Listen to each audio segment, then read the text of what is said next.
A trade deadline. The Sacramento Kings are finalizing a trade to send De'Aaron Fox to the San Antonio Spurs and acquire Chicago Bulls guard Zach LaVine as part of a 3-team trade. Wizards and Hornets tonight. Washington beat Minnesota 105-103 Saturday night. Tonight's action 6:45 on Team 980. Super Bowl 59 live on the Fan Sunday with coverage all day. NFC beat the AFC 56-50 in the Pro Bowl flag football game. Chip Kelly is leaving Ohio State to become the Raiders' offensive coordinator. Capitals dropped a thriller to the Winnipeg Jets 5-4 in OT, but Alex Ovechkin got goal number 877. Alex Ovechkin, 100 points against the Winnipeg Atlanta franchise. Back now for Ovechkin. He scores! He scores! Ovechkin into the zone from center point. Oh, baby, the Capitals have come back to tie it on goal 877. It was like a playoff game. Logan Thompson also made a huge save for the Capitals. On the tape of Chikrin, enters the Winnipeg zone and leaving it for Roy along the right side, centered here and just over the reach of Chikrin, and it's a 2-on-1 coming the other way. Jets are bringing it and coming far wing, shooting, and a save made by Thompson on another breakaway chance, and this one denied as it came in off the stick of Rasmus Kupari. John Walton the call. Capitals and the Florida Panthers tomorrow night on The Fan. I'm Byron Kerr on The Fan.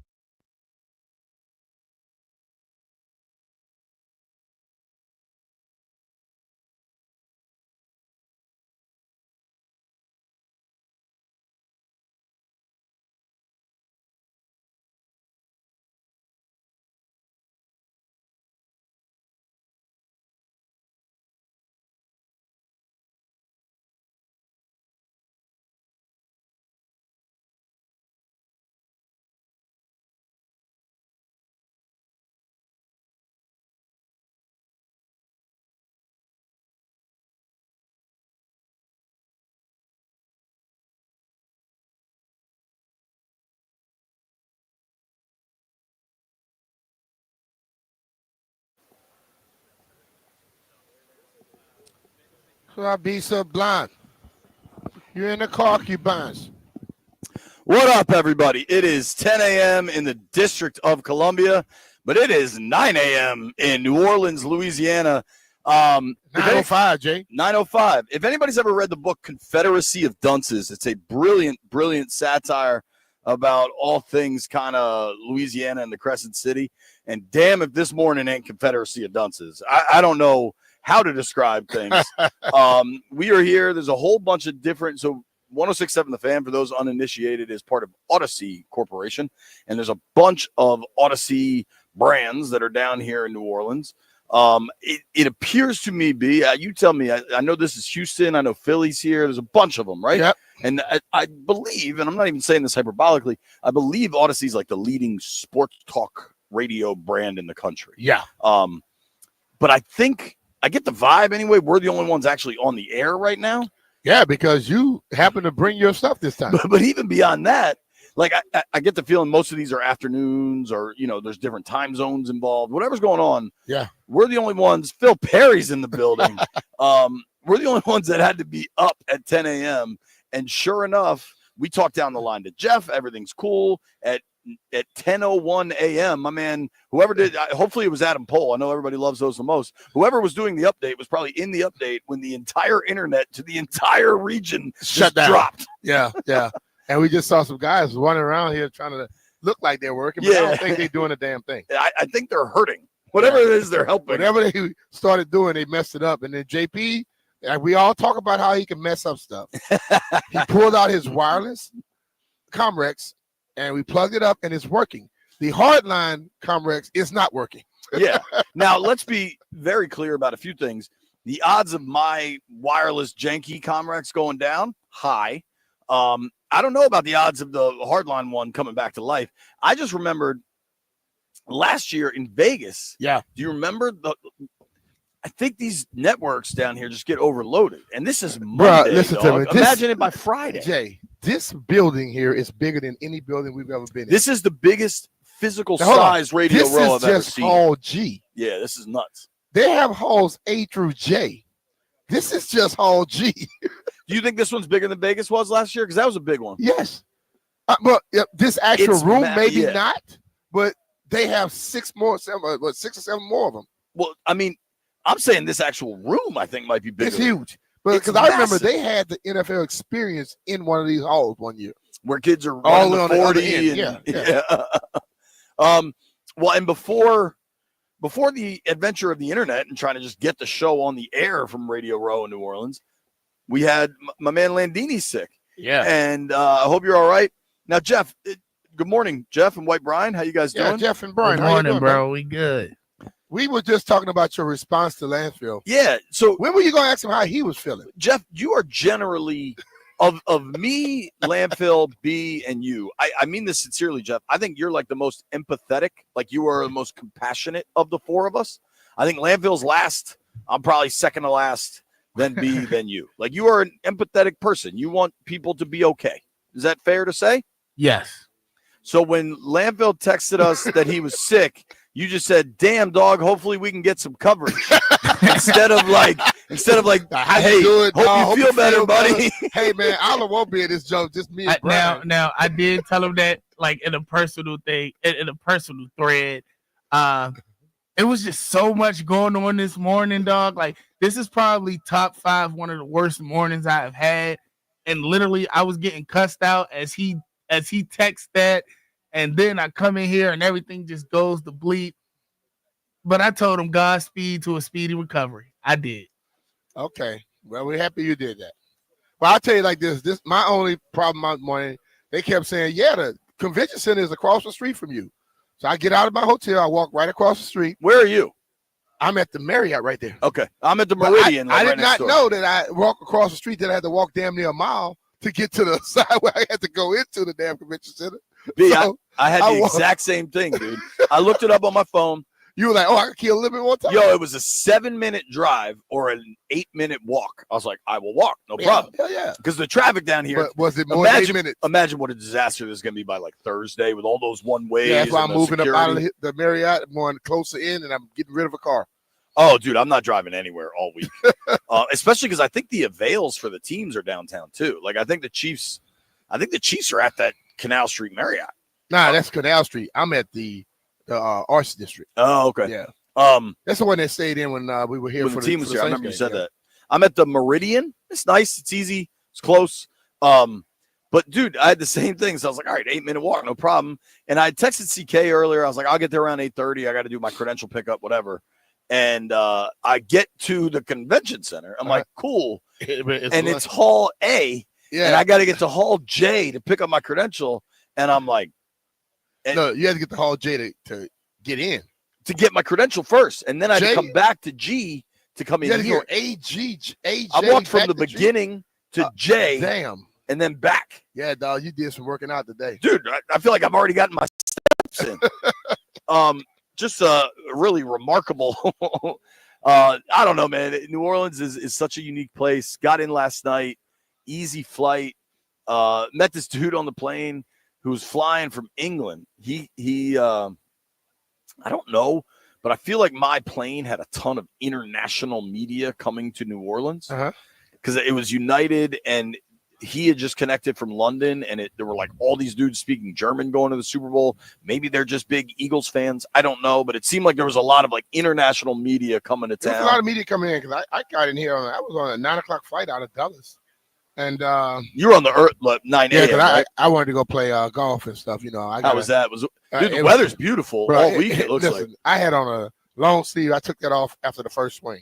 Really? It was good, man. So I sat. What I sat next to? What's his name? Arabia. All 32. There's no way his name is Arabia. No, the lady's name is Arabia. Okay. And she was like, "You Brian Mitchell?" I'm like, "Yeah." You just got booked for a podcast while you were on the plane? No, she was like saying how all the stuff they do. She's an analyst. And I was like, well, you know, I don't think you ever heard me talk about analysts. And, I said, a lot of these analysis and stuff, it kills me. I don't like. She said, no. I try to do stuff by the book, and I also talk football. I know some of us could get on people's nerves. I say, oh, yeah, understatement. We gotta shout these fellas out. The B. Mitch and Finley program starts at 10 a.m. Eastern, and we usually really lock things in about 9:58. 9:58 Eastern. The Grant and Danny program Grant was here when I got here. When I got here too. And Darius just walked in. I was doing their program starts in 3 hours and 48 minutes. Jordan Hopeberg, and I looked down, I saw Grant. I say, damn, what time he going? I mean, God bless you, boys. I promise you, should things be reversed, you would not be seeing me.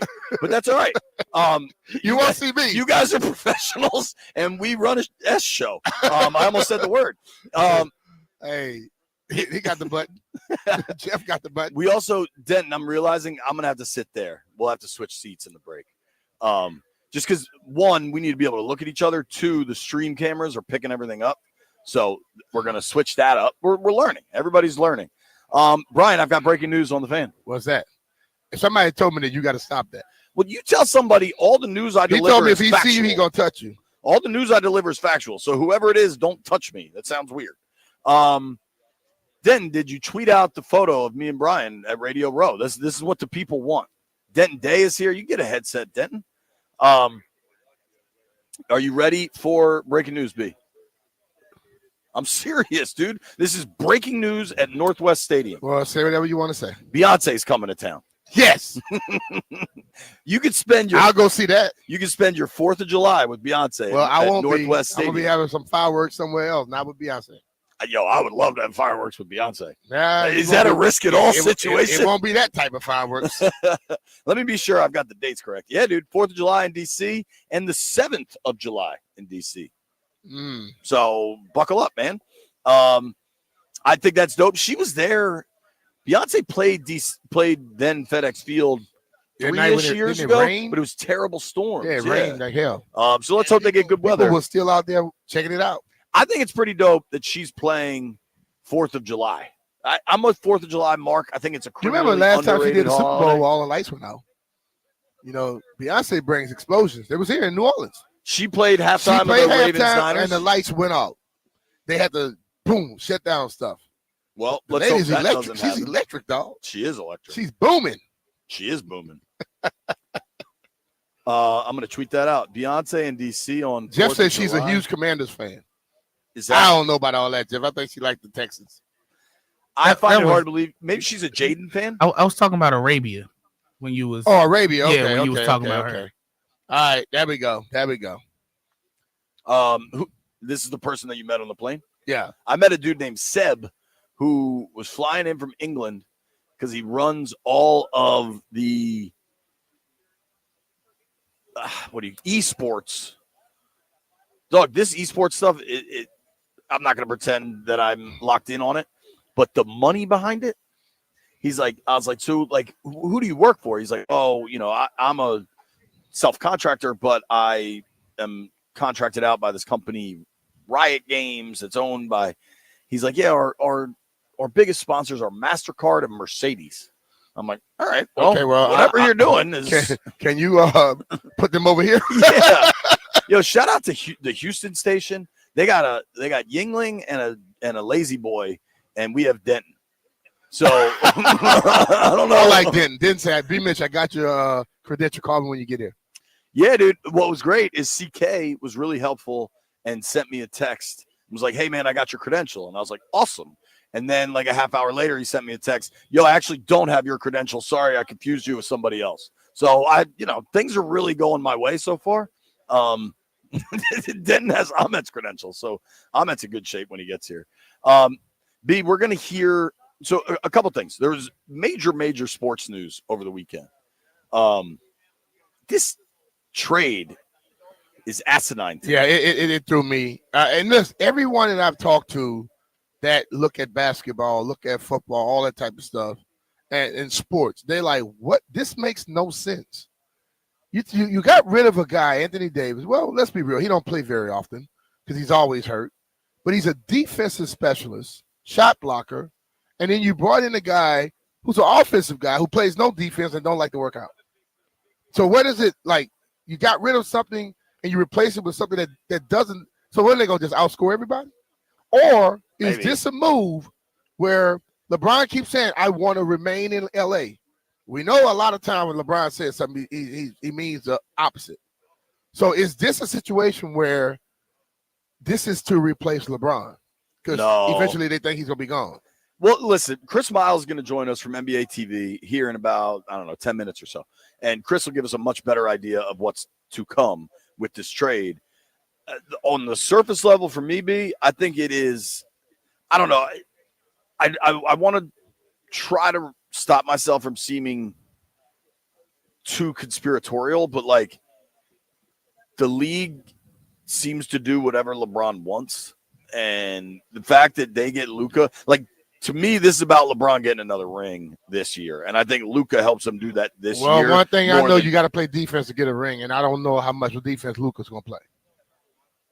And he's been a little banged up this year, too. Well, and he's out of shape, right? Like, that's the whole thing. He's out of shape most times. Apparently, he cost himself, and we'll have to ask Miles all this, like 100, 150 mil by this trade. Like, the Supermax triggers are much different when it's not the team you came up on or something. On the surface level, I saw that, and I was just like, what the hell? Maybe Luka's just a giant pain in the ass. Like, I don't know. That I'm allowing for some of that, too. We'll kind of have to just wait and see. I think the other kind of big piece of news, and Jeff, this may be news to you. I think I told Landfill this. Commanders owner Josh Harris is going to address the media today. Obviously, we're down in New Orleans. We had made these plans before those plans arrived, but they're still going to get plenty of questions, and we're going to have. If I had to guess, though, there's so many. I'm going to try to choose my words carefully here. There's so many flaws with the modern information ecosystem that, like, people see something on Instagram and determine that is reality. Mm-hmm. Like, do I think Josh Harris is going to set the record straight on a number of things today. I think one of them will be, yes, there's going to be some uniform changes coming. I think they're going to get the uniforms back to a more traditional look, right? Like closer to the uniforms you wore, B, which is dope. But like, keep in mind that uniforms change in the NFL all frequently. Yeah. And that's not a rare thing, right? Yep. I think, though, people, because they want something to be real, they determine it is real. Yeah. We gotta stop, man. This dude, Josh Harris, is a multi-billionaire. He owns teams in the professional hockey, professional basketball, professional football. They own a big piece of a soccer team in England. I think one of the dudes owns a piece of the Guardians, Blitzer. Mm-hmm. Like, these dudes are no joke. And just because you see something on Instagram does not make it real, all right? They are not going back to Redskins. And please, like, stop believing that. Stop thinking that. And if you think there's some, like, lickety-split, flip-the-switch name change coming this offseason, I think that logic is incredibly flawed. I think if you look around, do I think they botched the name change? Yes. But do I think they went through all the proper legal challenges and all the procedural BS that's required from the league and everything else? Yes. And that stuff doesn't happen overnight. And it's that's like a whole new different group that botched that.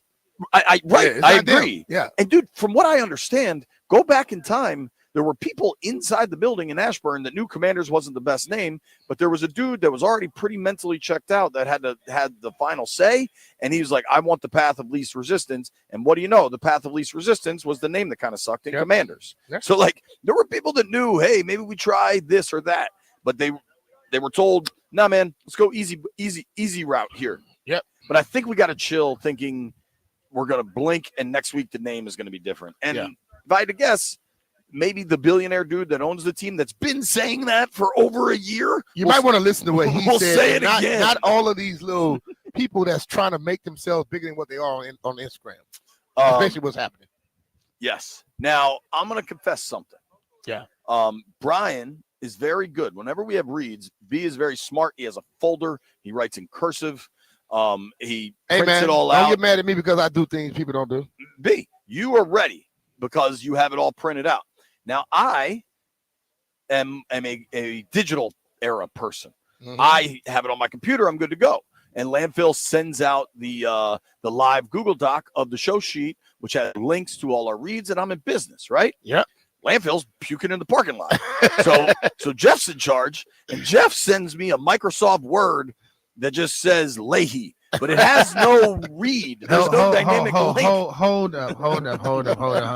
Landfill Yes, spoiled y'all giving y'all the link to y'all reads. Y'all supposed to have the reads Jeff, at the beginning of the week, especially if you knew you was out of town. Let's do a few things. Listen. One, there is no one on the B. Mitch and Finley program that is spoiled by anything. So let's get crystal clear about that. And two, the producer's job is to give us the reads. I'm not even mad. It's just funny that you sent us.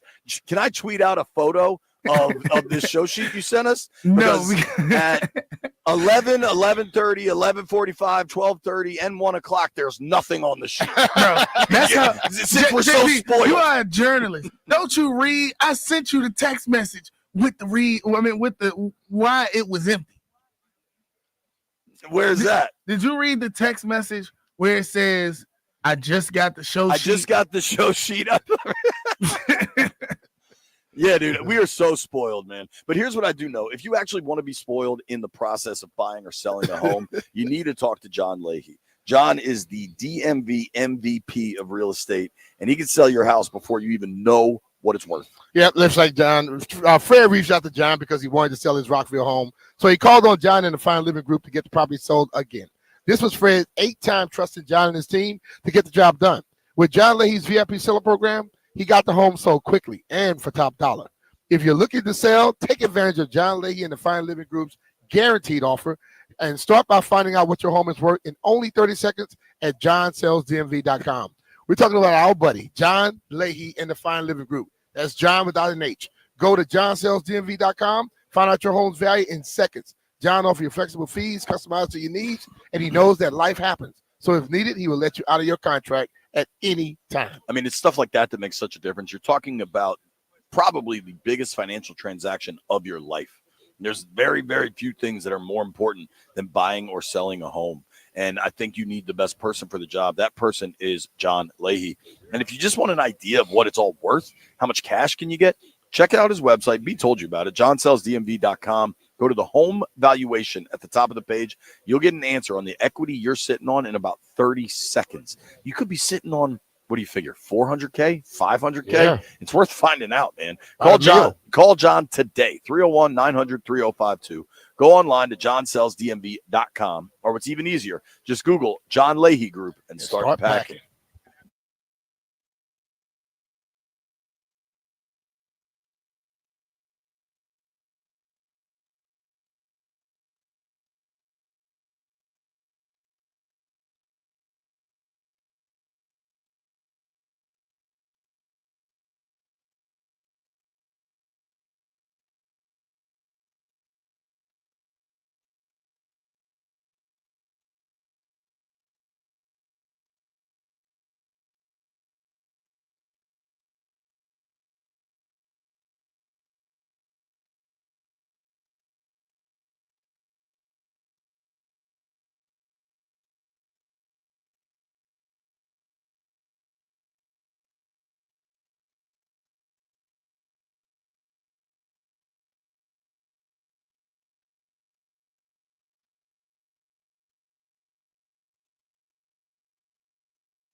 This update brought to you by Reynolds Empower Home Team, Keller Williams Realty. The NBA's trade deadline is set for Thursday. Luka Doncic is set to make his Lakers debut Tuesday night against the Clippers. The Kings are finalizing a trade to send De'Aaron Fox to the Spurs and acquire Chicago Bulls guard Zach LaVine. Wizards and the Hornets tonight after Washington beat Minnesota 105-103, 645 on Team 980. NFC beat the AFC 56-50 in the Pro Bowl flag football game, winning for the third straight season. New York Jets coach Aaron Glenn has added 2 key assistants, Scott Turner and Charles London. Jack Flaherty returning to the Tigers, a 2-year, $35 million deal. Capitals dropped a thriller to the Jets, a final 5-4 in OT, but Pierre-Luc Dubois kept it close. Carlson shooting, save, rebound, score! Pierre-Luc Dubois, the former Winnipeg Jet. John Walton with the call. Capitals and the Panthers tomorrow night on The Fan. I'm Byron Kerr on The Fan.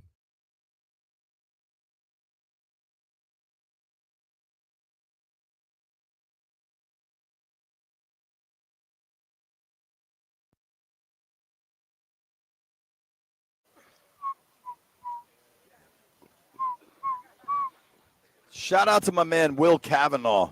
I thought we were pretty clear in the first segment there, B, talking about the multiple obstacles we've overcome in the first 20 minutes of the program. What he said? But my man, Will Kavanaugh, still took the time to reply to me on Twitter and said, rough start, sports update delay, and multiple soundboard hits. Duh, dude. Everything's going haywire. You basically just repeated what we said to you. Wow. Brilliant. All right, here's what I want to do. I want to get to the Rude Guest Hotline, bring in our friend, Mr. Chris Miles from NBA TV. Miles, you there, brother? I have no idea if we're actually going to hear you.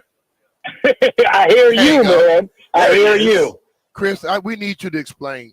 Dude, we're confused. How does this trade? I mean, what's going on? I know Luka is a bad dude, but you got a completely offensive guy, got rid of a defensive guy.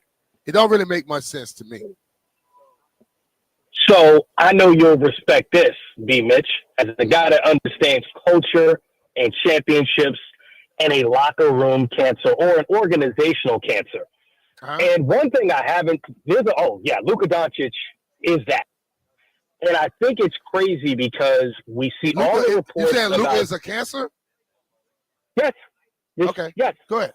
Okay, Hold so on. Now, Miles, we are on the air. I want to be clear you're aware that this is public because I'm gonna tweet this out and we're gonna piss some people off. I just want to be sure you're ready to rock. So here's what I'm saying to you, right? After they went to the Western Conference Finals a few years ago, we did real training camp from Dallas. And you're thinking like, man, first of all, I love Luka's game. So let me be on record, make sure you guys understand, but he's not Giannis. He's not Kobe Bryant. And there's some issues with him as far as how he treats management, how he treats his teammates, and the tea leaves are there. So let's go with the things that are on the record. Rick Carlisle, who won a championship with the Dallas Mavericks, was like, you know what? I'm good on this kid. I guess I'll go coach the Indiana Pacers who don't have talent yet and go coach a team again instead of deal with him, right? You go look at Grant Williams, a guy that won a championship with, right? He's like, all right, Grant Williams is going to come in and be a guy that is like a locker room leader. Luka's like, get him out of here. Tim Hardaway Jr., another guy who stood up to Luka like, hey, man, you can't treat your teammates and the coaches like this, and he's not playing again. Get him out of here. Daniel Gafford, who comes in, plays amazing. You guys remember this a few weeks ago. Daniel Gafford wants to be traded. Why?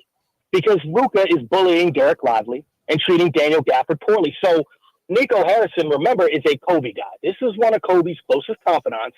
This is a guy that saw Kobe Bryant do all the things that he did. So there's a difference between talent level, and we all know Kobe wasn't the nicest guy in the world. We're not saying Luka has to be nice, but there's a difference in I'm trying to squeeze talent out of my teammates. Let's go win championships. And there's another when Jason Kidd is on the court and you're in the playoffs saying, hey, and this is Jay Kidd now, these are the defensive principles we need you to do. And Luka's on the other end of the court shooting hook shots, ignoring the coach. These are things that we've kind of heard trickle out. And when Brian Windhorst, after game 3 of the finals, if you go look at that clip where he's like, Go look at the clip. On the other end of that clip, I'm on the other side of the court. We're doing our post-game show, right? And I'm bringing this up for a reason. I didn't see that happen with Brian Windhorst, okay? We leave our post-game show on game 3, and we're kind of where the players are in the tunnel. You know how this is, JP, right? Where there's no cameras, there's no reporting. You don't really talk about what happens there. And Luka walks by, and I see him, and I don't make anything of it because, again, I hadn't heard Windhorst, and he just goes and leaves. Whatever. No big deal. But Kyrie, who gets bashed all the time by the media, all the time, he comes over, and I see him. I'm like, oh, it's Kyrie. Let me leave him alone. They just lost game 3. He played really well. He's probably not feeling it. He says, hold on. He tells his kids and his wife, hey, what's up, man? Daps me up. I'm like, oh, I'm not expecting him to talk. And he's like, hey, man, I appreciate you guys. He's like, good game, man. It's just, down 3-0. He's like, hey, we got another one. We got game 4. There's a positive attitude. You know this, JP, when you are covering a team, or when you cover the league, there are guys that have that. I understand that I'm a professional. I understand what the moment is right now. I'm saying that Luka being 270 is a report that he's on some Zion Williamson, Joel Embiid stuff, right? That's one thing. But the organization got tired of being disrespected by Luka Doncic. And they didn't think they'd keep their jobs if he was still their best player. And they weren't going to commit $350 million to him. Those are all things that are real. So, but how does it make sense for the Lakers then? They think that he can all of a sudden change? Maybe he behaves for. No, I don't think they know what I just told you. You understand? Like, these are things that I'm like, I haven't seen this report. I haven't seen this reported to you, B. Mitch. These are things that, like, I'm around, this. I'm around people like, oh, well, I'm not going to report that. Whatever. All right, I just know this now. And there are other things around Jimmy Butler that, yeah, but what I'm saying is the trade has happened now, right? So I'm not burning any bridges. You know how that is. And I didn't say people's names, right? Sure. But if you look at my social media, you can start to put 2 and 2 together, blah, blah, blah, whatever. But we were at Real Training Camp in 2022, I believe, right? Where we're at their practice. And we watched them, and we talked to people in their organization. So, as you know, these are things that in general it involves other players too. And B. Mitch, you know this. I told you the reason I love Giannis. You never hear anything like this with Giannis. You never see anything. You talk to people, and it's the opposite of this. And it's what I told you guys with the Wizards with Bradley Beal. I was like, all right, trade this dude. And now you see where things are, right? Yeah, I got you. So I'm just pointing to, like, with Luka, I hope for the NBA, I hope for Luka that he continues to ascend, but he's not going to be first team All NBA this year because he won't qualify. And I think for the Mavs, they're like, okay, what if we lose our jobs because this guy is 270, and in 2 years from now he's going to want us out of here. So let's get him out of here so that we could try to win a championship before he does. You know how that is, B. Mitch. That's what we just saw happen. It confuses people, but that's what it is. It's OSP. Dude, self-preservation. We talk about in the NFL that so many decisions in the NFL are just driven by self-preservation, but I don't think it's just the NFL. I think it's pro sports. I think it's life. I think people that run an insurance office are also worried about self-preservation. Talking with our friend Chris Miles, NBA TV. You can follow him at Chris Miles TV. Truly one of the best to do it. So Luka just kind of sucks as a dude, huh? But what do you think? But you can see that in his whole demeanor, see it in his game, the way he plays, the way he acts. I'm like, this dude just he thinks his crap don't stink. I kind of hate watching him play basketball. It's so as good selfish, as he is, dude. Yo, he's fantastic, and like some of the wild stuff he pulls off. I have a question for you, B, and then Miles, I got one for you, or maybe both you answer this. In a league like the NBA, where it is so visible, how has no dude taken a swing at him? Like, how does he not come to practice one day with a black eye? Whether or not he could get the best of somebody, I'm not saying anybody. Well, he is still the guy that can get rid of you. Here's the thing. Hold on. Has. So we don't know if that hasn't happened in practice. We don't know, right? So that's one thing. Let's just say that we don't know if it had. I would feel like there had to have been some sort of altercation with people in practice at some point, and we don't know what the straw that broke the camel's back is yet. We don't know that. What we do know is that on the court with the Dallas Mavericks, there have been scuffles. And it's Najee Marshall and P.J. Washington and those guys involved in the scuffles But let's be clear, with the Dallas Mavericks, we have seen that. I'll give you another indication, right? Do you remember in the finals, like the thing that Windhorst pointed to where Luka is on the ground and he's saying, like, you better challenge that to, like, the coaching staff? But my point is, when Luka's on the ground, he get up, Luka, like, the teammates aren't coming over. When you saw Wemby fall the other day, I forgot who they were playing, he got, like, pushed, and he got up to run, and the whole team was around Wemby. I mean, there's just a different, like in basketball, because like in football, there's so many, everyone's tackling each other up and down, whatever. But in basketball, when a star player hits the ground, watch how the teammates react to that moment, and you can kind of tell how that player treats his teammates in the organization. And I think because the contracts in the NBA have gotten so exorbitant that, like, the Dallas Mavericks don't want to be the Philadelphia 76ers. They don't want to have the Joel Embiid situation where you pay a guy so much money, you start to build around him, and then you're like, oh, we're like, yes, MVP player, but what do we do now that our guy is not playing every night? And the Mavericks are in that situation right now this season. Not to localize everything and make it about football, but whenever I hear these conversations, I think back to Robert. Not the rookie year, but afterwards when the whole drama, people were counting how many offensive linemen helped him up after he would get sacked. Yep. And listen, I understand NBA locker rooms have to Body language tells you everything. NBA locker rooms have Hey, to Chris, be wild. that's basically what you're saying, ain't it? It sure seems like it. Yeah, I mean, that's a great point. I wasn't even thinking of that because, you know, obviously I was in D.C. when that happened. Man, I'll tell you this.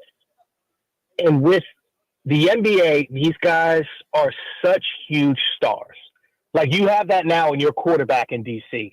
But, man, I can't think of a Washington football team or a Commanders player. You know, it's kind of weird saying that name without saying the previous name, but I guess I'm not allowed to say it, right? You can And say I'm it like, there, dog. I think Safe this space. is the biggest Redskins star that I can recall in my lifetime. And I mean, Mark Rippon is the other guy I can think of. And I'm like, that was 1 year. Like, he wasn't the star that you have now. In the NBA, when a guy is all NBA, they kind of become that kind of star. Like, it's just the star power happens so quickly for an NBA player. Does that make sense? Yeah. So totally. for Luka to come in, be first team all NBA, think about it. He's got more first team all NBAs than Bill Russell, than Moses Malone. You know what I mean? Like, that's where this guy is as far as talent. And the talent is undeniable. But when you start to have issues with your body and you're only 25 years old and they can't control you off the court and you're insubordinate to a Hall of Fame, you know, former player who's a head coach who wears his hat to the back and is cool with everybody, and they bring in players to help you get to where you need to go and you're still acting this way, at some point you got to protect the culture and the identity of your franchise.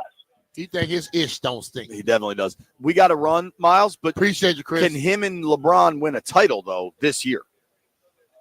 No, they can't coexist. What is going on? Not 40, 25-year-old Bron, maybe. But, Bron, look, man, no, and no. That was it. All right, man, you guys enjoy New Orleans. Get some rock and sake, man. Everybody know about Dragos, but go to rock and sake and get you some sushi, all right, my friend? Thank you, Miles. Appreciate you, buddy. Chris, I'm not getting no damn sushi in New Orleans. B-Mitch is on the mimosa or bus train. All B wants is to drink mimosas. No, I'm not. Thank you, Miles. Appreciate you, bro. Go to Commander's Palace. Then go to Commander's Palace. All right, Oh, yeah. Make a call. Get us a table, dude. Thank you, Chris Miles. Follow him at Chris Miles TV. Absolutely fantastic at what he does, and a good Instagram follow. All right, B. Mitchell Finley here. If you want comfort and convenience wherever life takes you, then you need to turn the road. With Wi-Fi capability, you have full control of your heating and cooling system right from your phone. Forgot to turn down the heat before vacation? Adjust it in seconds. Plus, you'll get alerts if something's not right. These guys are the absolute best. They've installed new systems in my house, and I felt the difference instantly. Well, and here's the best part. Rude systems are whisper quiet. You're not going to get woken up in the middle of the night when your furnace starts going. Ruud's variable speed compressor ensures precise temperature and humidity control, operating efficiently even in extreme conditions. Its comfort and performance perfectly balanced. And B, don't forget about the savings. You can qualify for federal tax credits up to 2 G's on heat pumps through 2032. Check out ruud.com/federal incentives to learn more.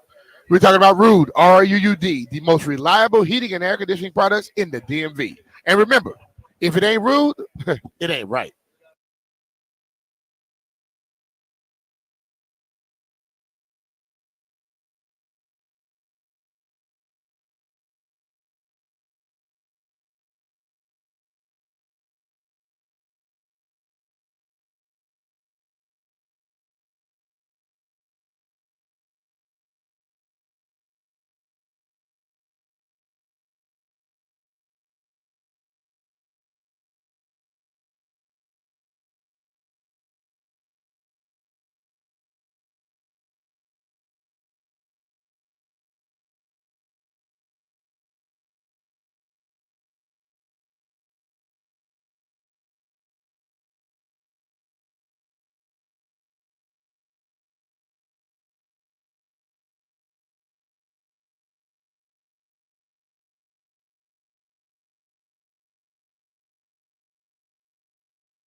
This song gets you going, dude.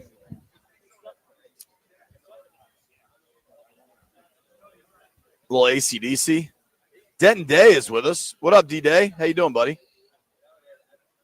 Apparently, Denton doesn't have a microphone because why would you need one of those? He has one, but Denton is working with 4 or 5 stations right now. He can't be focusing on us. Denton busy, man. Take care of my buddy. He's wearing it backwards. B, I just something just came across my timeline here that is absolutely nuts. What is it? Andy Reid is the franchise leader in wins as a head coach for both the Eagles and the Chiefs. Well, I mean, when you're coaching and you're good, you win. But dude, like if you told me, like, all right, you know, he was the franchise leader in wins for the Panthers and the Eagles, like an expansion team, like the Texans who just came on. You're talking about 2 prominent teams. Yo, like the Chiefs were in the first ever Super Bowl, I think. Didn't the Packers beat the Chiefs in the first ever Super Bowl? Yeah, that's Like that's a like, long time ago, man. What's the famous Landfill would say I was there. With the famous picture of that dude smoking a cig at halftime of the Super Bowl, like that I think that dude was on the Chiefs, like Yeah. Hank Stram. You know what I mean? Like, yeah, the like, old school. this is not like that's remarkable. And I got some Philly fan replied to me, "Oh, Sirianni already has 53 wins. He'll pass Andy." Like, cool. You don't know that. Sirianni ain't gonna have it for 2 teams, You don't know that. You don't know if Sirianni would get there. right? Because like this coaching thing, it's fickle and it goes up and down. But one thing that tells you, he's very consistent. That's what that tells you. Totally, dude. You know, Just wildly impressive. All right, we got a lot of coaching news to kind of pay attention to. but the one thing before we go on to that, Sure. that is why we talked to Chris Miles just a moment ago. This is why I'm so confused by this trade. LeBron has gone out his way to say, I want to stay here for the long haul. LeBron normally don't talk a lot about something consistently. He normally makes one comment, he never said nothing again. Is that him? You think, based on what Chris just told us, I would think LeBron knows that because those guys talk about how guys are. Sure. LeBron not trying to babysit him, and LeBron damn sure not going to take a back seat to him. I think Are they hoping that LeBron's work ethic and stuff rubs also on him?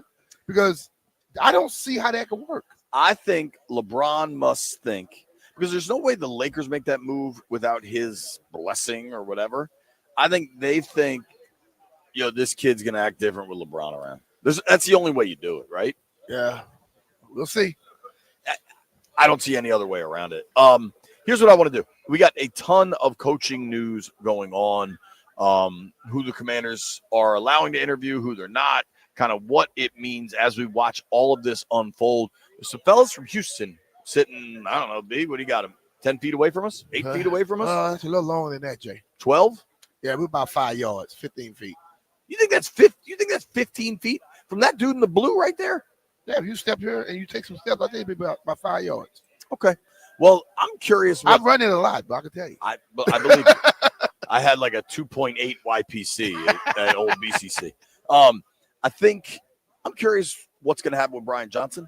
I'm curious if there's going to be some movement of Brian Johnson to be to Pritchard, and then in turn, what that creates for David Blau, because I don't think it's a hunch.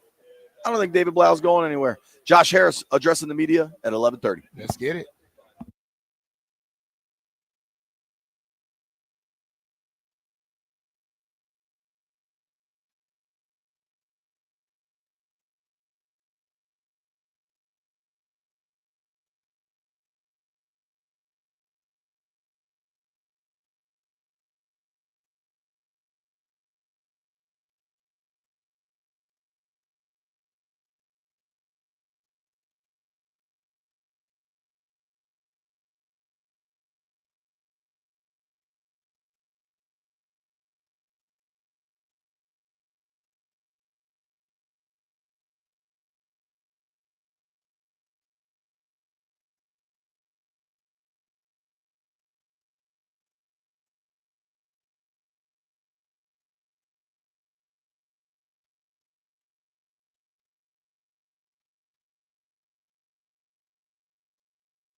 This update brought to you by Law Tigers, the motorcycle lawyers. The Sacramento Kings have finalized a trade to send De'Aaron Fox to the Spurs and acquire Chicago Bulls guard Zach LaVine as part of a 3-team trade. Luka Doncic set to make his Lakers debut tomorrow night against the Clippers. LeBron James intends to stay with the Lakers past Thursday's NBA trade deadline. Wizards and Hornets tonight. Washington dropped Minnesota 105-103 Saturday to snap a long losing streak. Pregame tonight 6:45 on Team 980. The Chiefs and the Eagles have arrived in New Orleans. Super Bowl 59 live on the Fan Sunday with coverage all day. NFC beat the AFC 56-50 in the Pro Bowl flag football game. Jack Flaherty and the Tigers have a 2-year deal worth $35 million. Caps lost to Winnipeg 5-4 in OT, but Tom Wilson's goal was huge. A chance off the wall, they score! And a puck that comes to the top of the goal crease and put home here by Wilson. John Walton with the call. Capitals and the Florida Panthers tomorrow night on the Fan. Men's college basketball tonight, Virginia at Pitt. Howard welcomes in South Carolina State. 1 top 25, number 3 Iowa State at number 11 Kansas at 9. Hey, Caps fans, the Law Tigers and Harley Davidson of D.C. are giving away one-of-a-kind 50th anniversary Washington Capitals Harley Davidson. Check it out in person at the D.C. Auto Show or enter now at capsfansbike.com. Byron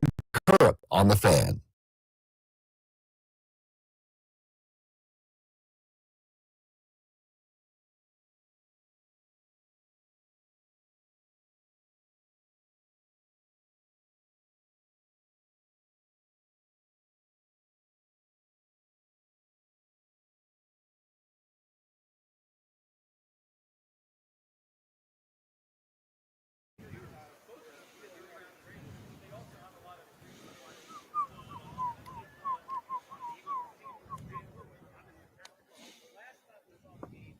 Drip, drip, drip. That girl's an orgasm.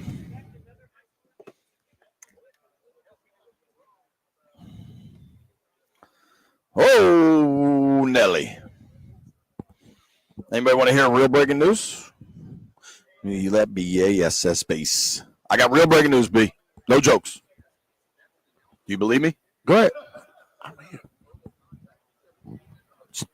Are we good? Yeah, keep talking. Myles Garrett requesting a trade from Cleveland. Oh, wow. That's real news. Go talk to him, Washington. Now that one, people come at me on the internet and they're like, "Oh, you always say no to everything," like because I'm not advocating to spend $32 million a year for T. Higgins, who's missed 10 games over the last 2 seasons. He's a great player, but if I'm Washington, that's not how I'm building. Yep. Myles Garrett, different situation to me. Totally. I think what does this team need the most? I think it is pass rush. I think at 29, the odds of getting a guy like Myles Garrett, who I believe was number 1 overall pick, if not, he was a top 5. Uh-huh. I don't think you're getting that dude. I think we could just talk through our. Everybody good? You hear me? I just got to hear. I'm on to hear in my ear. Okay, go ahead. Garrett to me would be an outrageous. Like it's obviously gonna. You'd have to move a lot, right? Oh yeah. All right. So here's what Myles Garrett just wrote. This is legit breaking news just now. As a kid dreaming of the NFL, all I focused on was the ultimate goal of winning a Super Bowl, and that goal fuels me today more than ever. My love for the community of Northeast Ohio and this incredible fan base of the Cleveland Browns has made this one of the toughest decisions of my life. These past 8 years have shaped me into the man I am today. While I love calling this city home, my desire to win and compete on the biggest stages won't allow me to be complacent. The goal was never to go from Cleveland to Canton. It has always been to compete for and win a Super Bowl. With that in mind, I've requested to be traded from the Cleveland Browns. They can't blame them. Hell no. I mean, you don't have any guidance going on up there. No. And I'm telling you, I talked to that kid when when we played against Cleveland. He came there, went over to meet Deuce and talked with him. That's the type of dude you want on your football team. Now, and he's in a no-win situation up there. Totally. Dude, that team, that owner, we know what this looks like because we lived it. Cleveland's a disaster. Your owner is a disaster. and it's going to continue to be a disaster. It's not just the Watson contract, it's all of it. But it's also worth pointing out, like, it's the first year on his contract that there's no guaranteed money. Yeah. So this could be about a contract. A ploy. Yeah, that's there always. His cap number is 19 mil. I think if you look at the highest paid players on the edge, he is now slated to make 25 mil, whereas Nick Bosa's making 34. So maybe he wants to go. Maybe he really does, because Cleveland looks like they're going to be terrible for a while. Yep. But it's also possible he just wants to get paid. And there's nothing wrong with that he either. Probably should. Do good play. Absolutely. But do you call about Garrett? Hell yeah. Do you give up? I mean, I give up a pair of ones for Myles Garrett. You're picking 29. Yeah. You know what Myles Garrett is? He's an immediate difference maker. And dude, if people are going to get caught up on age, I say miss me with that. He's 29 years old and one of the most physically gifted athletes on the planet. He also turned 29 a month ago. Yeah. People don't realize guys play way beyond that whole thing about 30 years old. That's over with. Too many people are dispelling that. I think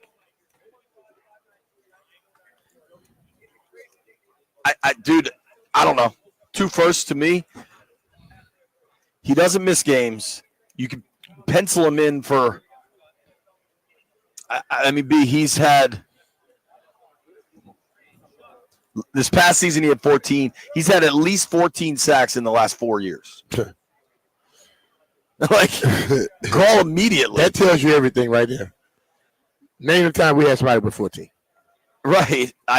All of it. I think call immediately. But keep in mind, this might just be about a contract. Yeah, totally. And this is the first one thing I think people just want to convince themselves of things. And I've heard from so many different people and places, right? Like, oh, Washington's now a destination. Everybody wants to land in Washington. Mm-hmm. That may be very true. But as of now, that's speculation. We don't know that until somebody actually lands here. Yeah, totally. And I think people get so caught up in like, oh, man, people want to play with Jaden and this fan base and whatever else.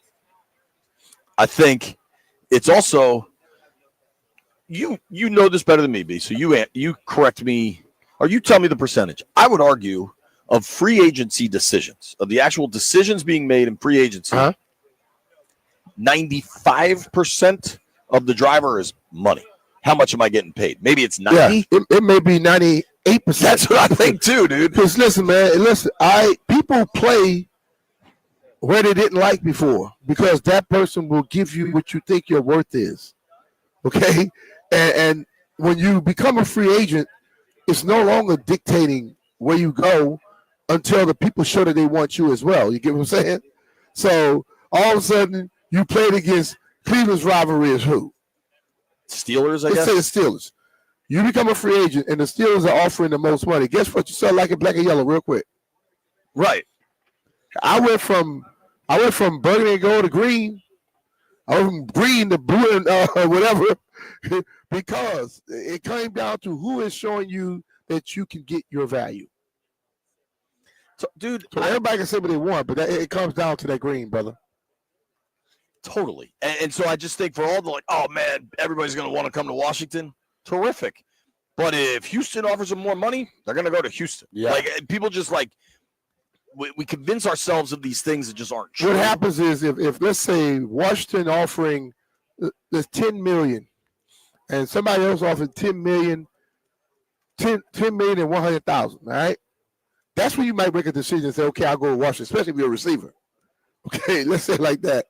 If a team in LA offer you $10 million, a 10.1, and then the team in Washington offer you 10, you go to Washington, because you know what, LA gonna kill you when it comes to all the taxes.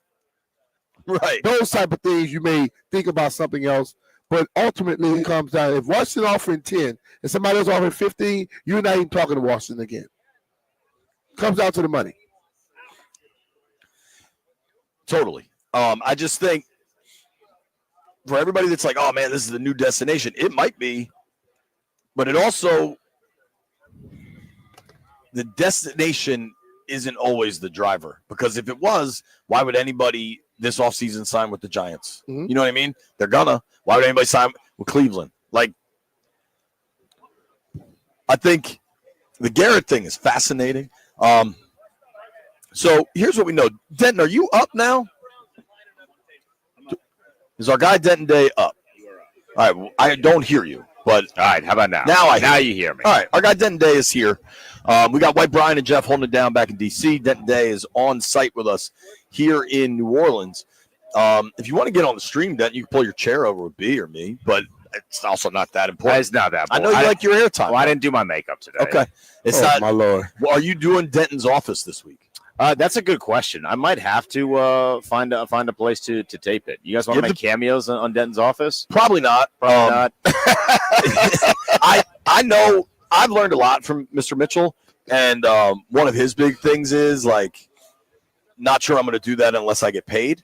Oh, you ain't getting paid. You ain't getting paid. I ain't getting paid for that, so you ain't getting paid for that. I have a lot of TV to do, and I think I might be able to find a person or two to fill in at Radio Row. dude, I will happily go on with it. I'm just messing around. What do we think about David Blau? I am starting to get to a place where I think if Pritchard gets a job or Brian Johnson gets a job, here's what we know is that Washington has blocked David Blau from interviewing for other positions. They are able to, because he's not getting interviews necessarily for top jobs, so they can promote him and figure something out to keep him in-house. Mhm. His stock is he's NVIDIA. Like, his stock is absolutely through the roof. Uh-huh. And I'm starting to think they really want to keep him not at all costs, but like they know they're going to lose They're Cliff. going to lose somebody. And I think they and think this might be Cliff's I replacement. think they've already looked at him and they know where he can fit. And instead of letting him get out the building and somebody else get out the building, no. We're going to find a way to keep him in the building. And if you have a plan like that, it works. You know what I mean? A lot of times people, like think about when we let all those people get out of the building. We had nobody else in there to fill the position. Right. They're at least saying, okay, we know we may lose this person, that person, but we're not going to lose all of them. And I think that's smart. Don't you think that helps the development of Jaden? So even if you do eventually have to work with another offensive coordinator, it's not someone The familiarity, at a house. yeah. You just kind of move up from within. Yeah, I think that is great. It doesn't hurt. And I think the biggest thing is, what are you more concerned about here? Is it necessarily the coaches, or is to keep this dude grooming how he's going? So it comes down to having people that he's already familiar with, people he's worked with. They understand him. They know based off of having those. They're saying it may be 2-3 years, but if they always have somebody that he's always talking to, it's a lot easier to make that transition than it is to have to go completely with somebody else who has a totally different mindset. Totally. So here's where we are. Kingsbury's staying, obviously. I think a lot of it is, and this is all well documented. We're not breaking any news here. He's still getting paid by Arizona. I think most of these jobs that came open this year sucked. I think that's a really big part of it. And he gets to work with Jaden for another season. Yeah. So it's like, you know what I mean? It was a perfect storm of, I'm going to stay here. What's the Like, best I'm thing? chilling. What's the best thing to promote somebody, a coach, that his student is performing at a high level? Right. So if Jaden has another year like he did last year, you know what they're gonna give a lot of that credit to? Cliff. Right. And then Cliff get the pick of the litter. That happens. So then you've got Tavita Pritchard, the quarterback's coach. Tavita Pritchard was a Ron hire. Tavita Pritchard was there. Really smart guy, Stanford guy, good human. I really like Tavita.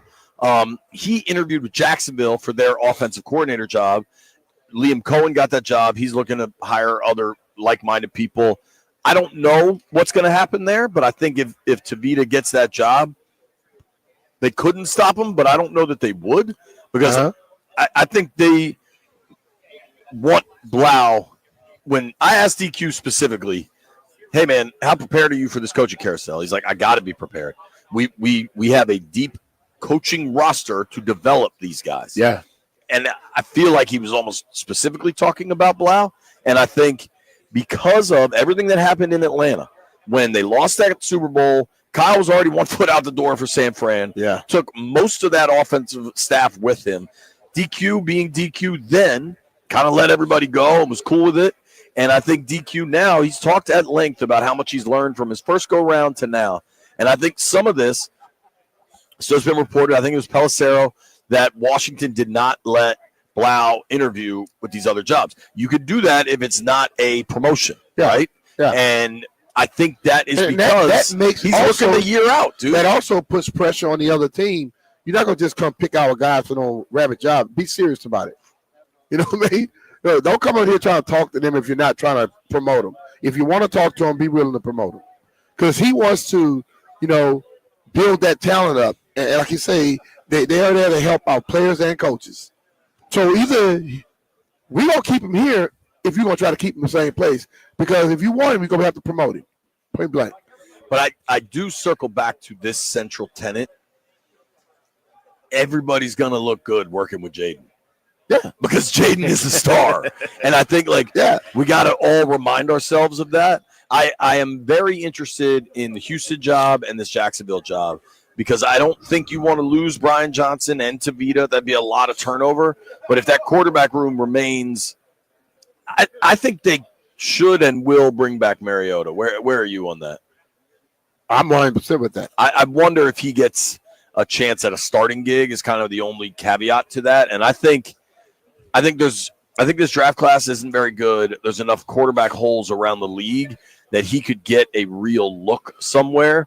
Mm-hmm. The problem, however, is how Atlanta effed him and Arthur Smith, frankly, effed him years back, and that it was all on that Netflix show and made him look like a jerk when he was lied to. And that stuff happens in NFL locker rooms. Yeah. It happens year after year. But he was told he got to start the year. Then late in the year, it's a self-preservation league. Ownership wants to see something different. They go to Ritter, even though he's completely unready, and Mariota gets benched and he gets pissed. But, there's a lot more to that story. You know what I mean? Yeah. Stuff happens every year. For his career to be prolonged the way he may want it to be, he may be on that backup thing now. He just, much like Cliff, he just might be comfortable and happy. You know what I mean? Yeah. He's getting plenty of cash. Now, everybody wants to play. That competitive drive is something I'll never fathom, to be a pro athlete and to be a quarterback at the highest level. But, sometimes you find a good spot and you're cool. If you could be that backup, there are some backups for 10 years, making about 8 to 10. It's a lot of damn money, isn't it? Yeah. A lot of damn money. Or you could try to be a starter and you sign a deal and you go out there, you don't live up to the starter capability, and you be out the league.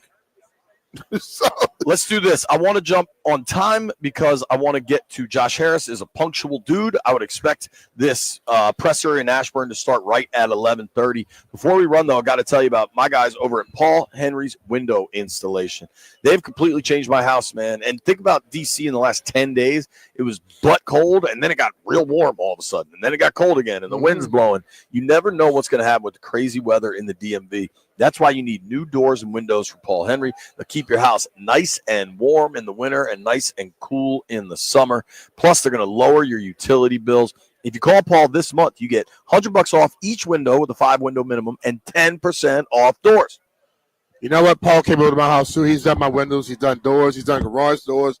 Paul does all types of things. And you know what? Every time I need work done in my house, I reach out to Paul because I know the job is going to be done. It's going to be done right, and it's going to be quickly done. A lot of people come in your house, they mess around, they do your work, and they got to keep coming back. If they have to keep coming back, they mean that they know they didn't do the job right the first time. Paul doesn't have to worry about that. He gets it done right. So if you have another situation, you're going to reach out to the guy who's dependable and reliable. So as JP said, reach out to Paul right now. You can get $100 off each window with a 5-window minimum and 10% off each door. Contact Paul Henry's Window Installation today and tell him B. Mitchell Philly sent you. PaulHenrysWindows.com. Your clear home improvement choice.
Manager Andrew Berry told reporters at the Senior Bowl this week that he won't entertain trade offers for Myles Garrett. We'll see how this plays out. Super Bowl 59 live on the Fan Sunday with coverage all day. The kickoff is around 6:30. Chiefs against the Eagles. Both teams have now arrived in New Orleans. NFC beat the AFC 56-50 in the Pro Bowl flag football game, winning for the third straight season. Chip Kelly is leaving Ohio State to become the Raiders OC, and the New York Jets coach Aaron Glenn has added 2 assistants, Scott Turner and Charles London. Tonight, center stage at Capital One Arena, it's the Washington Wizards against the Charlotte Hornets. Wizards off their biggest win of the year besides the win over Denver, beating Minnesota 105-103 to snap a long losing skid, 645 on Team 980. The Sacramento Kings are finalizing a trade to send De'Aaron Fox to the Spurs and acquire Bulls guard Zach LaVine as part of a 3-team trade. I'm Byron Kerr on The Fan.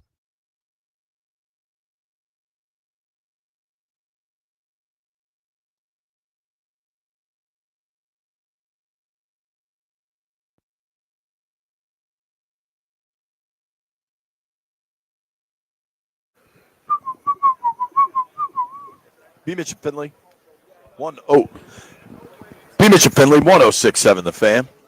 Live, Radio Row, New Orleans, Louisiana. Everybody getting ready for Eagles Chiefs this weekend. But the big news today, Myles Garrett wants out of Cleveland.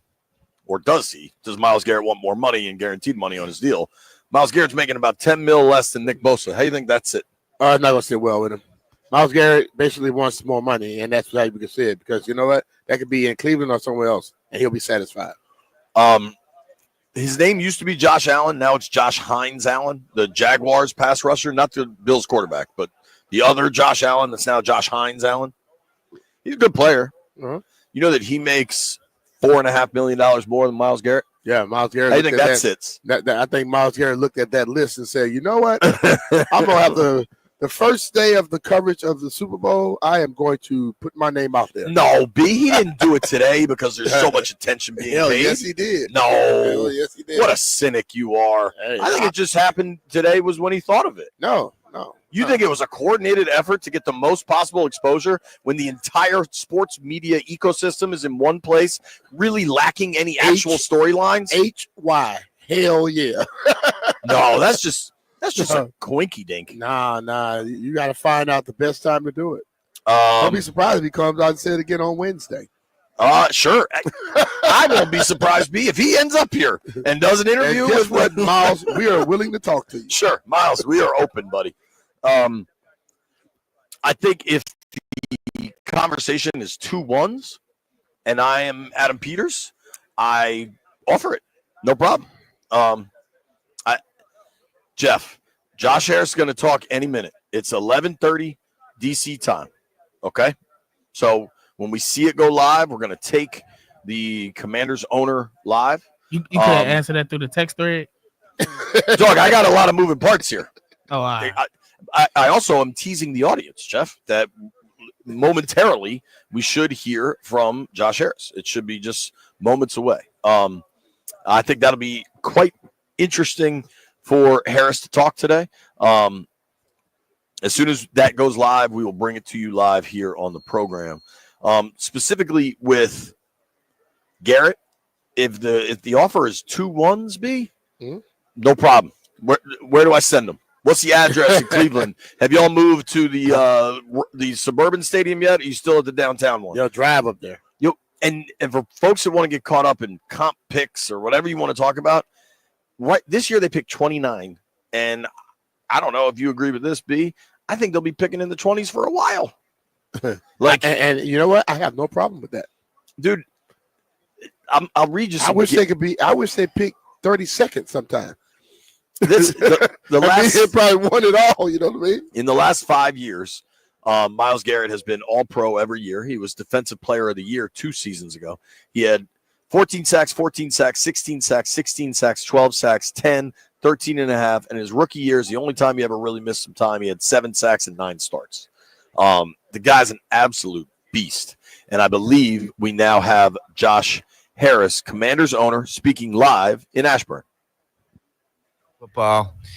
I just want to acknowledge the terrible tragedies that have occurred here in the D.C. area and then obviously in Philly, and the loss of life And my heart and the hearts of all of us here at the Commanders go out to the souls that were lost and their families. And then I just want to say thank you to the first responders who are helping really deal with this situation. So just take a moment. Now let's talk football. And by the way, Bobby, good to see you. Doug, thank you for being here. I'm honored. So first of all, I'd be lying if I didn't say that I wish we were in New Orleans. But that aside, I mean, obviously I couldn't be prouder of the team, the players, the fans, the coaching staff, front office. And so I just want to say thank you to Adam Peters and his staff for what you did, Coach Quinn and Dan, your staff. And then obviously it's a testament to your leadership, the culture that we built and where we ended up. NFC championship game, first time since 1991. And obviously acknowledge the players, Bobby, but also all the players, just showed up. It was a new situation and you guys killed it. And so just mentioning the captain, Zach, Terry, Jeremy, Bobby, and obviously Jaden and what he did. And lastly, I wanted to say on behalf of our ownership group, thank you, DMV. We couldn't have done it without you.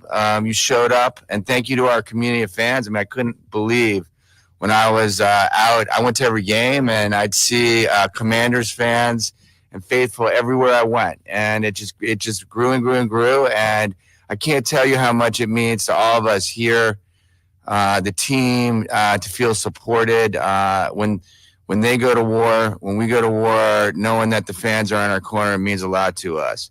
So with that, future is bright, and I'll open it up to questions. Josh, over here, John Kime, ESPN. So may as well get this one out of the way first. It's become a topic again, but what plans, if any, do you have with rebranding, whether it's name, jersey, and how does winning impact how you view that situation? Yeah, so just to hit the name first, we're focused on, we're back to saying, what we said all last year, which is focused on winning football games, on getting prepared for next year, on fixing up Ashburn and the stadium. We could talk about that. And then on engaging with the community of Washington. And so right now,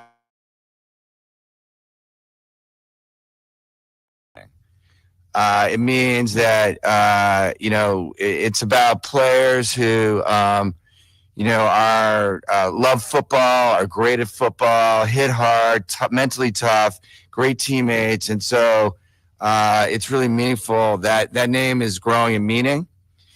And so, but as far as rebranding and bringing our past, which obviously I grew up with, and all the Super Bowl championships and our future together, you're going to see us head back towards, honoring our past and bringing it together with our future.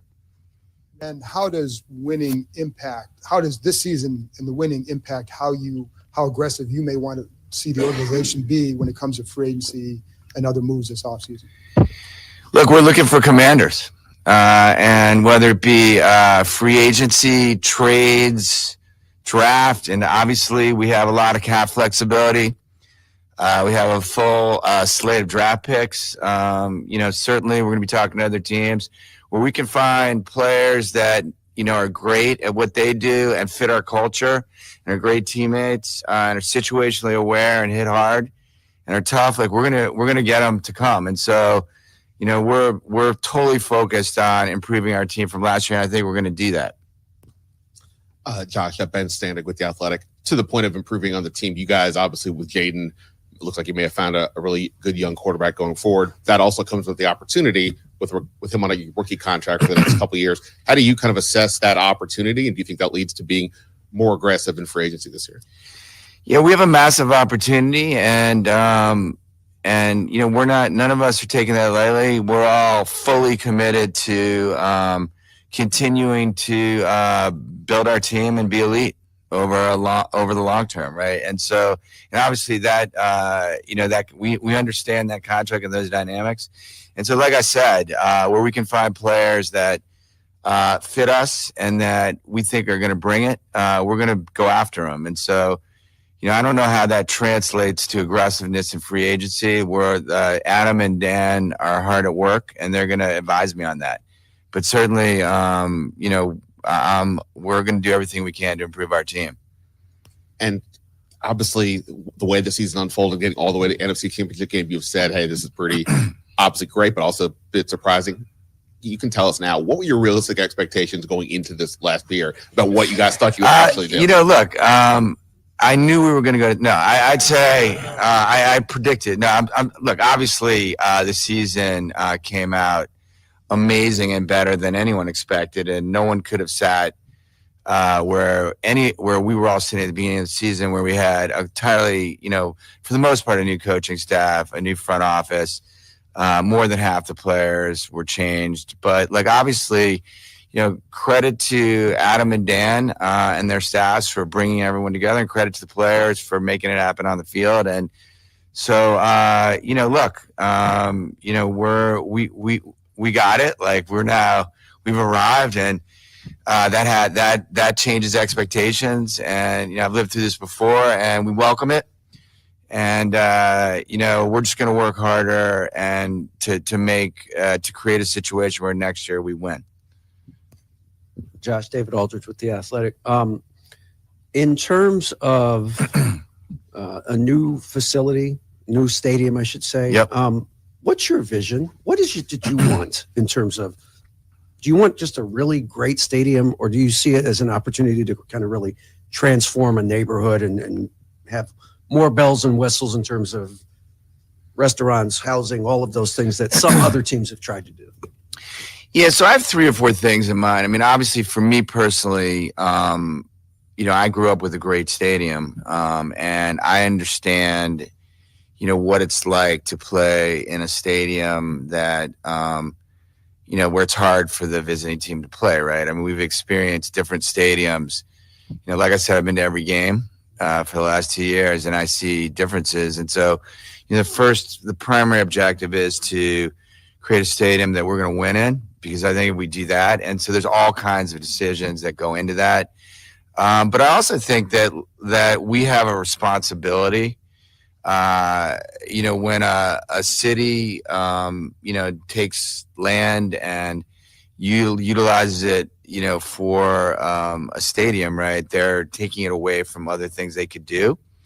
And so it's our responsibility to make it, an amazing economic development opportunity for where it is, and create a lot of jobs, and help that area, right? And so as I think everyone knows, we're considering multiple jurisdictions, but in each case, right, those areas need help, need improvement, and so that's got to be part of it. And the cities themselves have to have their own input as to what they want. These are political processes, right? And they matter to the neighborhoods and to the greater areas. So we're, right now in the middle of all that. And so, I think it's both. But for me personally, I start with we need to have a great place where our fans can show up and feel and as much as possible, we want that to be an advantage to our team in terms of winning on the field. Does the success this season speed up a potential timeline? I know you got to go through jurisdictions, cities, city councils, state governments. So there's a certain friction there that you have to navigate that you can't do anything about. But do you think that you've gained a year or more in terms of timeline by the success of the season? Yeah, look, anytime that you win on the field, I mean, we all now experienced what it was like here, right? And it was the reawakening of Washington football here in the DMV and everywhere, right? Because there's lots of people who grew up with the team that I grew up with, and so anytime that you get that reawakening, right, the population at large is supportive, right? And so there's no question that there's some momentum, and we would hope to capitalize on it. But I mean, obviously, we're in dialogue with jurisdictions, with Washington, with Maryland, and really they're what they want to do is a big part of it also. And so and every indication is that everyone is supportive. And so we're just going to try to move it forward as fast as possible. Hey, Josh, Sam Fortier with the Washington Post. Hello. In November at a Bloomberg event with David Rubenstein, you said that DC would be the most politically viable because it would be the most accepted by all jurisdictions. I'm wondering if you still feel that way and if you could explain your thinking there. Yeah, look, I think that obviously the DMV, right, is 3 jurisdictions, and it turns out DC's in the middle. Plus, it's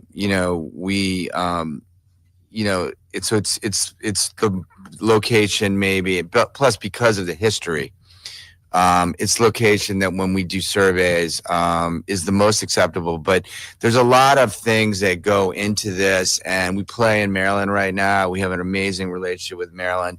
And like I said, it's not just our decision. Like, the decision is about the specific regions and areas and states themselves and DC itself. So like, we have a lot of dialogue going with everyone, and we're going to keep pushing forward. That I continue to, kind of just be transparent about what the surveys say and how the area feels at large. But that doesn't mean that there's not a lot of support in Maryland, a lot of support in Virginia. There is. But obviously DC is, kind of aligned with the history and happens to be the easiest place to get to for the most number of fans. I was going to ask you, how does that thinking, how does, the studies kind of inform your multi-jurisdiction discussions that you're going to have over the next weeks and months? Yeah, look, these are very, complicated things to decide, right? So you have zoning, you have real estate, you have what you can build, what you're allowed to build, and site planning. And so certainly it's an important part of the mix, but it's not the only factor. Josh Berry-Sverluga from the Washington Post. This is a public-private partnership you're talking about with the stadium. Do you expect to pay for the actual building yourself and get government to help with land and, infrastructure, or do you expect to get public money for the building too? Yeah, look, obviously we're having a lot of discussions right now, and it would be, I don't think it would be appropriate for me to get in front of, the governments that we're talking to, the Maryland government, DC government, PG County. I mean, I think it just wouldn't be appropriate, but I appreciate the question. And just kind of a minutia thing, Dan Quinn at the end of the season talked a little bit about your kind of week-to-week input with Adam and him going through the process. He mentioned Friday calls. You wherever you were around the world, you were always available. And what do you get out of that? What was the process like, and what sort of what's the advantage for you to having such? Yeah, I'm just learning, to be honest with you, from people who've been kind of good at this for a long time, and obviously very happy with what we've got here, and but ultimately, right, to a large extent, I have professionals running the team, running the front office, and so I'm somewhat deferring to them. But obviously, ultimately, right, I have to make sure that I understand, what's going on enough that if there was something that I disagree with, I would, involve myself. But right now, very happy with the leadership I have in place. Josh, Steve Weiner from the Associated Press. Following up on John's question earlier, is it safe to say the commander's name is around just to stay? Is that safe to say from your standpoint? Yes. And we're actually, I think it's now being embraced by our team, by our culture, by our coaching staff. And so, we're going with that. And I'm curious, how did your experience kind of dealing with the city of Philadelphia and Comcast and all that with the arena kind of affect your stadium thoughts here? And obviously you're dealing with 3 jurisdictions here, maybe 2 there. How did that sort of affect or maybe help you prepare for this? Look, anytime you go, like our North Star, it really is the same approach, which is ultimately like, what's the best, like I said, there's a lot of factors, but what's the best thing to do for the underlying population, kind of. And in the case of Philly, we ended up in an amazing situation where we're developing an arena, in the sports complex in Philly, for the Sixers. We're developing the Center City in Philly. We have Comcast as a partner. We're getting hockey and basketball. So I think that we ended up with an amazing situation and for Philly, right? And obviously it's a little more complicated here because it's multi-jurisdictional, but we're keeping our eye on the same thing and trying to balance everything and do what we think is the best thing for the city, for the overall region, and the fans and the team. And that's how we're going to think about it. But it was a good education. Hey, Josh, Eric Flack from WUSA 9. Emails from the city show that you personally called Chuck Schumer trying to get the RFK bill passed, and that you personally called with Jason Wright, Wes Moore, to try and get Maryland to back off.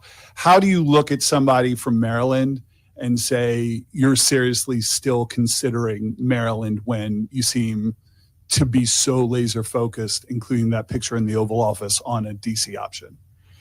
Look, I would say that Maryland's been amazing. Governor Moore and his team have been amazing. And, actually what we were trying to do is get DC to the table. So, I want to make sure that we're clearing up this misconception. DC was not at the table because they didn't own the land. They didn't have control of the land. So what we wanted to do and what we accomplished doing was to allow for the federal government to transfer control of the land to DC, right? Now, DC has to decide what it wants to do.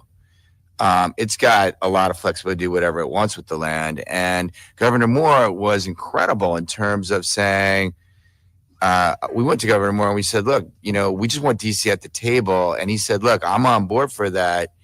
But I want to make sure that if that's a direction that DC wants to go and you want to go, that you take care of Maryland also. And of course we were going to do that anyway. And so I think that nothing has been decided and we're going down both paths at once. And that was the whole conversation. So all that happened so far, and yeah, I was working pretty hard to get DC to the table because I thought it was the right thing to do. And now we got the hard work of figuring out the multitude of specifics that you need to figure out when you're doing something like this. And DC really has to decide what it wants to do. After the RFK land became official in DC hands, you made in your ownership group up with the Sixers made a pretty surprising about face and reached a 50-50 partnership with Comcast on an alternative arena agreement there, as opposed to you financing a downtown arena. Yeah. Are those two things separate, or can you see them as intertwined? And if you're saving money in Philly, does that mean there's more money for a Commander Stadium here? Yeah. So, listen, first of all, they're not intertwined at all. They're totally separate situations. And obviously, we have the ability to finance both the arena and the stadium. They're totally separate situations. And so, and listen, ultimately, deals, about face. Deals kind of come. Ultimately, if you keep your eye on what's the best thing for the city, negotiations don't happen in a smooth way. And then you got to be able to pivot and willing to pivot. And when you think it's the right thing to do, and so we ended up in a great place in Philly, and I'm hoping we end up in a great place. And I'm very, very confident we'll end up in a great place here. Mr. Harris, Mark Seagraves, NBC Washington. And I understand why you don't want to get ahead of the conversation on the proposals coming from Maryland and DC. But from your point of view, DC has several different stadiums with several different models, business models. Do you see a stadium in DC, a business model that you prefer? Do you prefer to own the stadium yourself? Would you want to play in a stadium that is owned by the jurisdiction?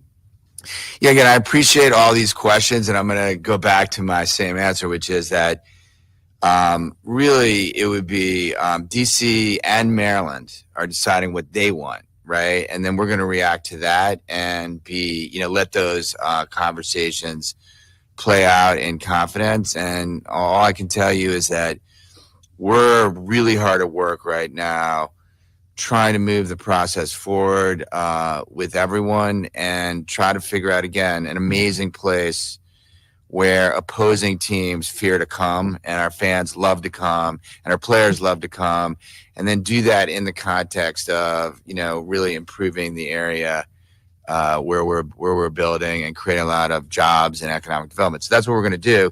But I can't really get into the specifics. The cities have to, dictate, when and how we talk about some of those details. And then obviously I'm happy to be available and react to them, but that's really the appropriate way for me to move forward on all this. Do you have Commanders owner Josh Harris speaking very forthright. I know a lot of folks wanted to. I think it's a dwindling minority, though, at this point. The name ain't changing. They're winning games, man. There's bigger fish to fry. The uniforms are going to change. I think they'll get back to the classic burgundy and gold look.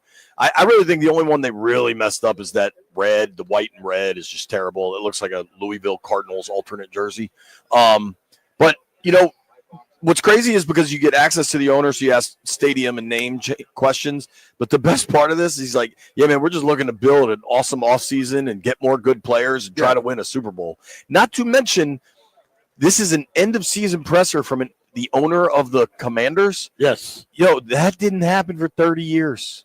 This is it's just more examples of how different the universe we occupy is now for the better. When we come back, Ryan Leaf going to join us live, Radio Row. It's Super Bowl 59 week, and there's no better way to make every play more exciting than with FanDuel Sportsbook. FanDuel makes it easy to place your bets and feel the thrill of every moment.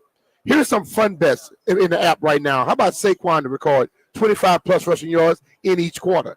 Either quarterback to catch a pass. Who do we think that's going to be? And how about Jalen Hurts to score an octopus? That's a touchdown and a two-point conversion. He needs to be carrying it. A big man to score a touchdown. Any offensive lineman to score a TD. Hell, how about as a defensive lineman? That's a big man, too. And I also feel that you can go with the over in this football game. Just place a $5 bet. And if you win, you'll get $200 in bonus bets.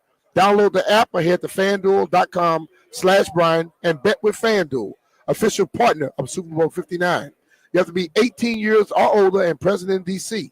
First online real money wager only. $5 first deposit required. Bonus issued as a non-withdrawable bonus bet, which expires 7 days after receipt. Restrictions apply. See terms at sportsbook.fanduel.com.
Keller Williams Realty. Big news from the NFL, where NFL Defensive Player of the Year last year and Cleveland Browns superstar Myles Garrett has requested a trade. General Manager Andrew Berry told reporters this week at the Senior Bowl that he won't entertain trade offers for Myles Garrett. Super Bowl 59 is live on the Fan Sunday with coverage all day long. The pregame begins at 4, kickoff around 6:30 from New Orleans. The Chiefs and Eagles, both teams, have arrived in Louisiana. NFC beat the AFC 56-50 in the Pro Bowl flag football game. That means they've won 3 straight seasons. Chip Kelly is the new OC for the Raiders. The Jets have hired Scott Turner and Charles London.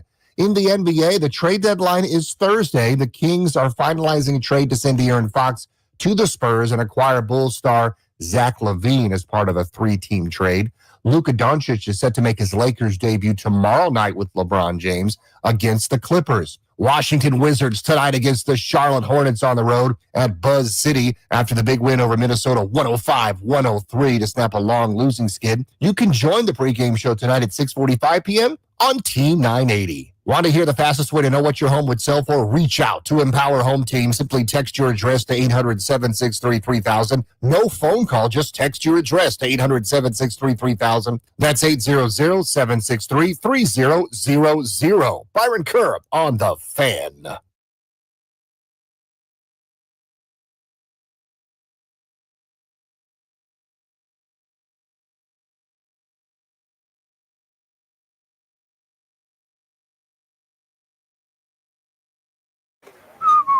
Hey, Brian, forgive me. Is there anything?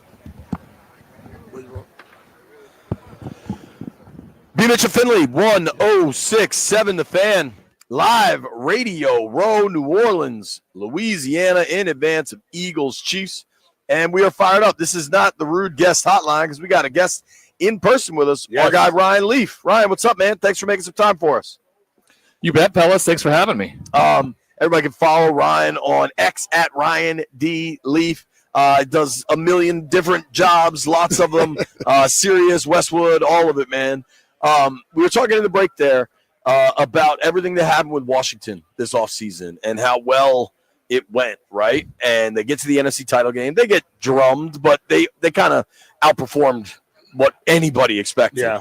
And you said something interesting. When you hire the right coach, a lot of things can fall into place. What do you think of Dan Quinn? I think he's amazing. You know, I think that what he's able to do in terms of bringing players together, the development of them, and then there's something that you can't quantify in a variable around being around the football. And defensively, that's exactly what he's done his entire career, no matter where he's been.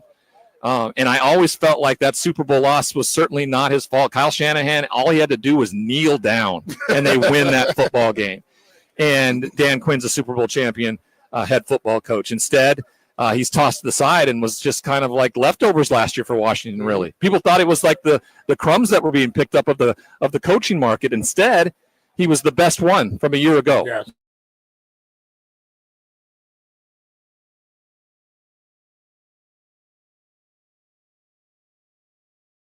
To what the NFL game would look like in his hands when the ball was going to be in his hands the majority of the time. Listen, it wasn't complicated. And a lot of people will give me crap about that he simplified the offense for Jaden. Isn't that the job of the offensive coordinator? Yeah. To simplify it. And it was simple for Jaden. It was triple option a lot of the time. It was a ton of RPO. And then when he was asked to be in the pocket and throw from the pocket, he's good enough to do that. And he's improving all the time. So I thought it was a perfect fit. And listen, I love the fact that people are excited and like, hey, they got drummed in the NFC title game, but they got lots further than they thought that they would. Listen, Detroit just explained to you how difficult it is to get back there. Yeah. And so this was a real opportunity for them to win. It was. They know what it was like to beat them, but it just goes to show you the guys that were not locked in, the guys that were young and who haven't played in those moments, they turned it over. It wasn't Jaden's fault. Defensively, they were a wreck. They couldn't figure out a way to stop anything there either. But listen, if they don't turn the football over, it's a different football game. Completely different football game. Dude, even the last one, the Eckler fumble, they had cut it to 11. They were in midfield. They had just forced the punt. Sorry, B. But Ryan, the importance, like when you get that quarterback with the right mindset, you know, everything today is blown up with social media and all, but Jaden doesn't care about none of that. How important is that for a football team? Yeah, I mean, he played a lot of college football. You know, he went to Arizona State where there was early success. He beat Justin Herbert as a freshman, transfers to LSU, you know, has a pretty good year his junior year, but wasn't necessarily anything that people would think what would happen his senior year. They beat Alabama. And then his senior year, he just, you know, he goes wild. The statistics, the Heisman Trophy victory, everything that comes with that. And then being the second pick in the NFL draft, you know, not a lot of pressure, you know, as the number 1 overall pick. Yeah. It really is. There's something to it. When you're not pick 1A and 1B, where there wasn't really a discussion. It was Caleb all along. He was better, they said. And Jaden was firmly the better quarterback, just more and then the mindset that he has. I spoke to the Arizona State football program, I think when he was a sophomore, and I use this line with guys all the time. I talk about how once you get to the NFL, you're the CEO of a Fortune 500 company. And so everything you do is about building the foundation strong enough to get you that second contract. Those were things that I didn't understand, that I didn't do, and he did exactly that. Like things like you heard, he lived with his mom. You know, he didn't go out. It was football, football, football. And guess what? He was handed the responsibility of handling the ball the entire football game. He was responsible for it offensively, and that is a lot to ask of a rookie. He has a lot of football under his belt. So, I mean, there's nothing but optimism ahead for them when it leads to the quarterback position. People are going to come after Cliff Kingsbury. I do not know why more people didn't.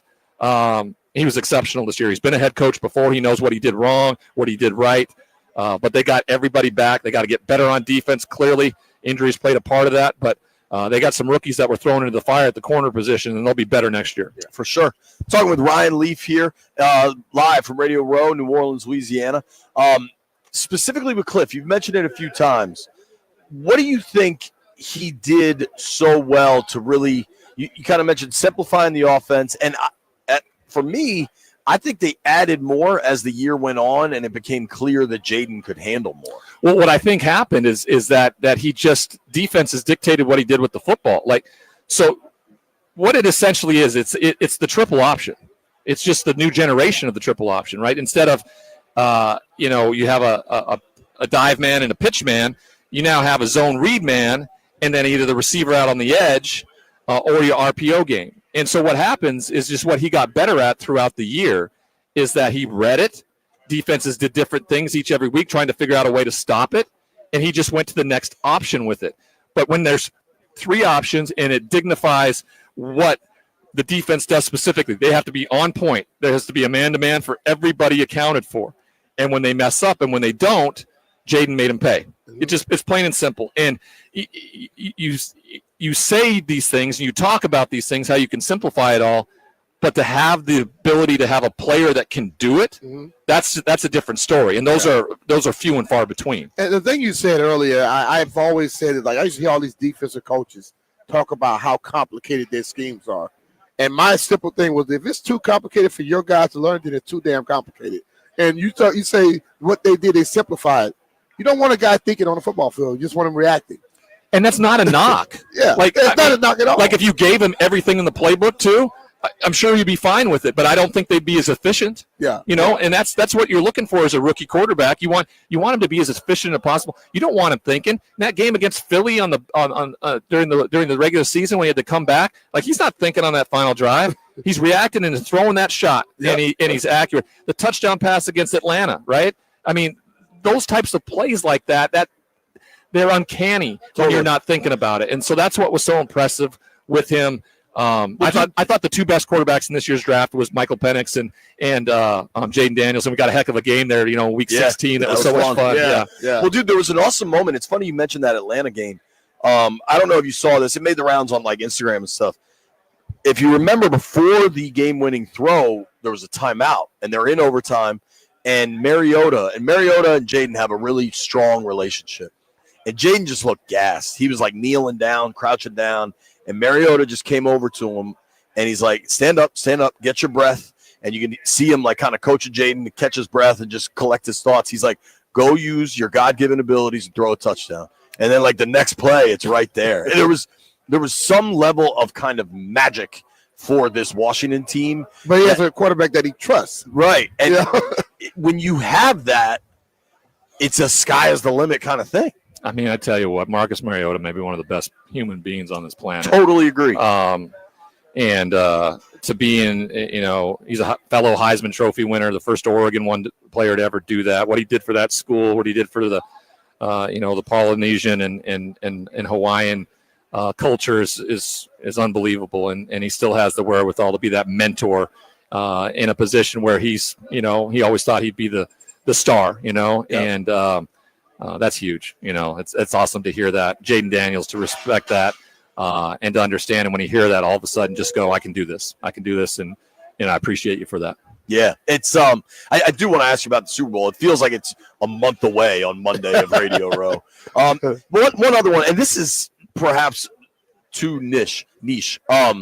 Talking with Ryan Leaf here.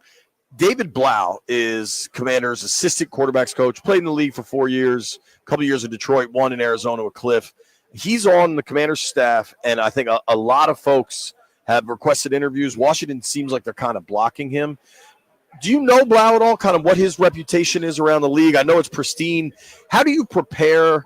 How does a staff prepare for the inevitable of Cliff getting another job?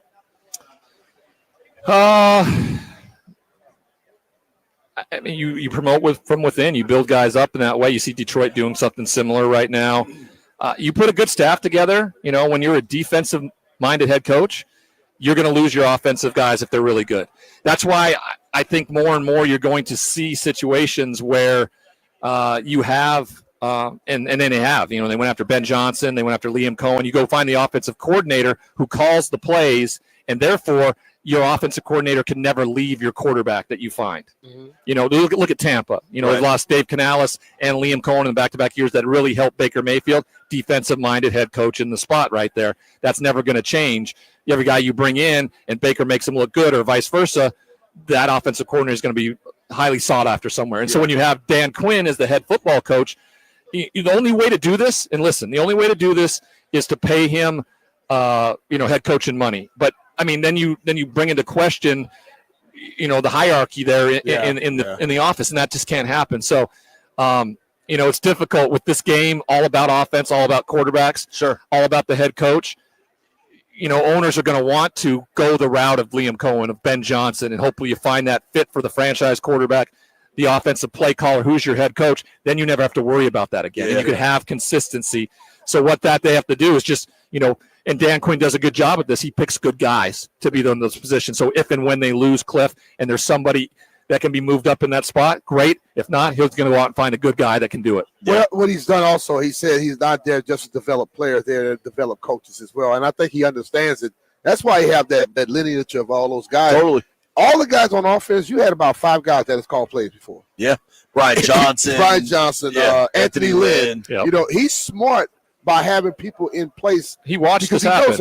Pete Carroll. He was under Pete Carroll. He watched Pete develop and empower coaches, and it's just been really, really fun to see. Well, and then on that Falcons staff too, when Kyle left and took everybody to San Fran. Let's switch it. You mentioned quarterbacks. Obviously, Chiefs Eagles this week. One side you like? I mean, this is a no-brainer. I got burnt 2 years ago on this. There's no evidence that shows that the team who's won 17 consecutive one-possession games is not going to do the same in this football game. There's just you can't tell me it because there's no evidence to show me it. All right, and so either I have to start believing what I'm seeing. And I don't know why in baseball and basketball, teams that win at the buzzer and win one-possession games are yielded as a strength. And people are looking at this Chiefs team like it's a weakness that they're not blowing people out. They didn't hang 55 on them in an NFC Championship game. Like, listen, bottom line is I think that Philly has probably the better roster. I think the defense is probably even better because of what Vic Fangio does in terms of only rushing 4 and still getting pressure on the quarterback. Go look at the statistic for Vic Fangio against Patrick Mahomes. I think it's 0-10. It doesn't bode well. I'll just put it that way. Bottom line is it's going to be a one-possession game. Kansas City wins that kind of game, 31-28. There you go. Ryan, thanks for the time, bro. Ryan. Appreciate you sitting down with us. You bet, fellas. Have a great day. Everybody give him a follow at Ryan D. Leaf. Listen to him on Sirius, Westwood, all the good stuff. Ryan always got a lot of great info. Thanks, dude. Appreciate your time. Now, here's what I'm thinking, B, and You tell me what you think. Yeah. I know we have more coming here. I'm really excited. Gerald McCoy was an all-pro player for the Bucks, defensive tackle. I can't wait to talk to him and just kind of understand how he thinks Washington rebuilds this defensive line that I think is our focus, you and I's focus, and what he thinks of Myles Garrett potentially being traded.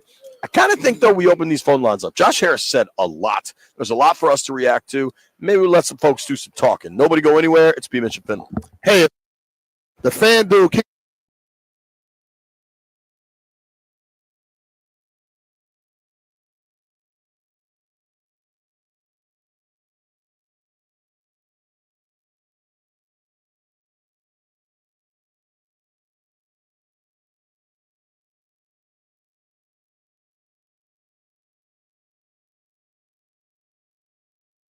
Hey, it's Brian Mitchell here. The FanDuel Kick of Destiny is back, and this time it's every manning for himself. This Super Bowl, two legends will take the field in a sudden death field goal showdown. Peyton versus Eli. Big Bro against Lil Bro. Live from New Orleans. One kick to claim the ultimate family bragging rights. Who will rise to the moment? Pick your winner now in the FanDuel app, and if you back the right brother, you'll earn a share of $10 million in bonus bet. It's the FanDuel Kick of Destiny 3. Make your free pick, and don't forget to tune in to watch the showdown live during Super Bowl 59 pregame show on Fox at 3 p.m. Eastern. May the best Manning win. Download the app or head to FanDuel.com/Brian and bet with FanDuel, official partner of Super Bowl 59. FanDuel Sportsbook is the official partner of 106.7 The Fan. You have to be 21 years or older and present in Virginia. No purchase necessary. Bonus issued as a non-withdrawable bonus bet, which expires 7 days after receipt. Restrictions apply. Void where prohibited. See terms at sportsbook.fanduel.com. Gambling problem? Call 1-800-GAMBLER.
I'm Toby Altizer with your sports update on the Fan. Big news in the NFL today as Myles Garrett has officially requested a trade from the Cleveland Browns. Coaching news from over the weekend, the Raiders hired Chip Kelly as their offensive coordinator. He won the national championship with the Buckeyes this past season. The Commanders blocked assistant quarterback coach David Blau from interviewing for the Jets job. He's going to return in that same role. Big-time NBA trades over the weekend. Luka Doncic traded to the Lakers, Anthony Davis to the Dallas Mavericks.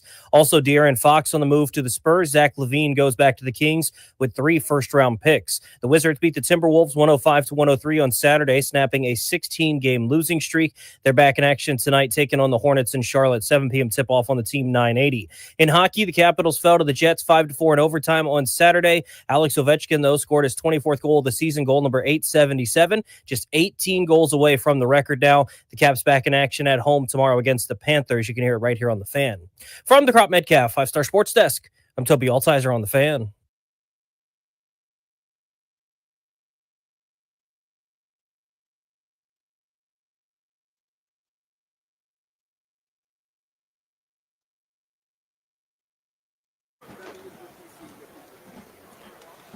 Love this song, Jeffrey. Kendrick is awesome. I understand that. I still don't know how you don't get Wheezy for the New Orleans Super Bowl halftime. Like, if you're going to go hip-hop, it feels kind of a direct shot to not get Lil Wayne. Gotta be careful. Don't you think? It may seem like that, but you know who gets final say on who does it? The NFL. Well, and isn't Jay-Z kind of the guy in charge of halftime still, now? he still has a boss, the NFL. Sure. And one guy has a certain way, and the other guy has a different way. Kendrick is considered the intelligent guy. Sure. And people may see that and say, okay, he's better suited for it. Speaking of bosses, Tom Curran in the building. Now that's how you know things are getting real. We're always excited to have Phil Perry, but when Curran shows up, whoa, big time. Odyssey, not nutty. They got a row, bro. A whole section. Now,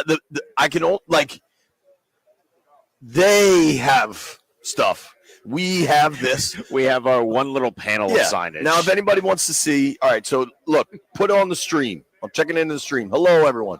This is my camera. This is where I'm sitting. Brian is very far away, right there. Now, we'll take you behind the camera. Back here is Phil Perry and Mitch Tischler. Over here is Denton Day. Now, look, we're decorated. We got this thing. What do you figure that is? 3x10? We got a 3x10 106.7 The Fan banner joint. Is that a fair description? Yeah. We also got some table skirts. I don't know if that's See this? Might be 2.5. 2.5 by 10.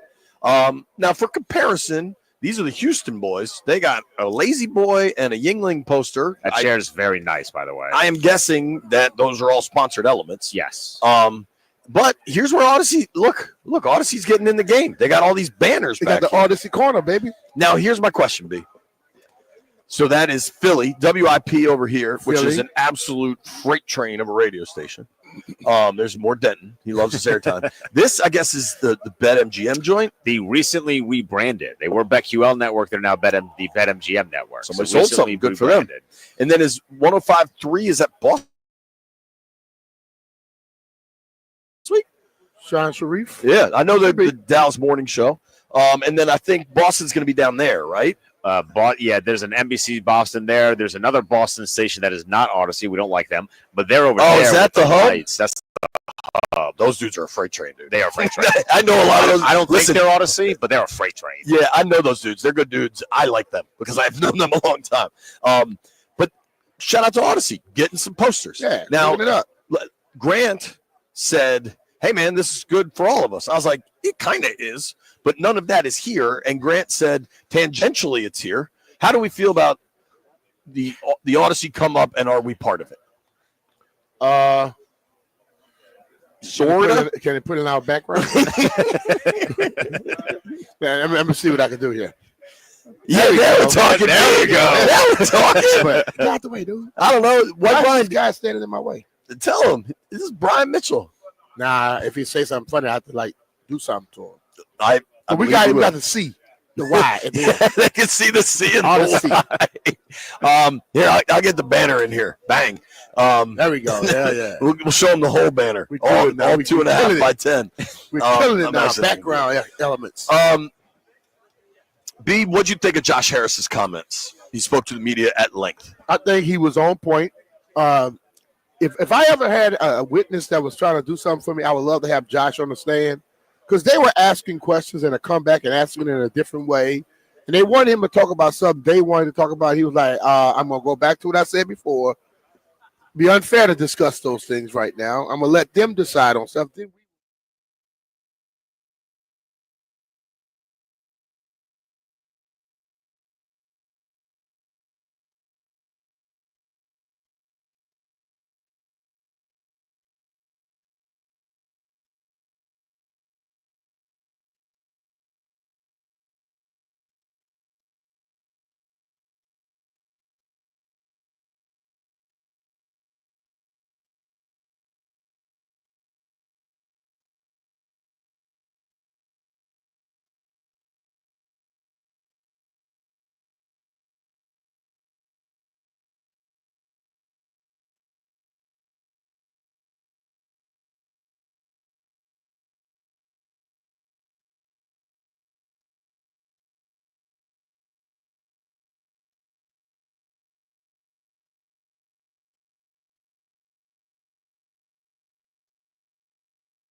Hey, how about Kendrick? Sleep it. I'm here for it. I was dancing in my hotel room.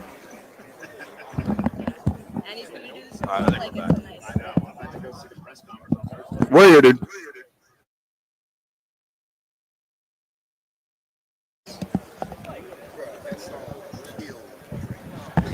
Yeah. Beamish and Finley, 106.7 The Fan. Jeff Goodman is a basketball guy. I don't know where he works now.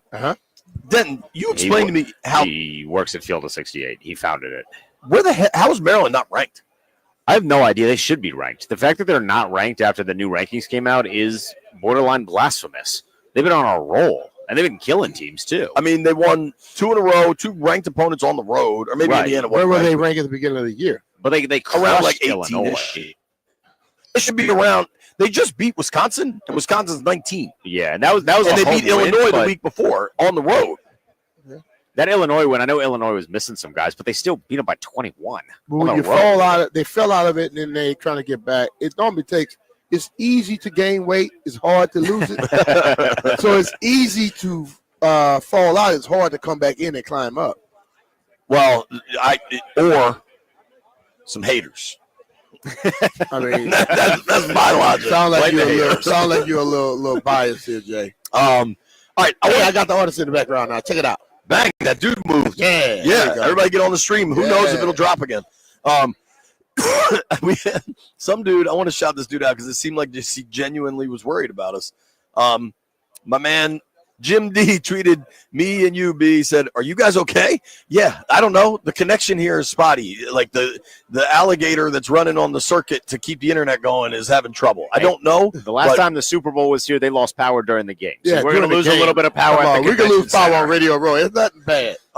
Beyonce made the whole dome go black. We're just gonna roll with it. That's our plan. Yeah. If you hear us not talking, it's because something's wrong with the internet. From 10 to 2, from 9 to 1 Central, me and B are gonna sit in these chairs and chat. Yeah. All right. We talk about we talking about Lil Wayne and stuff earlier. So Manny Fresh. I saw Manny. I was golfing yesterday. The guy said, "That's Manny Fresh house." Why does he have a little dog, little bitty dog, and he sound like it's like something wrong with his voice? I expected to see like a pit or A big dog. He had a little bitty dog. It's like your dog. Then he had a wiener dog, just running full speed in a circle by himself, while the other dog is just barking. That's funny. Do you remember? I showed you this video when my oldest was little. She was like 3. I like one of my favorite songs ever is "Still Fly," and I taught her the beginning. "What's up, Fresh? It's our turn, baby," and she would walk around and say that. And then Ainsley, her thing was, "Hey, babe, I'm Sean Landetta." You remember that one? Hey, babe. Josh Harris is Commander's managing partner. Man, smart. Spoke at length today. People want to try to pigeonhole him on the name. I thought Wino did a really, really good job. He addressed the name thing, and guess what? That should be a point that's gone. Don't try to bring it back. He basically dismissed all the people that try to make it into a thing. It's not a thing. I think they're going to update the unis. I think the unis are going to look closer to what you wore. Yeah, and they're still going to have the black ones. But the name thing, please let it go. Let it go. I think we're better off not living in this limbo of maybe it'll happen. And I think for all the folks that hear, I'm not doubting people that have heard stuff that it might change. But if Josh is saying it's not going to, it's time to chill. Like that dude is at a podium. Wino did a really good job because Harris spoke to it but didn't give any sort of definition. And then Wino followed up with, "Is it safe to say the name is here to stay?" And Harris said, "Yes." Like that really cements it. Let's so like you said, that group is getting smaller. Also, they're getting older. Okay. Oh yeah. Let's think about this. So a lot of people who have that mindset, "Well, I ain't gonna follow this. You're getting older. People are not out there promoting to old people anymore. They promote to the young folks who carry this stuff with them. And so realize the young people, a lot of them that came back to this team with Jaden. They gonna keep cheering for him. And that group is gonna get smaller and smaller and smaller. So just understand it sometimes, But then the thing that I hate so much is it's a group of folks who don't really care about this team. They just want to start some ish. Yeah. Okay? I And can't stand that. They are the ones that promote this stuff, and they get a few people behind it.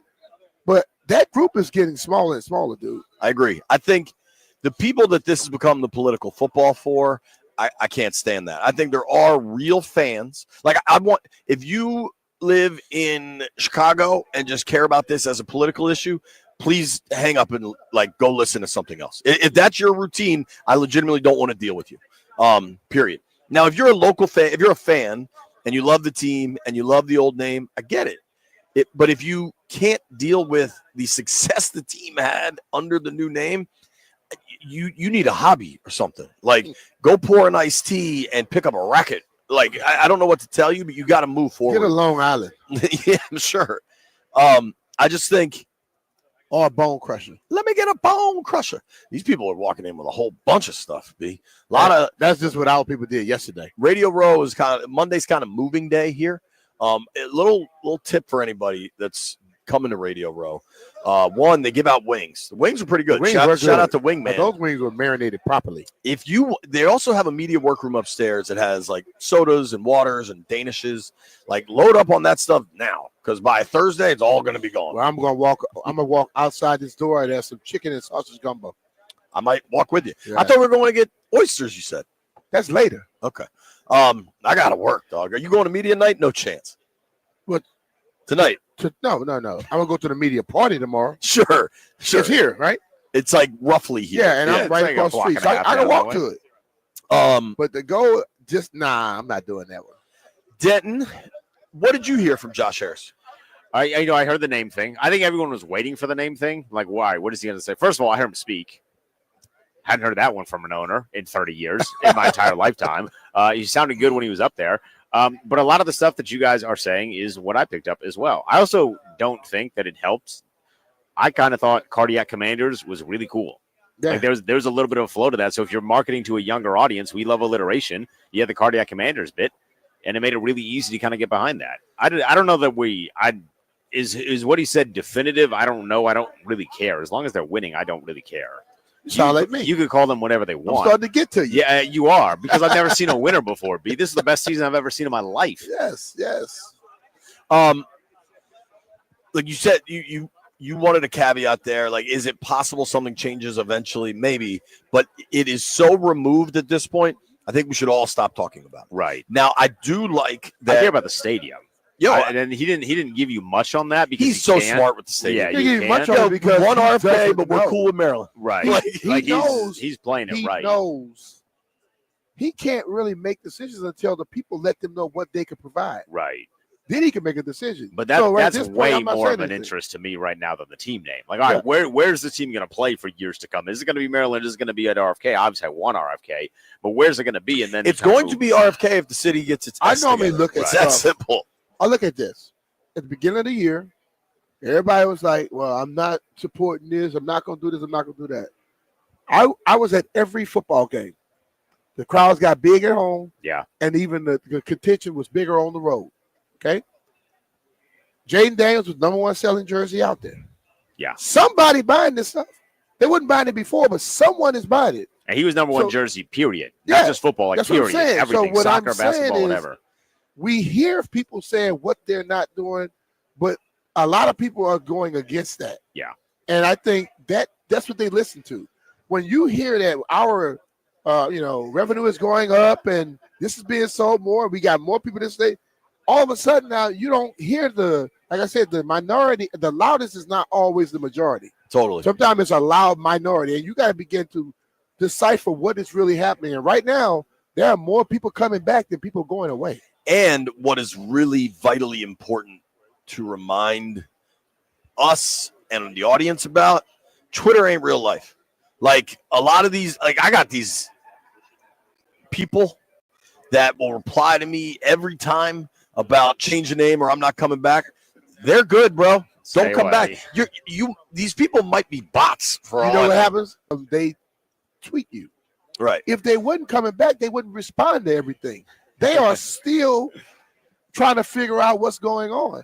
and they hit you because you normally respond to them. No, stop hitting me because I don't say nothing to them. I've muted a lot of the Redskins or but you know what? give me Redskins or give me Mute death don't crowd. tell them that you muted them. Right, but they still think they get something. That's even better. Do we all agree that it's as long as they get RFK done in a timely manner, it's RFK? Now it's the ball's in the city's hands. I don't know what's going to happen. I kind of think they get it done. It seems like there's just so much momentum there, and you got real people, man.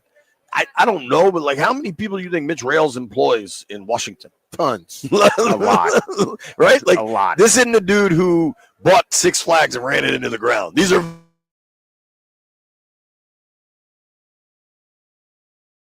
end with one left. If you are the district of Columbia, you know what one not your crown jewel, but you know what a real feather in your cap, for lack of a better word, is? You know what is something that you show off and put on your brochures? The tennis tournament. That is a world-class tennis tournament. It's obviously in tennis, you got the majors, and then you've got the ones that go around the country, right? You know who owns that? A dude that is owners of the Commanders. No, Mark. I'm just saying, these dudes are locked into the city. They understand. And one thing specific to the tennis, and I brought this up way back in Miami. That thing is well attended. The way they rebuilt the Dolphin Stadium, which was terrible, and they've rebuilt it into Hard Rock, and it's super dope. Miami, I think Miami and Palm Springs and Cali are the two highest tennis tournaments in the U.S. that isn't the U.S. Open, basically. You know where they play the Miami Open, the tennis joint? Inside that stadium? Hard Rock Stadium. Yeah. They built that out so it could configure for tennis. I don't know nothing, but would I be shocked if I just think for the crowd that is going to say, don't spend all that money for a stadium, you only use it 10 times a year, you're incorrect. It's way more than 10 times Do a it year. right. Do it right. No, and people will be in there all the time. You get Final Fours, you get WrestleMania, you get Taylor 4th Swift. and July 7th. Who's coming to Beyonce. Stadium? Yeah. Can you imagine that same person coming in D.C.? Yeah. How about the World Cup is coming to the United States, maybe North America? Is it U.S., Canada, and Mexico? Mm-hmm. None of it in D.C. None of it. There's a reason a lot of things skip here, and all that will be back. I feel like there's the problem is real momentum on our. A lot of people that like to say it's only 10,000 a year because they don't go to nothing outside of football games. Or I have dumb. attended many A lot of people are dumb. other sporting events and concerts and all these things at stadiums all around this world. Right. And who doesn't want to come to the nation's capital with the proper stuff in place? Yeah, totally. Jeffrey, what did you hear from Harris? Well, I'm glad he shut down the name thing. I've also heard that even though a lot of people wanted in Maryland and Virginia, the team is going back to DC. I heard Jeff, you're the only one that wants it in Maryland, and nobody wants it in Virginia. Hey, yo, I know what he said is 3 entities that we got to make it easier for people to get to. Right. Getting right there down in 95 is not easy for nobody. Yeah. Not even people that live on it. What I really heard though is that he solidified a lot of questions about our future as far as the team name and the location of the team, which that seemed like the media was bent on. But I'm glad he finally put those things to rest, because we were just in here talking. Toby's in here, and he said something that's so real. He said, for the first time in my life, we are going into a season where we could just talk football the entire offseason, and people want to make a big deal about the name and the uniforms and all this other hoopla. I'm just glad he put those things to rest. Dude, well said, because it is so refreshing to hear from the owner, because it disallows the people that market in speculation. All hashtag rumors, hashtag sources, all that stuff. But just because you talk to somebody that has been to Redskins Park does not make them an ownership source. Totally. And you know who clarified all of it? The owner. Yeah. On the record, at a podium, with television cameras on them. There are people that will not even listen to the owner. They still think they know more than, well, man, I'm just telling you what I know. Well, if the person that can make the decisions and make the changes is not doing it, then I'm not listening to you anymore. Hey, yo, JP and B, can I make a disclaimer right quick? What's your disclaimer? If you call this station talking about the name, we are blocking you from calling into the B. Mitch and Finley show. No. Let's reverse this. T-shirt over here. Let's reverse this. Actually, Yeah. You ever see that Mel Gibson movie Ransom? When like the people try to kidnap his kid, and then he reversed it and said, "You know what? Actually, I got 10 mil if you get me the kidnappers," and it just flipped the whole operation. If you still think they're changing the name, call right now. Let's have a conversation. Because where are you getting this from? If you still think, and dude, if you want to caveat me and say, well, what about 30 years from now? Like, okay. If it happens 30 years from now, guess what? We probably won't be around to talk about it. So let's give us a damn. In the Jaden Daniels era, where he's the highest sold jersey in the country, or maybe the world, according to Denton. I don't know. Denton's claiming he's selling more jerseys than He sold the most jerseys for Ronaldo or Fanatics, whatever. period, this year. Okay. Please, 800-636-1067. I would love to have a conversation with somebody that still thinks they're changing the name, because the owner just said they're not. I do think the uniform stuff is coming. I think that's good. I hate those white and red.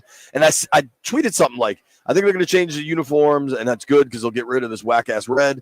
And this guy replied to me, and I like the red. And I was like, the red is fine. It's just not burgundy. Yeah. Like, I got no beef with red, but it's burgundy and gold. That ain't it.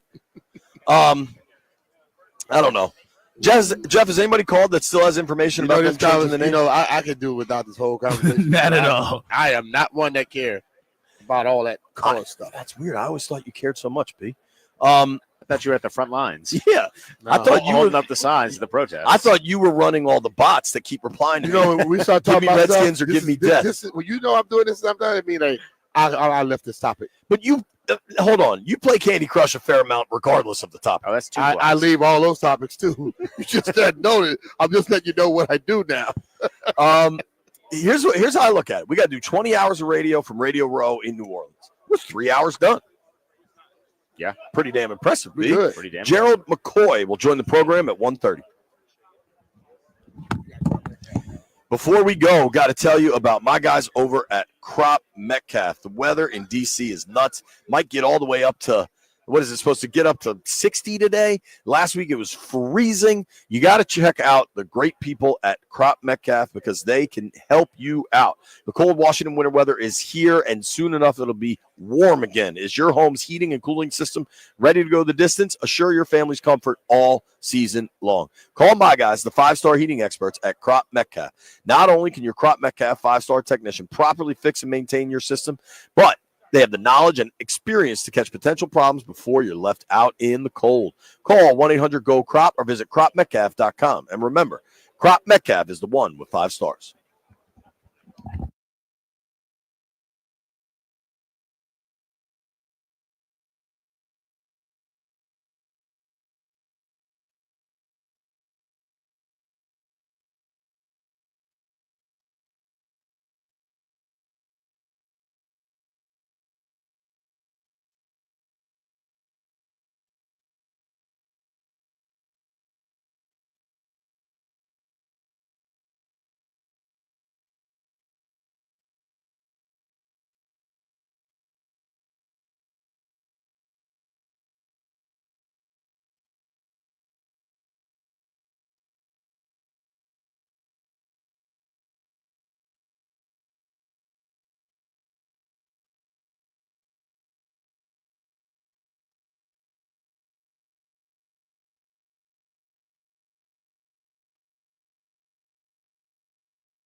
I'm Toby Altizer with your sports update on the Fan. This update is brought to you by Reynolds and Power Home Team, Keller Williams Realty. The Super Bowl getting set for Sunday.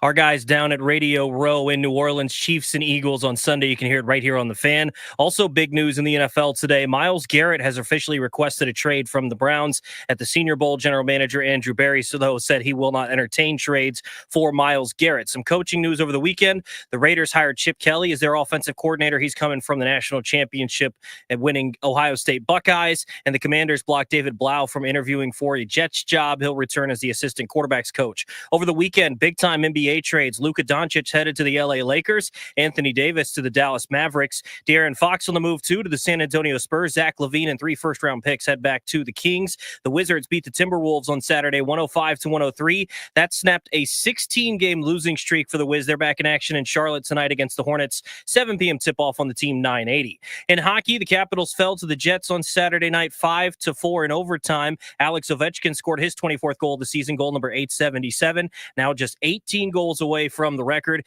Caps off today. They're back in action tomorrow at home against the Panthers at 7 o'clock right here on the Fan. Want to hear the fastest way to know what your home would sell for? Reach out to Empower Home Team. Simply text your address to 800-763-3000. No phone call, just text your address to 800-763-3000. That's 800-763-3000. From the Crop Metcalf 5-Star Sports Desk, I'm Toby Altizer on the Fan.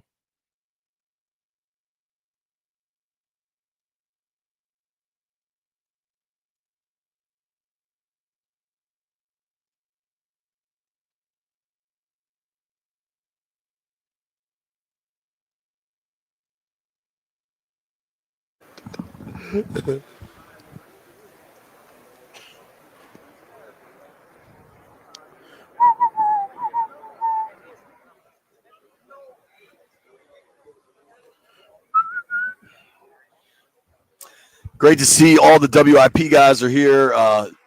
Joe and Hugh are on the air right now. Ike Reese just walked in.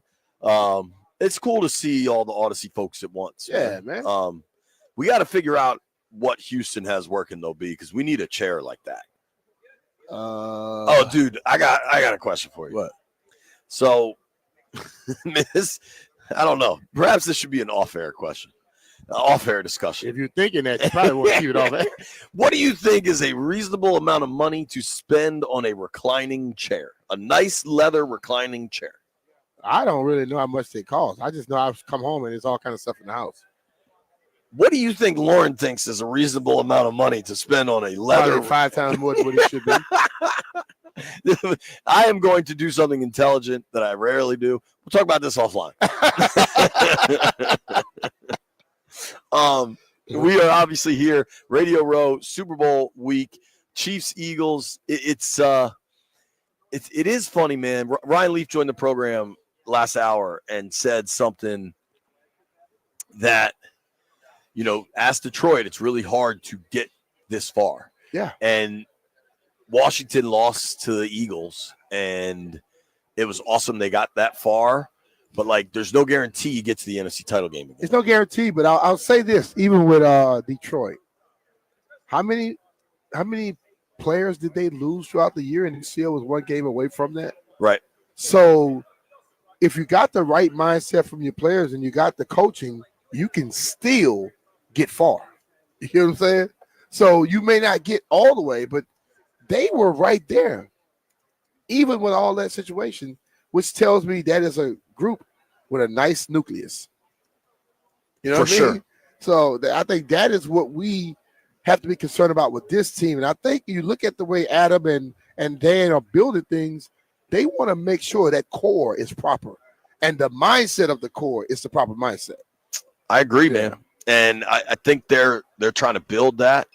And I think it's going to be fascinating with this Myles Garrett stuff. A lot of people are like, yo, just do it. Just do it. One thing that's really interesting, I don't know that Cleveland could actually trade him. Like the Cleveland cap situation is so messed up because of the Watson contract. Like they're $30 million over the cap right now. And I think they have some restructures to work through and all that numbers. So when you trade a guy, don't that stuff goes with them? All the, how they so the way they make this stuff work is, I don't know what Myles Garrett's signing bonus was, right? 60 mil, something outrageous. God, the internet here just sucks. There we go. So of his signing bonus, right, it was 50 mil. And then they space that out over the life of the contract, and they add all these late void years onto the life of the contract just to space it out more, right? Yeah. But like that money still has to be accounted for. So they'd get slapped with all that spaced out void year prorated signing bonus money at once. But when you're trading, those other people are coming in, and if those numbers all match, it doesn't necessarily have to come in front. It's right there. It would he basically got $100 million in bonuses, right? But they are still paying most of that off. 25 his cap numbers at 19. Next year it goes up to 20. In 27, his cap number is 40. It's a void year, but like that 40 million still has to be accounted for. It's kind of what's happened to the Saints. It's like they had all these, like they try to just kick everything away. That's everybody that says the cap isn't real. It doesn't mean you can't be more aggressive to the cap than Washington has historically. Yeah. But the cap eventually becomes real. Yeah. I don't know.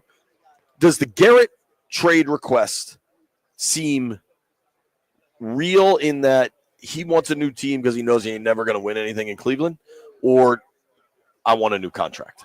I want a new contract. You think? Hell yeah. Like when Ayuk started his nonsense, that was about getting the contract. My read on that was complete contract driven. Yeah. This one seems a little, because Cleveland is such a mess. Like Ayuk, you at that point you were on the best team in the NFC, dude. Yeah. What do you need to trade for? Yeah. You just want some cash. Yeah, because he could really mean like, I ain't gonna win nothing here. And like you said, they're in trouble with the cap, so I can understand that move. But still, he wants a new contract. Let's be real about it, dude. Right. Because you named names earlier. What's the guy? Josh Allen. Josh Hines Allen. Hines Allen. That dude there, I guess he added that because every time you talk to Josh Allen, you think quarterback. So the ultimate thing is like, I'm looking at this guy money, and he makes more than I do. And I know I'm a way better player than him. So I want my money. That's the way players think. Is like, they know based off of the stats and the discussions and that you're a better player than said player. But why is he making more money than you? I always say the locker room always knows. You know what every player in the NFL is highly cognizant of? How much every other player is making. Yeah, especially if they're in their position. Dude, totally. I think it's fascinating to kind of watch this Garrett thing unfold. And for everybody that's like, yo, do this. The GM in Cleveland has already come out and said, we're not trading him. Yeah, period. but they always come out and say stuff like that. And there's going to be a million websites that'll say, like, yo, Washington's a perfect place. That doesn't mean the Rams aren't calling or Seattle. Like, there's a lot of options. You know what I mean? And I think shout out to Mitch Tischler for delivering small hot dogs. If I ever had to guess what my man Mitch would bring, it's a mini bratwurst. Hell yeah. Yo, you pause, Jeff. All I'm talking about is bratwurst. What are you talking about? Get your head out of the gutter, Jeff. Jeez. Denton, with the Garrett thing, do you think Real wants out of town or wants new cash? I definitely think he wants out of town. I mean, that organization is such a disaster. Like, if you actually care about winning, right? Because the thing with him, you're going to get paid no matter where you go. You're going to get money wherever. You know you're not winning there because that Deshaun Watson contract is impossible. They're not going to go get a new young great quarterback, is at least not this upcoming year. So at the very least, you're looking like 2-3 years down the road before any real winning starts to happen. I think he actually wants to get out of town and see if he can go compete somewhere else at an organization that is not completely dysfunctional. I do too. I think everybody always wants to get paid, and there's no way Myles Garrett is going to go into a season without guaranteed money on his deal. That's the same thing that happened with Trent Williams a couple of years ago. Yeah. Like, some of these dudes are just that good that they're not going. It's just not going to happen. He's still at the top of his game. If he had fallen off, he can talk all he wants. It won't happen. But this dude is still at the top of his game. Right. He had 14 sacks last year. Yeah. He's all pro. And I just think the way he impacts games is so crazy. Honestly, dude, going back in time to week 5 Brandon Coleman's performance on Myles Garrett was outrageous, dude. Clearly, Coleman was getting beat up later in the year. I don't know if you saw this, B, and forgive me, I don't even know who I should credit with this, but Commanders met with a bunch of folks during the Senior Bowl. I do try to like caution people from getting too excited about meetings at the Senior Bowls and combines. They're going to meet with a lot of people. You have to do your due diligence. Right. But they met with a lot of tackles, and people are like running with that. They're going to focus on rebuilding the trenches, and that doesn't necessarily mean an indictment or condemnation or necessarily like a compliment to the existing tackles. They're just, this is football, dude. You know you can never have enough of tackles. The problem is people think you have to have 5 good offensive linemen. I believe you got to have like 10 of them. You need to have 5 backups that you don't have a big drop off if one of those guys get hurt. You can't. You're probably going to dress out 8 or 9 of them. 9 now, like on the field. Yeah, but you need 10 of them, not just 5. So yes, you got some people on your roster. You also have Brandon Sheriff, who's coming off of a knee injury. So you need somebody. I mean, Cosby. I said Brandon Sheriff. Wow, I went way back. But you got Cosby coming off of that, which means at that point you need to have probably 2 for that position. You don't know how quick it's going to come. Or what happens with that situation? There's also a lot of tackles at the Senior Bowl. They're not meeting with quarterbacks there. But guess they what don't you need can them. do? The tackle who is very good but won't be exceptional can be a hell of a guard. When the Cowboys' offensive line was great, you know what they did?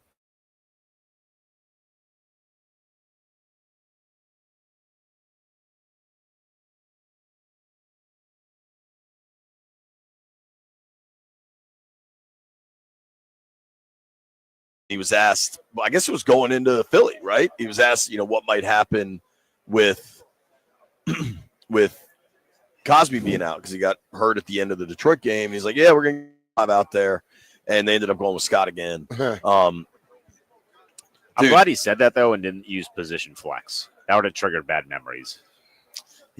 It's funny how different it feels when when DQ says stuff than when Ron said it, because it's not like Ron didn't say a bunch of stuff. But see, the thing about it, DQ don't always talk about stuff. Right. He might say some things here and there, but every day it was another cliche from the previous staff. And every single day they didn't do what they said they were going to do the day before. They talked about this culture change stuff so much, but I never saw the culture changing. The culture changed, and I didn't hear which club coming in saying we're going to change the culture. They just did it. You know what I mean? Right. So you got to get to that point eventually. Yeah, for sure, man. I think a few things. I think the internet in this building is driving me crazy. It sucks. At least the signal's working. But I think specific to the O-line and the D-line, I think that's where you're going to see a real focus this season. And I think that's where it should be a real focus. I don't think that should be a surprise to folks. And I don't know. I just, it's going to be fascinating to watch this all unfold, and I'm excited for it. And I think the fact that Josh Harris, the Commanders owner, spoke today at length, right? I mean, it was a long presser. He probably talked for 25 minutes or whatever. And there was no discussion about, like, it's just so remarkable to see and watch and hear, and none of it is dysfunctional anymore. Yeah. It's just, yeah. Maybe because I lived it closer than most, it just it remains that remarkable. But we talked about it at we should shout out the event the other night. Friday night feels like it was a month ago, but 106.7 The Fan live in Leesburg at the Tally Ho Theater was a lot of fun. It was. Really good crowd. A lot of people out there. How late did you go there? After you did your Irish goodbye? I said goodbye. Yeah, but you disappeared a little quicker than normally you said, and I can see you creeping around, and then you creep out. B, I felt awful. You looked it too. I powered through, but I wasn't there much long after you. In my mind that night, I thought I was gonna be home by 9:30. When we came back out at 9:30, I was like, "Oh my god!" I just felt sick. I thought it was a very cool night, cool event. Did you enjoy that, Denton? You were holding it down. It was a great time. It was great to see everybody out there too. I thought it went really well. For sure. And it's a lot easier when you're talking about a good football team. Dude, totally. You know what I mean? And it's just so different. And I think if everybody could just chill with the name stuff, we'll all be better off. There's no other. Who's a good team? Not even a good team with angst like the Bills and the Ravens, right? Those are two really good teams, really good franchises that don't know if they're ever going to get past the Chiefs. They got their issues. Mm-hmm. But the Bucks keep losing OCs. But at some point, maybe Baker should get some credit. But I don't know. Maybe it's all these other guys. Mm-hmm. Houston, it needs a new OC. They got a young quarterback. They play some good defense. The Rams, what do they got to figure out? Stafford's dragging them along, right? Stafford's like, I want back. He just wants cash. He's not actually retiring. But all these other franchises that are pretty good. Seattle, Matt Paris in the building. What up, dude? Seattle, all these teams that have to figure all this stuff out, right? They're just talking about football all the time. And I don't know if it's Washington is that unique that because of the political discourse in our city and kind of what drives the city is this internal polarization of everything where everything is a debatable topic and a talking point surrounded by a communications team. That's what our city is based upon, right? And maybe we just can't operate like normal football fans, but let's get there. Because the dude that caused so much of the divisiveness and the problems and the toxicity, he's in London. And apparently he's real pissed off. So let's just act like the rest of these people. The Bears stink. And I don't think it's really going to go well with Ben Johnson. They just hired Eric Bieniemy to be the running backs coach. But you know what people in Chicago are talking about? The football team. Yeah. Nobody's and this is a different situation because of the name. I understand all of it, but we are so close to just being a football team focused on football. I think we're closer than people think. Where we go? Doesn't that sound great? I think we already on the other side of the garbage. We are past that already. We are, but you can still smell it. We've passed the garbage, but we're still on the street. We need to turn the corner. You know what? And we know Dan picked the name. If you want to cling to that, go back to it. Windshield, not rear view mirror. True. See how small that rear view mirror is, but that windshield. Look at the possibilities. Forget about what's behind you, bro. Nick Ackridge is a dude that covers the Commanders for. I guess I gotta stop saying skin so much, but if I'm gonna practice what I preach, I probably won't though. Let's be real. Ackridge covers the Commanders for Pro Football Focus in some capacity, right? I saw this tweet. He's like, man, as someone who was born in '94, the previous name means ineptitude and failure. I've seen twice as many playoff wins under the Commanders. It's kind of an interesting perspective because for me, being born in '81, I don't agree with that. But if you're young, the Redskins sucked. If you're 25, they were terrible your whole life. So maybe you don't care about the name. You know what I mean? That's interesting. How old are you? I was 95. The little difference for me is that we were psychos in the house. So we had NFL Network on all the time. So I was a historian. I knew who Brian was when I was 9, 10 years old, which most kids did not because I'm just constantly watching America's Game and seeing all these highlights. So it's a little different, but I understand where he's coming from. If you were not a psycho and were not locked into America's Game whenever it was on and all the history that was surrounding that franchise, you probably don't care about the Redskins that much. Totally. Here's what I do care about. Gerald McCoy played defensive line for the Tampa Bay Buccaneers for a long time and was very, very good at it. Gerald McCoy is going to join us next live here, Radio Row in New Orleans. That's right. The big game has arrived and fans are fired up to see who will be hoisting the trophy here in New Orleans. You can get in on all that action at the ESPN Bet Sports Book. There is so much to look at with this Super Bowl. What if you I know a lot of people are really high on Dallas Goedert's passing yards. They think he could be a huge part of the Eagles' attack. Obviously, a Saquon anytime TD is going to be juicy. What about Kelsey in this thing? What about who's the rookie wide receiver they got out of Texas? Speedster. I'd be interested in that dude. maybe getting Worthy. loose once. Yeah, Worthy. There are just so many different angles. I love. Shout out to Landfill. This is his bet, but the Patrick Mahomes rushing over, I absolutely love in this game. Whatever it is you're looking for, if you're looking just at over-unders, totals, all the props, all the spreads, whatever it is you're looking for, ESPN Bet Sportsbook has got you covered. Plus, ESPN Bet's big game giveaway promo is offering a chance at $1 million in prizes. 25 winners will walk away with $10K in cash, and 7,500 winners will get $100 in bonus bets. There's no deposit or bet required. Download the app and opt in today.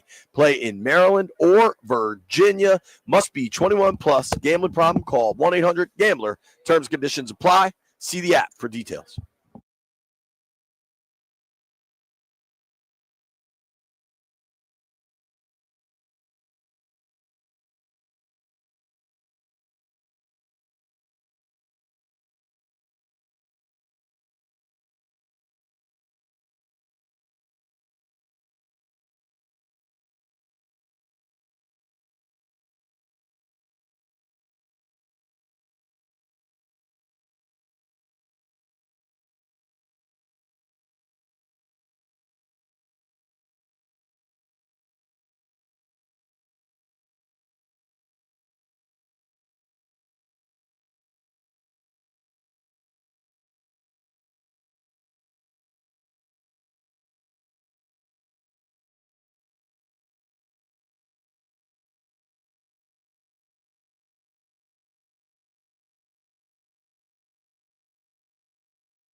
I'm Toby Altizer with your sports update on the Fan and the NFL. Super Bowl week is here. The Chiefs taking on the Eagles on Sunday. You can hear the game right here on the Fan. Also in the NFL, Myles Garrett has requested a trade from the Cleveland Browns.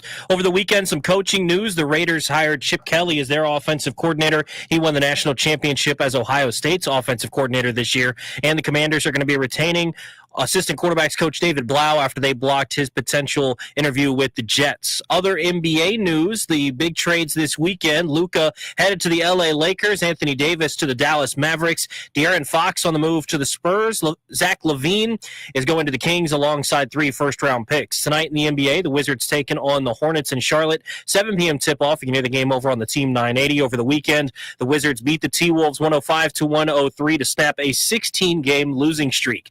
In hockey, the Capitals fell to the Jets on Saturday, 5-4 in overtime. Ovi scored, though, his 24th goal of the season, goal number 877, just 18 away from the record. From the Crop Metcalf 5-Star Sports Desk, I'm Toby Altizer on the Fan.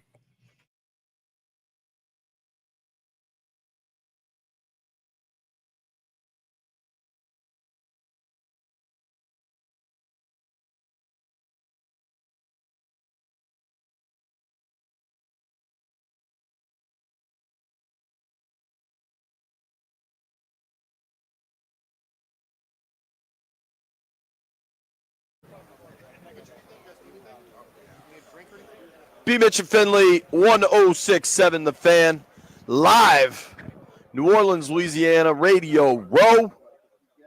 And in just moments, Hey, come. Den, Right in front of you.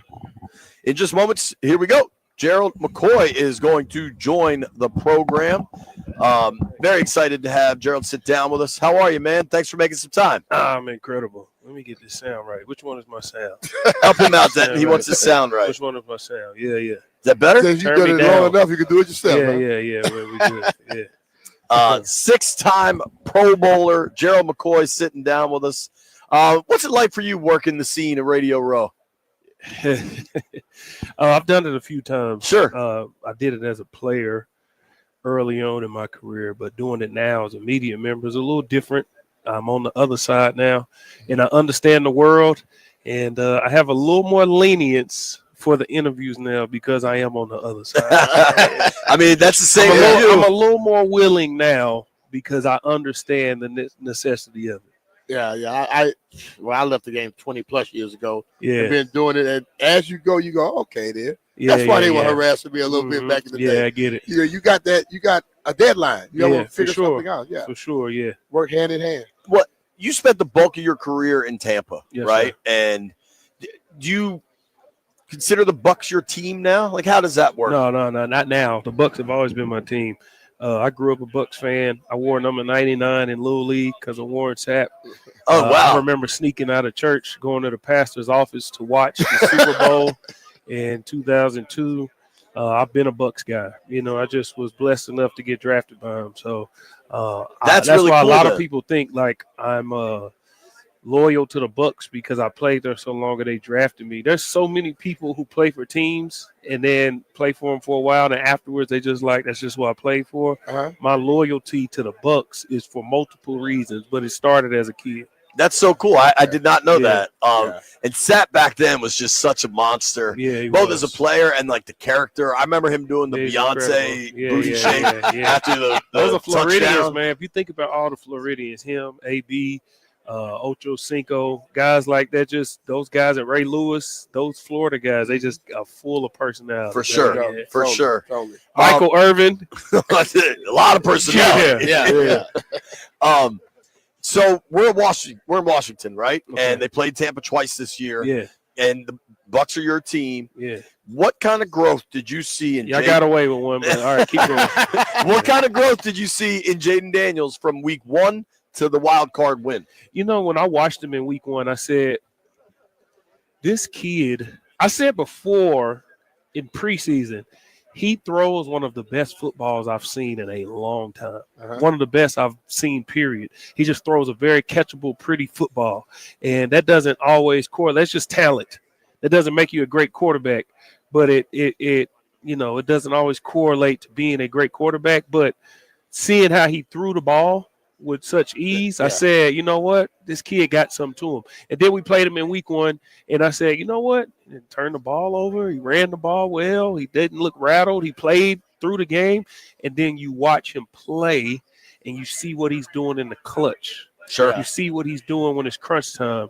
And Kurt Warner, my colleague on NFL Network, said, when you're watching these people, what you're watching them do is something that they've been doing. Yeah. You don't get in crunch time and you change. You don't get in crunch time and you all of a sudden, I know how to take a deep breath and center in. That's how you are at all times. That's why it looks like he's like that in the clutch, but he's like that at all times. Yeah. And you've seen him get more and more comfortable to where, hey, this is just football to me. Like a guy like Jaden. So people like to automatically say, oh, running quarterback. No. He's a passer who can run. Exactly. How does that affect your game, your pass rush? When you on the field, if you had a guy that you know can throw it, but he can run, did you change up anything? Yeah, I had the supersized version of him in Cam Newton. So, and Cam Newton was one of those innovators. You had your Mike Vicks and guys who could do it, but then Cam came in doing it at the size he was doing it. He was electrifying. There's exciting, there's explosive, and then there's electrifying. Cam was electrifying, and that's what Jaden Daniels has, man. And you have to be very aware of what you do. You have to rush smart, but you can't rush scared. Max Crosby said when they're rushing Patrick Mahomes, you have to rush smart, but you can't rush scared. And I knew about that playing against Cam Newton. We did a thing. Joe Cullen, who's a defensive line coach, which is crazy that they're about to play Jalen Hurts, because Joe Cullen, who was my defensive line coach, is a D-line coach at Kansas City. Oh, wow. And he taught us about building a well. This came from Rob Marinelli. And when you build a well, you want to keep guys like that in the pocket, and there's a way to do it when you're rushing up front. But you have to be very aware with how you're rushing. You can't just rush free. Like if I'm rushing, let's say Kurt Warner, I'm all right. I'm good. You just can't go. do that with Jaden Daniels. Yeah. So that's the difference. And man, he's a threat at all times, at all points of the game, every down. Some quarterbacks, you're like, oh, he's not a threat at this point. But he's a threat at all times, because first down might be a direct run for him. Yeah. Totally. So you got to have eyes on him at all times. Does Pat kind of fit that? Because Pat, you don't look at him and say, oh, this dude here can break it out, but he has a run in every game. Yeah, well, the reason he fits that is because of his coach. Pat has all the ability. So when you talk about talent, when you talk about guys with talent, Pat is overly talented. Which tool he pulls out that bag depends on the game and the moment. That's what's making Pat so great. When we watch Tom over time get better, what it was is Tom knew when to do what. He's very methodical. He knew how to win games. It wasn't all overly explosive. It was, I know how to win when it's necessary. We seen Pat score a touchdown in the AFC Championship on his own read. Pat kept the ball. That's not something we've seen him do. Right. But Andy Reid can draw it up. Yeah. And when you have all these weapons at your disposal and a quarterback that can do anything, you want to pass. But if we need him to run, he can. Yeah. That's what makes Pat, his mind along with all his tools, that's what makes him so great. Joining us now is former NFL All-Pro defensive tackle Gerald McCoy. Gerald is the co-host of McCoy and Van Noy on Yahoo Sports, recording from the Toyota Land Cruiser set on Radio Row this week. Check out McCoy and Van Noy with Gerald McCoy and Kyle Van Noy on Yahoo Sports, YouTube, all your major podcast platforms. Specifically with Washington, I think to go down in Tampa in the wild card game, incredible. Were you surprised by the team that showed up? Very. They asked us a question on NFL Network, and they said, how far can Jaden Daniels take the Washington Commanders? And my answer was he can take them from Tampa International to Raymond James Stadium, and it stops there. That's not what he did. It took him and he kept going. But, I mean, when the playoffs started, when you get into November, December, you start to see who's who. If you want to win December, January, you got to be able to stop the run and run the ball. But if you want to win in the playoffs on the road, you got to pack a defense. And that's what has went under the radar with the Commanders was the defense and how well they were playing. They got a timely takeaway at the end of the game versus Tampa. They had 5 in Detroit. What happened in the NFC Championship? They turned the ball over. Yeah. You see what I'm saying, man? You got to pack a defense to win on the road. We knew what Jaden Daniels was. We knew the weapons he had at his disposal with Zach Ertz and Scary Terry. We knew what they could do. We didn't know what the defense was going to do. Sure. The defense showed up, and they showed out, man. And this thing can keep growing.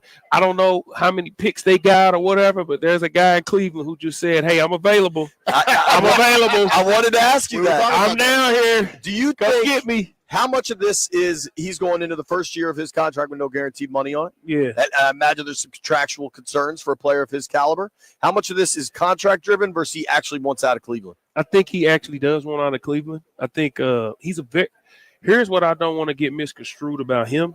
I remember when I was a free agent after I had left Tampa, and mine, which I understand, me and Tampa parted ways mutually because I was going into my first year without guaranteed money. Mm-hmm. When I was going up to Cleveland, they had D tackles there. And I think Larry Ogunjobi was there at the time. And they were bringing me in. And they asked Myles Garrett, hey, how would you love to have Gerald McCoy come in? He said, we good with what we got. He's loyal to whoever he's with. And he's been loyal to that team and that franchise, regardless of what. You haven't seen him waver. So if he asks out with what he's done, one defensive player of the year, he's a finalist again, fastest to this, done all this, and he's been loyal in the media and on the field. Yeah.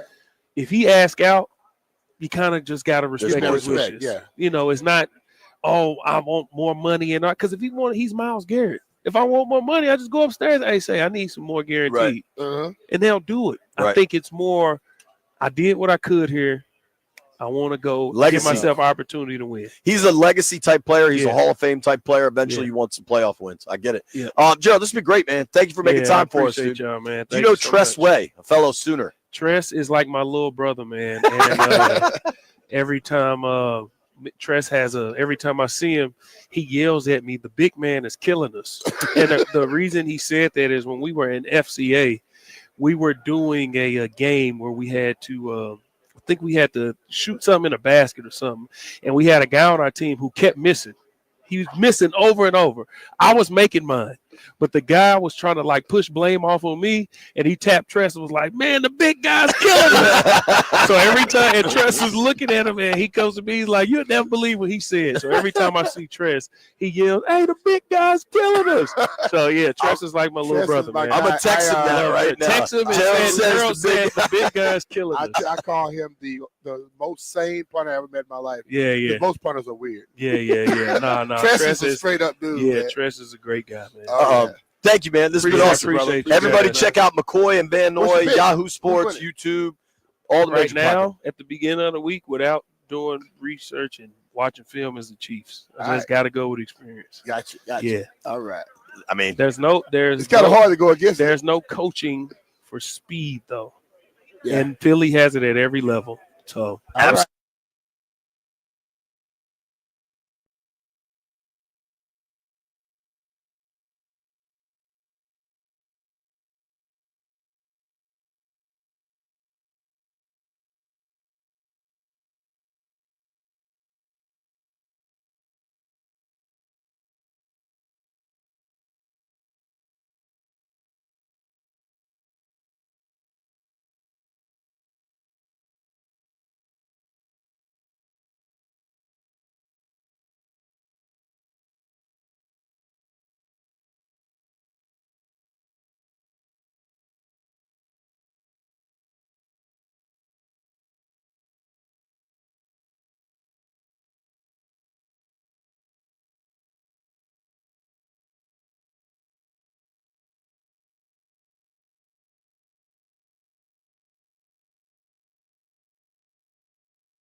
Jeff, I like what you're doing here. We can just go all New Orleans beats all week, baby, all week. Maybe a little Louis Armstrong while you're at I'm it. with it.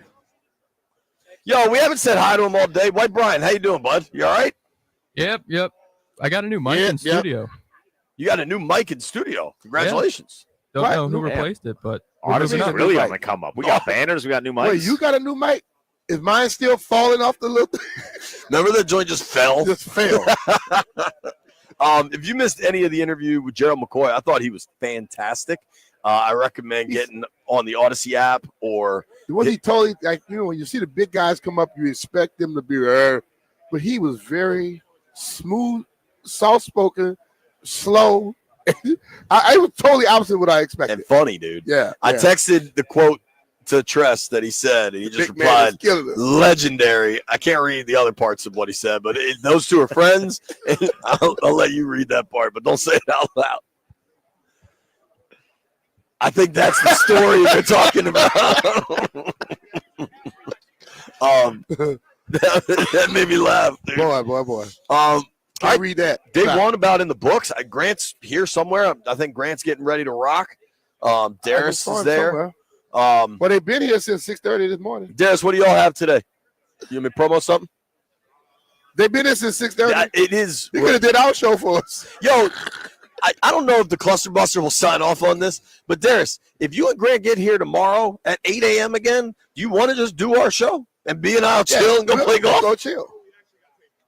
I don't know. I think Grant would. I don't know that Darius is committing. I could damn sure go play golf. Yeah. There's a tea time tomorrow at 10:30 at the TPC Louisiana. That's where we played when I was here. I could go. Yo, I'll take it. Bring your earplugs. Why? Dog, it was unbelievable. Did I not tell you about this? Dude, they got a go-kart track next to the golf course. Oh, I don't care about that. I block stuff out, Jay. You get irritated by everything. Ask Chick, Mitch, like we all played. It was unbelievable. Chick is probably worse than you when it comes to getting irritated by something. Chick needs his golf to be in a perfect setting. I understand that. Yeah. I'm just telling you, it's loud as hell. And, well, I think, barring the Cluster Buster just letting Grant do eight straight hours, which honestly I think Grant would love, I don't think we get to go play You can have it. All right, new rule. If Grant's sitting at this chair when we come on first at 9 a.m., put the headset on. It's Grant. Put the headset on. Jeff, does that work with you? Fine. I really enjoyed talking to McCoy. That was cool. Tomorrow we got the another first day was packed cool day. though. This is the first time it had this many people on a Monday.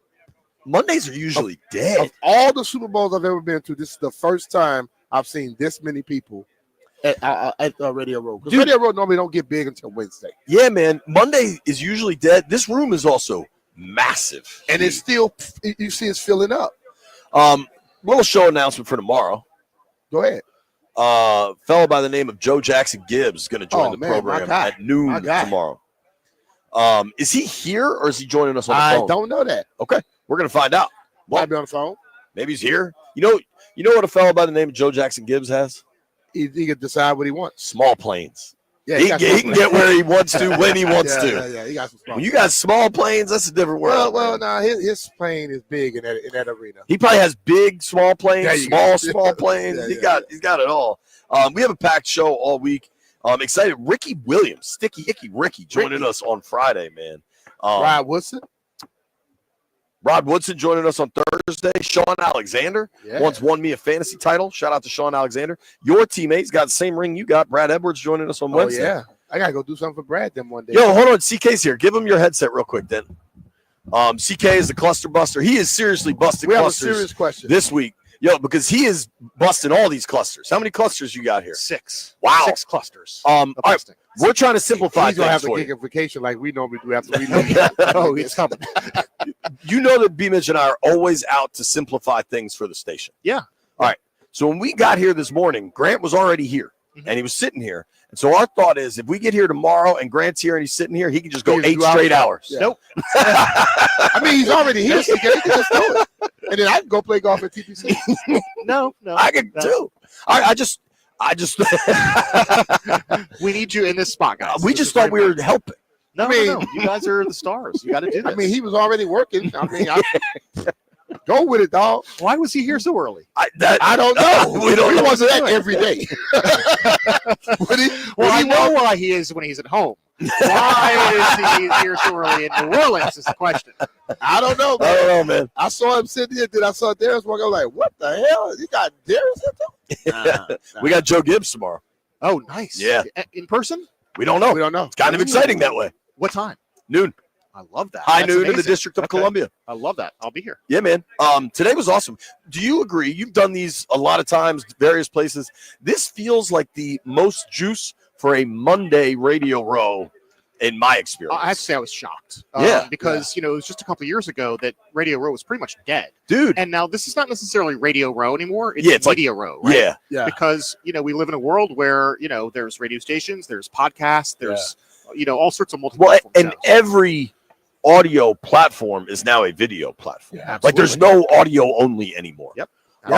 And so I think Radio Row honestly has done a good job of kind of And this evolving damn with that. building is big. I was walking for a huge. long time trying to get I there. heard you guys talking about that earlier, and I did the same thing yesterday. And I'm sorry I should have told you to come to the correct hall. Well, Because I very rarely give myself I know leeway with I know. time. I know, JP. And I actually did today. Never, actually. very, very. I did today. Yes. Now, granted, I walked in at 8:50 or whatever, but I was okay. That was earlier than you normally do. It was day one. Tomorrow I'll see you at 8:58, buddy. Especially now we know where we're going, got credentials, we're in business. But dude, 59. what's interesting is I remember it was Tischler and I when we first started taking the podcast on the road to Radio Row. We were like the first ones to do that. Mm-hmm. And now I almost wonder if there's more podcasts than there are radio stations. I would bet anything. Yeah. There have to be. I would guess there's only about maybe 20 radio stations, and the rest are something else. That's crazy. 20 man. radio I could be stations. wrong. We got 6 of them. Yeah. Dude, I said this earlier, and I don't know. I think this is accurate. Odyssey's got to be the foremost sports says that radio. right there. Yeah. It's Country literally on that Festival sign right there. Sports Oh. Radio. But Well, I don't have a sign, dude. I'm over here with the 2.5 by 10 banner. I'm reading the same sign you're reading. We'll read it for the people. we've got I just read it. we've got 28 stations, but my favorites are right here. These two, right? So we got All right. 28 though. Is Rooster coming? No, Is- absolutely not. Well, and if he was, he'll get here Friday. I want to be clear. Chris, if you're listening, I believe your show is not on the air yet. I will pay your bus fare to New Orleans. I will pay it overnight, like ASAP. I'll chip in. All right. I'll chip in. Let's get Rooster on a bus to New Orleans. Thank you, CK. Thank you to everybody that listened to the program today. Today was a lot of fun. A lot more It was. more than I expected, honestly. Monday's usually pretty slow, and this was dope. Thank you to Gerald McCoy for joining us. Thank you to Ryan Leaf for joining us. Thank you to our guy Chris Miles for calling in. Thank you to Denton Day sitting in with us throughout the day. CK there at the end. Fun day, man. Day 1 in the books. Day 2, we're back tomorrow. Joe Gibbs, noon tomorrow. Grant and Danny coming your way next. Grant is here. Darius is here. Going to be a fun they've one, been here for man. 18 Super hours Bowl week, already. Radio Row. You made it this far. Denton knows you a beer.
On wireless?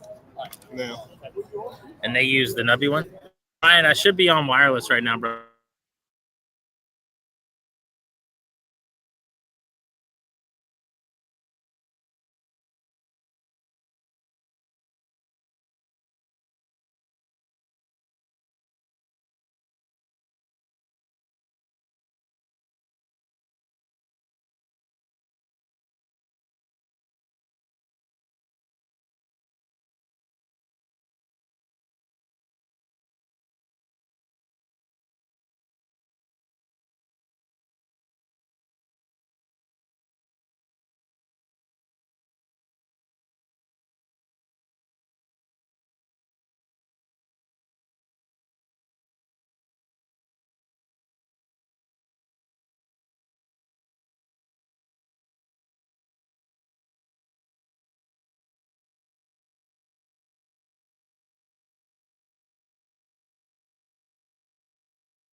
I'm Toby Altizer with your sports update on the Fan. This update is brought to you by Prince George's Community College. Super Bowl week as the Chiefs get set to take on the Eagles. Chiefs looking for their third straight Super Bowl. The Eagles looking for their second in franchise history. You can hear the game right here on the Fan on Sunday. Other NFL news, Myles Garrett requested a trade from the Browns today. Some coaching news, the Raiders hired Chip Kelly as their offensive coordinator. He won the national championship with the Buckeyes this past season. The Commanders also blocked assistant quarterbacks coach David Blau from interviewing for the Jets job. He'll return in the same role. Earlier today, Josh Harris was asked about the Commanders' name and basically said it's not changing. He said, quote, "I think it's now being embraced by our team, by our culture, by our coaching staff. We're going with that." In the NBA, big trades over the weekend. Luka Doncic is headed to LA to join the Lakers. Anthony Davis headed to the Dallas Mavericks. Another big trade, De'Aaron Fox is headed to the San Antonio Spurs. Zach LaVine goes back to the Kings, as well as 3 first-round picks. Over the weekend, the Wizards beat the Timberwolves 105-103 on Saturday night,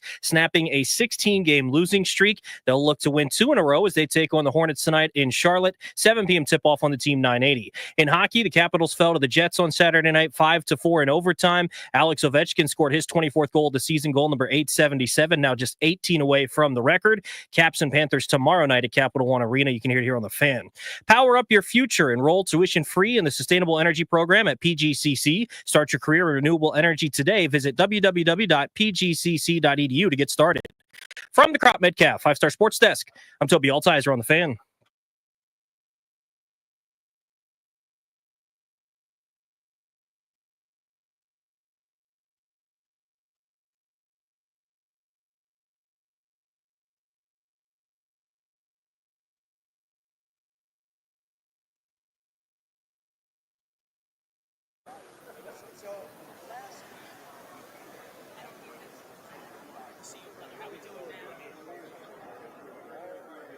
Good Monday afternoon and welcome in to Grant and Danny on the air live on 106.7 The Fan to kick off Super Bowl week. Your boy is out in New Orleans at Radio Row. Danny is holding down the fort back in our Half Street studios. Got a great show planned for you today. Daniel, how are you? I'm good, my friend. So a couple things real quick. Forgive me for waxing poetic here for a moment. We have, as you said, we got a great show, plenty of cool stuff coming your way. This weekend was a big full circle thing, I think, for you, for me, for a lot of us. Friday night, we had this unbelievable just party.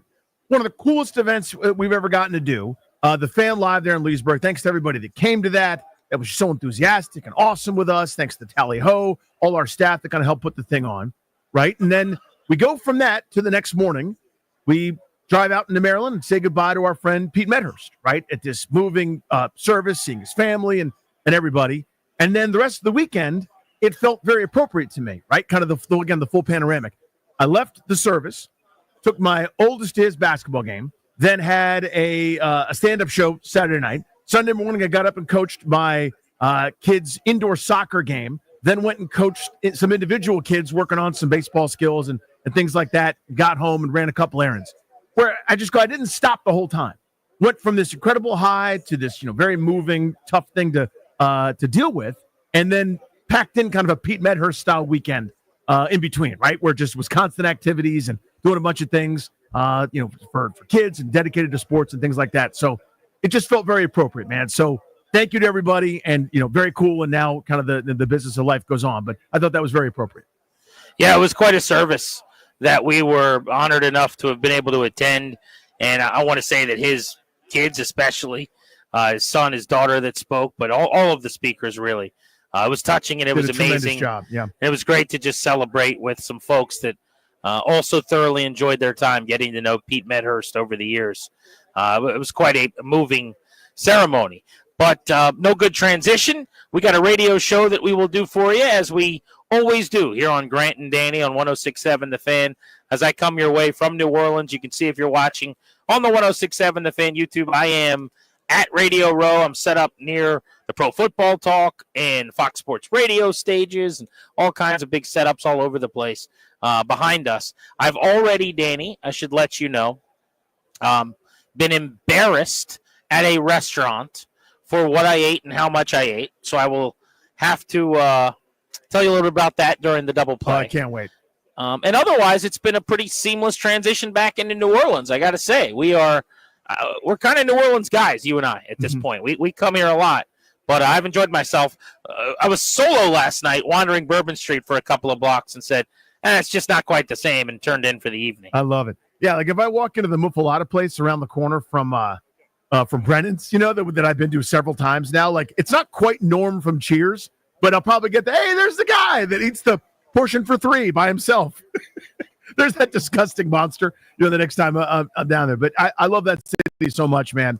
It is so perfect in terms of the culinary experience. To me, it's like the Cliff Notes for what the earth has to offer in terms of the best food. I love it. I was sitting here right before we went live at our setup, getting ready for our show at 2:00, and the program director and a producer from our sister station in New Orleans, which is a news talk station, came over and asked me. They said, you're from DC? I said, yeah. They said, can you come on and talk to us about Jaden Daniels? So they dragged me over to where they have their setup, and I sat there for about 10 minutes, and they just asked me all about what a year Jaden Daniels had and how much do you guys love him and how amazing is he and isn't he the coolest and isn't he the best? Yes. Obviously, he was here at LSU, and I believe their games were on their station, and they got to know him a little bit. Mm-hmm. But it's funny. That is the symbolism of what has been an entire now 24 or so hours of people just coming up to me when they find out where I'm from and asking me questions about Jaden Daniels, who just had a year that we never saw a rookie have. So it's nice to be here at Radio Row at an event where all the markets descend upon, a big celebration of football, and to not have people just making fun of the name or the latest controversy or the owner, but actually pridefully asking questions and being interested in one of our own players. It's a new feeling here, I got to say. Yeah, it's a welcome one. I'll tell you that, right? Instead of having to say, well, I've always been a fan. I wish I could stop, but I still am. Those kind of conversations. It turned to that to, hey, you're the talk of the league, or hey, everybody, wants to be a part of the thing that you guys are creating, or how special is this kid at the most important position in sports? It really is, man. It's such a welcome change, and it's amazing the difference a year makes. Really, a couple years. I mean, yesterday marked the third year anniversary of 2/2/22, one of the low points to me in sort of recent franchise memory. And here we are, just 2 years in a day or 3 years in a day, however the math works, from that moment to now. We're the envy of the league, man, and it's really neat. Also, today marks the 1 year anniversary of the hiring of Dan Quinn, who obviously had a banner first season, put together a great staff, gets A+ marks all the way across for his first campaign as he guided Washington to the NFC Championship game. And we will talk about his first year and where we go from here with Dan Quinn as the show continues. But we've got to start with the news that came out of Josh Harris's press conference today. Harris, the majority owner of your Commanders, did an end-of-year presser and took 20 minutes worth of questions, which, by the way, is how it's supposed to work. This never happened year after year after year with Dan Snyder. He went over a decade probably closer to 15 years at the end of his time owning the team without a single presser where he took any questions. That's not how Harris operates. He obviously spoke and took questions before the preseason game in Landover, before the year kicked off, and then kind of steps back and lets the GM and the head coach handle it during the year. But he, for the first time in several months, did speak and answer some questions today. And the first question that came up was the name. And as the press conference went on, the name came up again. And then again. But we now know you can put any kind of speculation to bed. This was Josh Harris today saying that the name Commanders is here to stay. Josh, Steve Weiner from the Associated Press. Following up on John's question earlier, is it safe to say the Commander's name is around just to stay? Is that safe to say from your standpoint? Yes. And we're actually, I think it's now being embraced by our team, by our culture, by our coaching staff. And so, we're going with that. It is hard to take anything out of that answer, Danny, other than the Washington Commanders is the current team name, and the Washington Commanders will be the team name for the foreseeable future. Yeah. So a couple things. Thank you, Josh Harris. I'm going to be upset. So this is my warning in advance. I hate this. I think it's the wrong decision. I'm bummed about it. Okay. But before I get there, this is what should happen. This is how it goes. Okay. I know a lot of people are a little irritated because of the timing, or they're annoyed because the most recent thing we've seen is them get the brake speed off them by Philadelphia. And now you're telling me that, any hope I have for something that I really want isn't coming. But the grousing will be short term. Okay. At least for most rational folks. What I mean by that is you tell me the news straight. You give it to me straight. You rip my Band-Aid right off. I'm going to kvetch. I'm going to be annoyed. I'm going to grouse and hit my hand on the table a couple different times, talk about how frustrating this all is. But this is what you do. You give the adults the news. You don't hem and haw. You don't, back off for 7 more years and talk about it's on the table, but it's not, and lead to weird speculation and kind of endless stuff. We'll have the discussion now, and then everybody can kind of go about their day. So I hate this. I think it sucks. I understand his point, and I think it's frankly a PC is not the right word, but it's a more servable and more palatable way to say, yeah, we got a bunch of jerseys sold and our stands were packed and people like it. People like us now. Going through a rebrand, going for a full new team name again is a tremendous hassle and an expense and something where now the juice is no longer worth the squeeze. It might have been if this group was 5-12 and Daniels was hurt a bunch and it was the normal first year of a new regime, we could have that carrot to dangle in front of fans to try to get them back. Fans are back. The Daniels jersey sold more than any other. You can't find the black jerseys because they're sold out everywhere at all times. So instead of just saying that, we made a bunch of money doing it this way, so we're going to stay with it. Instead of saying that, you spoke about the team, rallied around it, and it was sort of built into their culture. And Adam Peters and company, when they talk about players they're looking for guys with that tag, using the dumb name. So the fact that it's here to stay sucks. I think it's really disappointing, but I understand. I get it. I'm an adult. And it's basically, to me, it was the trade-off to having the season we just had. I'll take it. You know what I mean? I'll take that season. Was it worth it? Yeah, probably. I mean, what I'll do is I'll just work around it for the rest of my days. And eventually it might wear me down the way stupid Wizards has. Like the Wizards eventually won, right? Like the name sucks. It's dumb. That never should have changed in the first place. The logic is stupid. It makes no sense. I want everyone to admit that. But the fact is, it's been that way for long enough where it's now like an error if I call them the Bullets. And like, wait, what? Like enough young people have never seen it. So maybe it'll wear me down in decades or whatever, but I'm going to work around it. I hate it. It's Snyder. It's a bunch of tourists, consultant type guys who've already moved on to different gigs who gave me a disaster. I hate it so much. The name reminds me of ineptitude, but I get it. I understand why we're here, and it just sucks. That's all. Yeah, so first things first, and I think you said this a little bit ago in that angry soliloquy, I guess we'll call it, whatever that was that you just did. The fact that he actually gave an opinion finally was a win for me, even if it's not what I wanted to hear, right?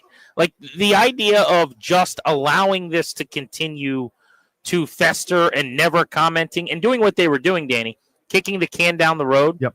How many times did they do that where they said, hey, right now our focus is this? that was not his answer today. He initially, and we're going to play the clip in a moment from his first answer about the name, kind of went that route, and I was like, oh, he's going to do the same thing that they've been doing for a year and a half, where he's just going to say, we have other things we're focusing on right now. But what we just played for you is clearly not the same thing. He talked about the fact that the name now means something in the building. That is him acknowledging that what you and I speculated on, Danny, is completely true.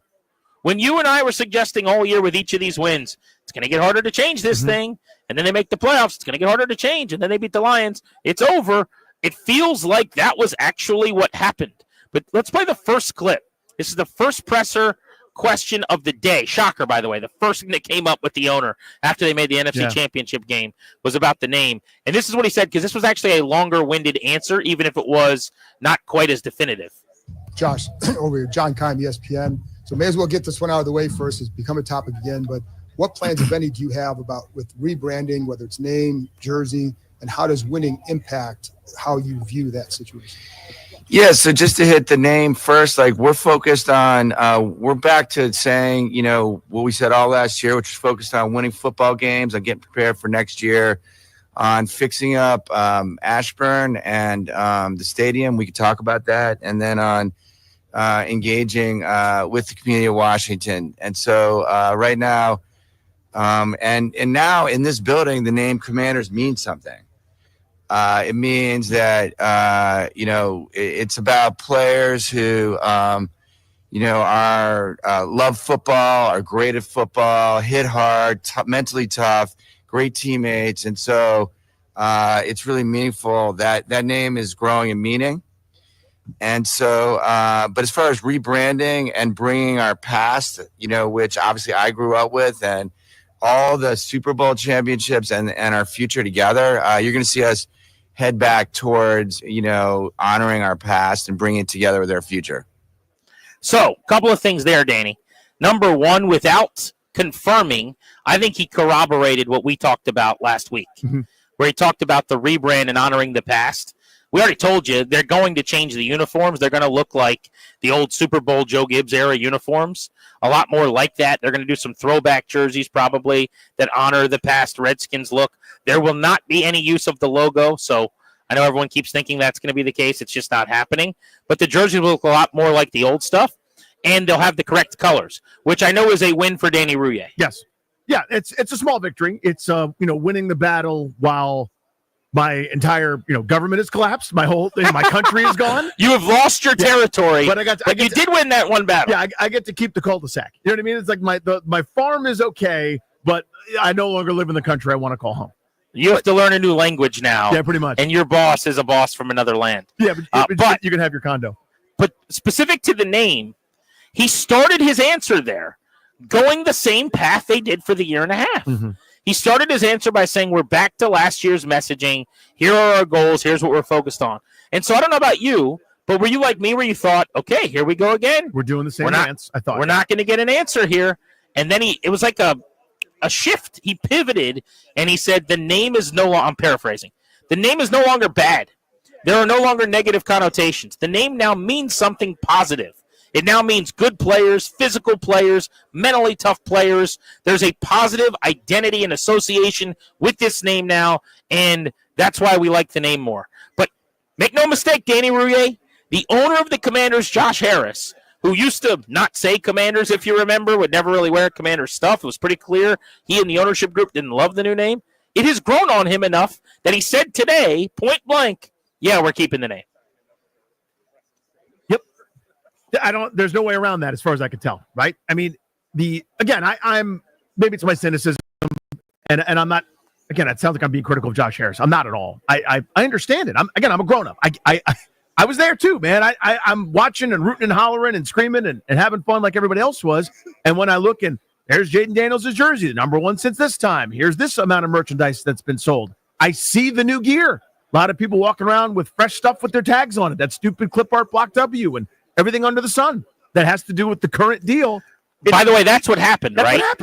What happened was they won football games, and a lot of diehards stopped caring because they were winning and said, okay, well, I guess I'm in on Commanders. And then for the people that didn't, which was still the majority, I think you might have still made a purchase. You might have still gotten your kid that Jaden Daniels jersey, right? You might have still bought that hoodie that you weren't going to buy a year ago because they just whooped Detroit's ass in the playoffs. Like, that is what happened here. Yeah, they went to the NFC title game, man.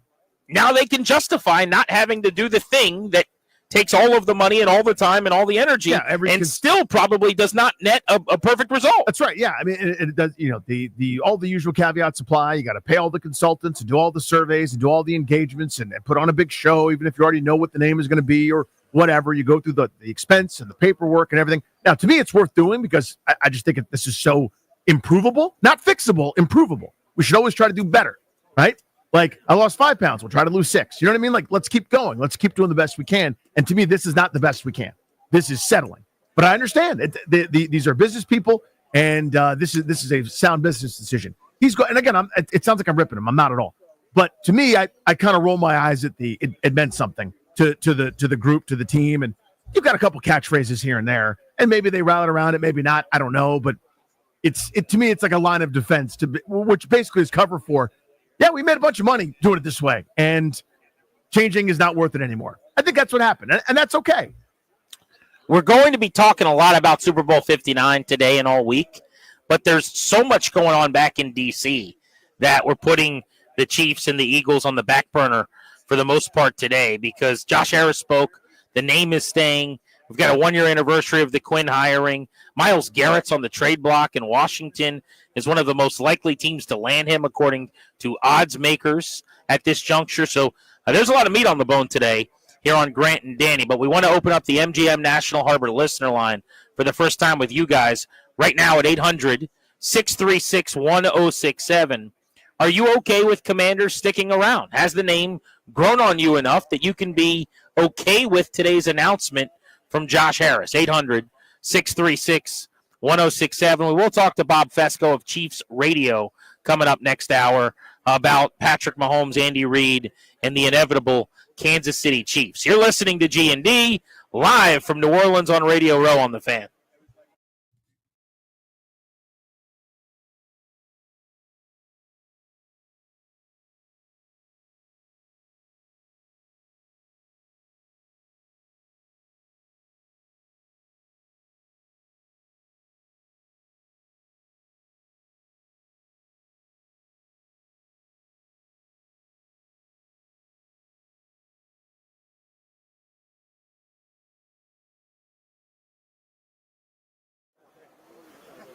Hey guys, it's GP for the FanDuel Sportsbook. Super Bowl 59, 1 game, 2 teams, endless possibilities. There's no better way to make every play more exciting than with the FanDuel Sportsbook. Whether you're predicting the first touchdown, who's going to take home the MVP trophy, or the coin toss, FanDuel makes it easy to place your bets and feel the thrill of every single moment of the big game with live betting all game long.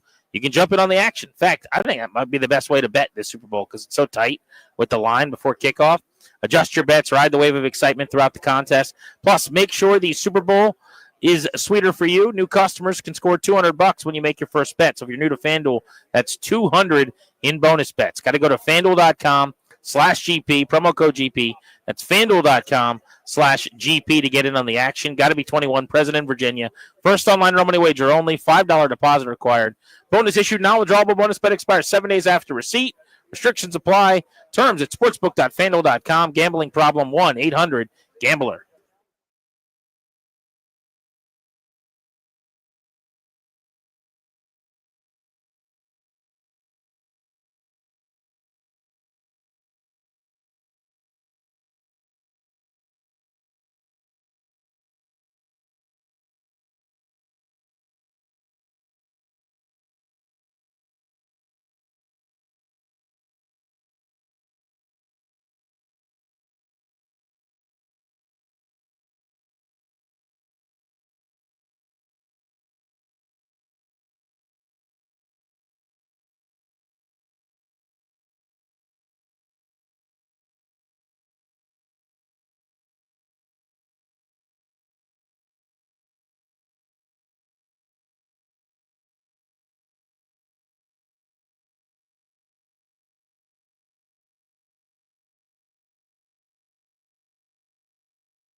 I'm Toby Altizer with your sports update on the Fan.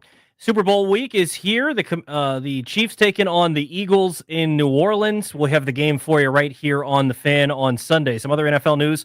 Myles Garrett requested a trade from the Cleveland Browns. Some coaching news. The Raiders hired Chip Kelly as their offensive coordinator. He won the national championship with the Buckeyes this season. Also, the Commanders blocked David Blau from interviewing for the Jets job. He'll return as the assistant quarterbacks coach for the Commanders. Earlier today, Josh Harris was asked about the Commanders' name. He said it's here to stay. He said, quote, I think it's now being embraced by our team, by our culture, by our coaching staff. We're going with that. In the NBA, the Wizards beat the Timberwolves 105-103 on Saturday night, snapping a 16-game losing streak. They're back in action tonight in Charlotte against the Hornets. 7 p.m. tip-off. You can hear that game over on the Team 980. Some trades over the weekend. Luka Doncic headed to the LA Lakers. Anthony Davis to the Dallas Mavericks. Other trades in the NBA, De'Aaron Fox goes to the Spurs, Zach LaVine to the Kings, as well as 3 first-round picks. In hockey, the Capitals fell to the Jets on Saturday night in overtime 5-4. Alex Ovechkin scored his 24th goal of the season. He's now 18 goals away from breaking the record. From the Crop Metcalf 5-Star Sports Desk, I'm Toby Altizer on the Fan.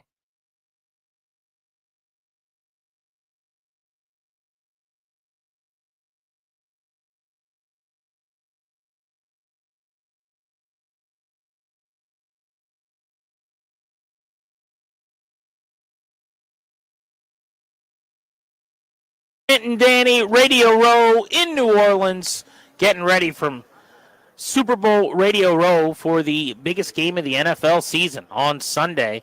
Get you a full preview a little bit later in the broadcast, but the news is bountiful back home in D.C., so we're starting with the Commanders. We've also got tickets to give away today. The weekend's coming to Northwest Stadium. We've got a pair for you ahead of the Beltway Blitz right at 4 o'clock today. You better be listening to G&D here on the Fan. But Josh Harris met with reporters, answered questions for over 20 minutes today. The biggest topic, as you'd imagine, was the name, the Commanders, and whether it was going to change. And he was about as close to definitively saying it will never change as you're going to hear. Now, I guess you could still hold out hope, Danny, for people like you that are so adamantly against the name, that he didn't say it will never change. He didn't use that word Dan Snyder style. He didn't go Snyder all caps, yeah. But I don't know. What else is he supposed to say to make you, I don't mean you personally, but people understand that this is the name? Yeah, I he believed didn't him. say You know what I mean? Like forever, but it's here. Yeah, this is not one of those. I hold out a sliver of hope because you used the future participle or past gavel slam, man. He just told you, like, this is it, dude. And I'm sorry, but this is it. So I'm pissed off like you guys are. I mean, some people don't care. Some people are over it. Some people, you'll never please anybody with any kind of discussion. Some people can't imagine why anyone would care about it. To you, I say, just wait your turn. We'll get back to you in a sec. But yeah, to me, this is it. This was the nail in the coffin for those of us that held out some hope that they would come to their senses and fix this thing. To that point, our poll of the day today, you can go vote right now on the 1067 The Fan Twitter page. Grant and Danny's poll today presented by Metropolitan Moving and Storage. Local, long distance, residential, or commercial. 3 decades of best-in-class service and experience. Should they have made a change? If you were Josh Harris, would you have? We'll get a once-and-for-all answer from the fan base. But let's go to the phones. 800-636-1067 is the number. Touch the people, see how they're feeling. We will start with Darren in La Plata on Grant and Danny. Darren, how you feeling about the news that Commanders isn't going anywhere? All right, boys. Well, first of all, thank you for having me on. Guys, I absolutely hate the name. All right, I think it's lame. It's stupid. It doesn't have any zing to it. And, when the name first changed, the people were like, it's okay. It doesn't get the people going. All right, you got to get a name that really gets the people going. And the name that we currently have, it stinks. And it comes from a previous regime that just has a curse on it. In order to lift this curse, okay, and bring our boys to a Super Bowl, you got to change the name. All right. And furthermore, I think that we need to have a vote. All right, a vote of the people to pick the best name that the people want. So that's really all I got to say about that. Appreciate you, buddy. First of all, it's not cursed because they just had their best year with this name that they've had in 33 years. So that's a tough sell for me that you're going to say the name Commanders, you're never going to win with that name. You're never going to win a Super Bowl. You mean the name they just won 14 games with for the first time since 1991? You mean the name where they just got to the NFC Championship game against all odds? So I will disagree with you there. He went full Will Ferrell at one point there, where it's the people moving, gets the people going. It's not provocative enough. I don't know what he's going for. The problem is I'm not a vote guy. I don't want a bunch of people just determining this thing with no input from the grown-ups in the room. That's how you end up with like Sea Dogs as the runner-up for the Wizards name and Wizards with their name, because a bunch of people voted at Wendy's drive-thrus or whatever the hell it was. Like that is not the best way to name this team. I disagree there. There's no good way to do it. And this is the argument I always end up running up against people that say, well, nothing will make everyone happy. True. Let's try for a larger percentage. You see what I'm saying? Like, I don't want to go for, well, we've got some acceptance. That's not good enough for me. I would try to do things that make as many people pleased and engaged with my brand as possible. The easiest is to have a remarkable season. Easiest is relative in terms of a business sense. From a football sense, it's really hard. But business-wise, you don't have to do anything brilliant. You don't have to come up with the most genius hashtag or the exact right thing that you want people tweeting or bumper stickers or like a cutesy slogan or the right T-shirt.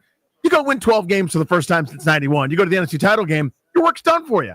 So, like, to me, like that's their engagement plan. You kind of tear everything else up where we're trying to sell a 6-win team is a lot harder than selling a team that just won 12 games with the rookie of the year. Yeah, and that's it. I mean, to me, there's no reason to complicate this.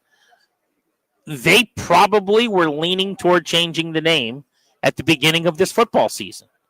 Now, whether you want to say they don't have to or they don't want to, maybe it's both. I don't know that it matters. With the winning that just happened and the merchandise that was just purchased and the opt-in from the fan base, we talked for the last 7-8 weeks about the fan base coming back to life, the renaissance, the passion. Yeah, the tent is smaller, but the electricity in the tent, underneath of the tent, is back to what it used to feel like many, many years ago. They're not going to then opt into yet another shift and more divisiveness. And so this past season did maybe cost people who wanted the name changed again a chance to root for a team not named Commanders sometime in the near future. Let's go to Rich in Silver Spring on Grant and Danny. You're on the Fan. What's up? Guys, both you guys have made the point about this season forcing his hand. I totally believe they would have changed the name, but as the season went on, and like you said, they made money. They don't have to do it. They could still do it. They don't have to do it. But second of all, I think the name Commanders is sort of a politically correct short-term fix to get them to the next stage. And if I'm shelling out $6 billion to buy a team, I want my name on that team. Even with this past year's success, I would go through the process, though arduous, to get that done and put that name on the team for the legacy going down the road. 100% agree. And whether or not it was the plan at one point, GP, we'll never know. I mean, maybe we will. Maybe Josh Harris writes a tell-all book in 25 years about it or something like that, or maybe part of the ownership group does, or there's an interview somewhere where it comes out. But maybe it was, and I think that plan changed when the team's plan changed, because I don't know that Adam Peters and company were like, you know what we're doing right now? When we add Bobby Wagner and we add Austin Eckler, we're building an NFC title game team.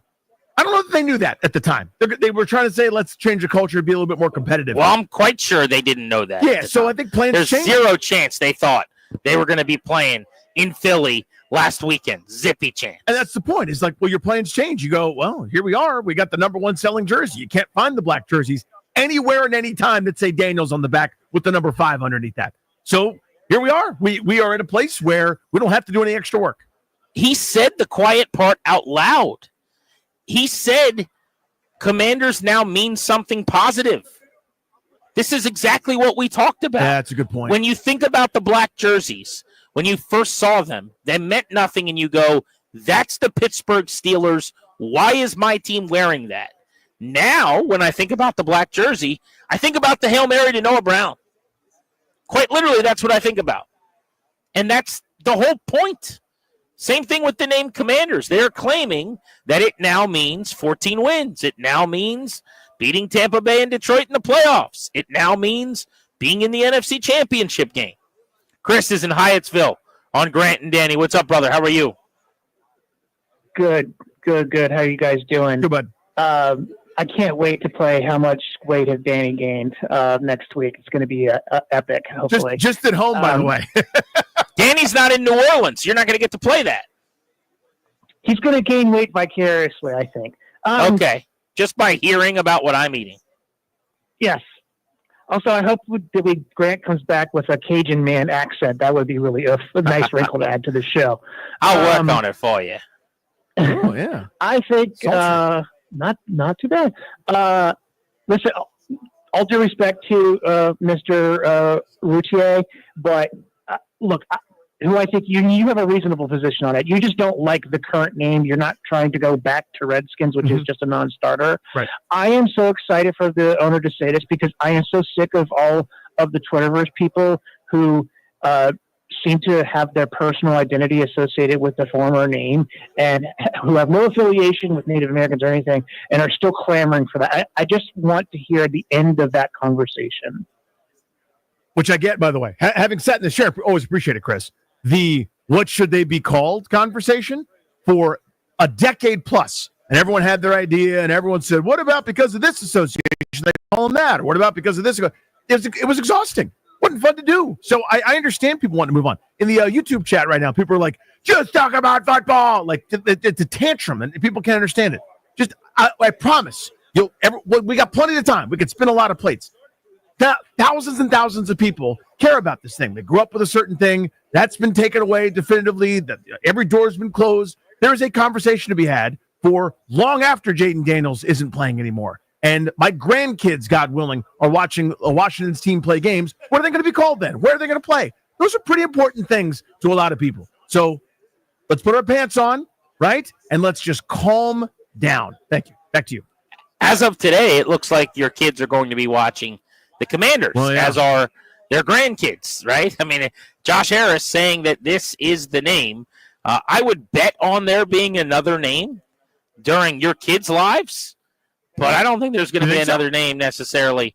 Yeah, I would imagine. I mean, first of all, this is a honeymoon effect right now. There's a recency to everything's great, everything is awesome. Jaden Daniels is an MVP candidate, and they almost made the Super Bowl. If there are some hard times before the stadium comes out, then now you do have an opening if you wanted to make a change. But I don't think it's going to be in the next handful of years, several years. I think if it happens, it would be way down the road, which at that point, the younger generation, they don't care anymore. Maybe the name's just taken hold in D.C., and it doesn't happen at all. And we're talking about Commanders in perpetuity, which is tough to hear and say out loud. I do want to talk about football, though, next, because I want to talk about Myles Garrett being available for a trade. He is asking the Browns to ship him out of Cleveland. Do we know any teams with a lot of cap space and a big need at the edge for a pass rusher who are ascending clubs that would be a destination and an attraction for a star player? Let's put our heads together and see if we can come up with one. What would it take to get Myles Garrett? Next on Grant and Danny here on The Fan.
G&D, welcoming you back on the Fan. I am live at Radio Row in New Orleans ahead of Super Bowl 59. Danny, Toby, Ryan hanging out back in our DC studios. I got to give the folks out here from Houston's radio station in the Odyssey family, Danny, a little love. They brought a recliner, and it's the most comfortable recliner I've ever sat in. Oh. That is positioned next to their table where they have their guests come and sit in the hot seat that's sponsored by, some furniture place in Houston or whatever. But the guests all come and sit and kick back in this really nice recliner. Well, that ain't bad. So, they come over to our table and we're like, hey, go ahead and sit in that really uncomfortable chair there for a few minutes. There's a folding chair. Can you put it away when you're done?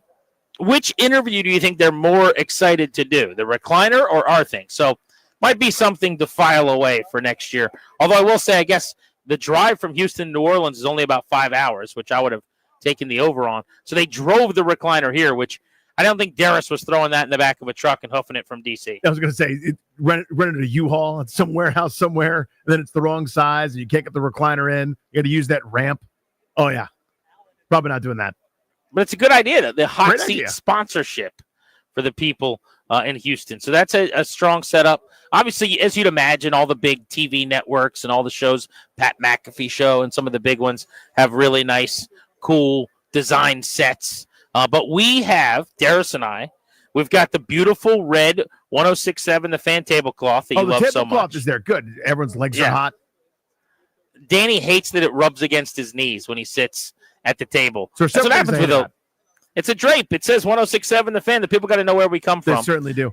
Although it's facing away from the area, it should be like, for some reason, there's another station's tablecloth that rhymes with Shmeem, Shmime, Shmady. What's the name? Even though there's not any shows here from that. Yeah. And that tablecloth is facing kind of the opening of the room. Yep. So no one can really see ours. It just, our knees are in it. Yeah, but at least your legs are hot.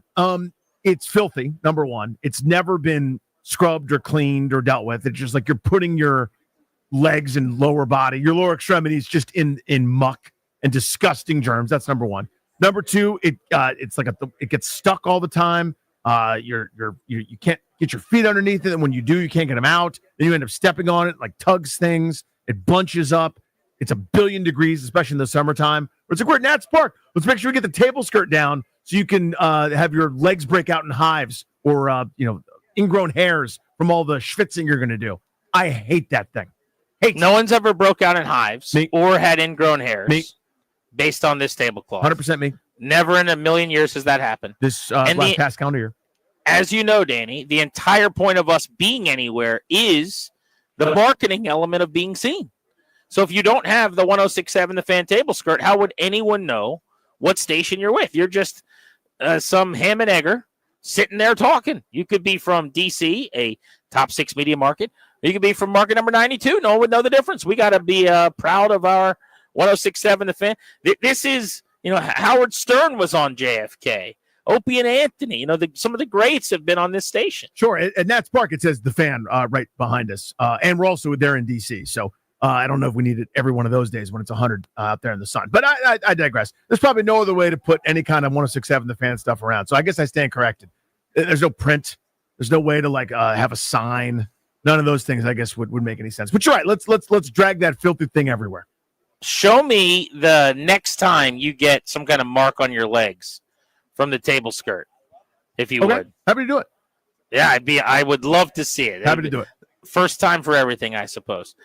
You saw that Myles Garrett has requested a trade from the Cleveland Browns. This was broken today, just a couple of hours ago now, about 3.5 hours ago. Nice little formal statement. Must have asked someone for a letter of recommendation. It's on letterhead from Myles Garrett. Here's what he said. As a kid dreaming of the NFL, all I focused on was the ultimate goal of winning a Super Bowl. And that goal fuels me today more than ever. My love for the community of Northeast Ohio and the incredible fan base of the Cleveland Browns has made this one of the toughest decisions of my life. These past 8 years have shaped me into the man that I am today. While I've loved calling this city my home, my desire to win and compete on the biggest stages won't allow me to be complacent. The goal was never to go from the Cleveland Browns to Canton, Ohio. It has always been to compete and win a Super Bowl. Here we go. We're going bold now, Danny. This is the last line. It's in bold. With that in mind, I have requested to be traded from the Cleveland Browns. Myles Garrett. He wants to be traded. Teams can now line up that need an edge rusher who have a lot of money to burn. Washington's got third highest amount of cap space. One of their biggest needs is pass rusher, impact defender. This could get interesting around these parts. Odds makers have them listed number 2 behind the Dallas Cowboys in terms of likely destination. Although I would point out that the Cowboys don't have enough money to sign him anyway. So unless they're going to trade CeeDee Lamb or Micah Parsons, that doesn't even make sense to me. But the Commanders, if they want him, will absolutely be a viable contender for Myles Garrett. Yeah. Now I wonder how much sway he's going to be able to have to influence destinations, like he's an NBA superstar, or if it's just whatever the best offer Cleveland gets. People are going to be interested in Myles Garrett. This is an incredibly affordable deal for a Defensive Player of the Year candidate. So there are 2 years, basically right around $20 million in terms of a cap number. Then in 27, it balloons, but it's a void year. And now we get all these other complications that nobody frankly cares about or understands. But he probably wants a new deal as well in terms of signing. So I'm sure somebody could work that out. But he'll be 30 entering this season. I think he actually maybe even just turned 29. I can't remember age-wise, but he's right around that mark. And don't you think it's a lock, by the way, that if you're trading for him, you need to extend him? I would think so. I think that would be one of the things that we'll be surprised at. Like, once he like signed, a prerequisite. would look at that, right? It's just in order to make sure. So, to me, everybody should be interested. Very, very simple. How much you're willing to give up is a fascinating case study. Normally, when I'm sitting there going, well, Washington cannot give up a first-round pick because they're not that close.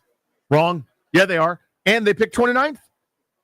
See what I'm saying? Like, this isn't pick 4. This isn't pick 2. This isn't one of those you give up this year's and next year's. Sorry, you're good now. So you gotta find a different way to stock the fridge, and here's your way. Disgruntled superstar, Defensive Player of the Year candidate, one of the best players in the NFL, even though, by the way, he had a goose egg against Washington in that game, by the way. Just a quick side. Doesn't diminish how excellent that dude is and how he is now the linchpin of your defense. That is something that Washington should 100% be strongly considering. Yeah, your 1 is now basically a 2. Your 2 is now almost a 3 in a way that it hadn't been in a long, long time because of where you're picking in the draft. I did see that the 33rd team, which is home to a bunch of former executives as a media outlet, put out a possible trade package that it might take to get Myles Garrett for the Commanders. And I will say it's very, very steep. But I want to pose to you whether or not you would do it.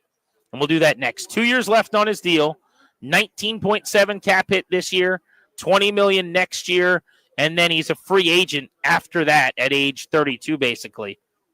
So the question then becomes, would you give him the juicy extension and give up the picks it would take to bring him in here after getting to the NFC title game? We'll tackle that next on Grant and Danny here on The Fan.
I'm Toby Altizer with your sports update on The Fan. This update is presented by IT Cadre, trusted insight from trusted insiders.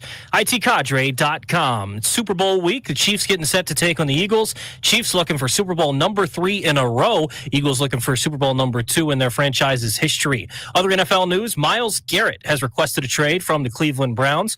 Josh Harris earlier today was asked about the Commander's name and said, quote, I think it's now being embraced by our team, by our culture, by our coaching staff. We're going with that. Doesn't sound like the name's going to be changing anytime soon. Some coaching news around the National Football League. The Raiders hired Chip Kelly as their offensive coordinator. He was with the Buckeyes for their national championship run this past season. Also, the Commanders blocked David Blau's interview for the Jets quarterback coaching job. He's going to return as assistant quarterbacks coach. In the NBA over the weekend, massive trades. Luka Doncic on the move to the LA Lakers. Anthony Davis goes to the Dallas Mavericks. Another big trade this weekend. De'Aaron Fox goes to the Spurs. Zach LaVine goes to the Kings alongside 3 first-round picks. Over the weekend, the Wizards beat the Timberwolves 105-103 Saturday night, snapping a 16-game losing streak. Wizards looking to stay in the win columns tonight as they take on the Hornets in Charlotte. 7 p.m. tip-off. You can hear the game over on the Team 980. In hockey over the weekend, the Capitals fell to the Jets 5-4 in overtime. Alex Ovechkin scored, though, his 24th goal of the season, goal number 877, now just 18 away from the record.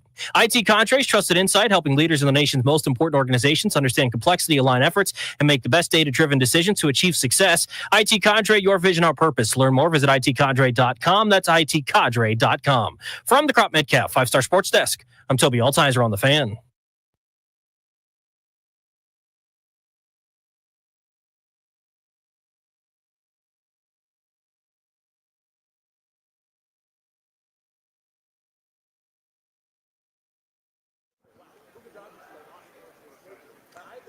Welcome back to Grant and Danny on The Fan. We are live all over the DMV and now for the next 3 hours in Richmond as well.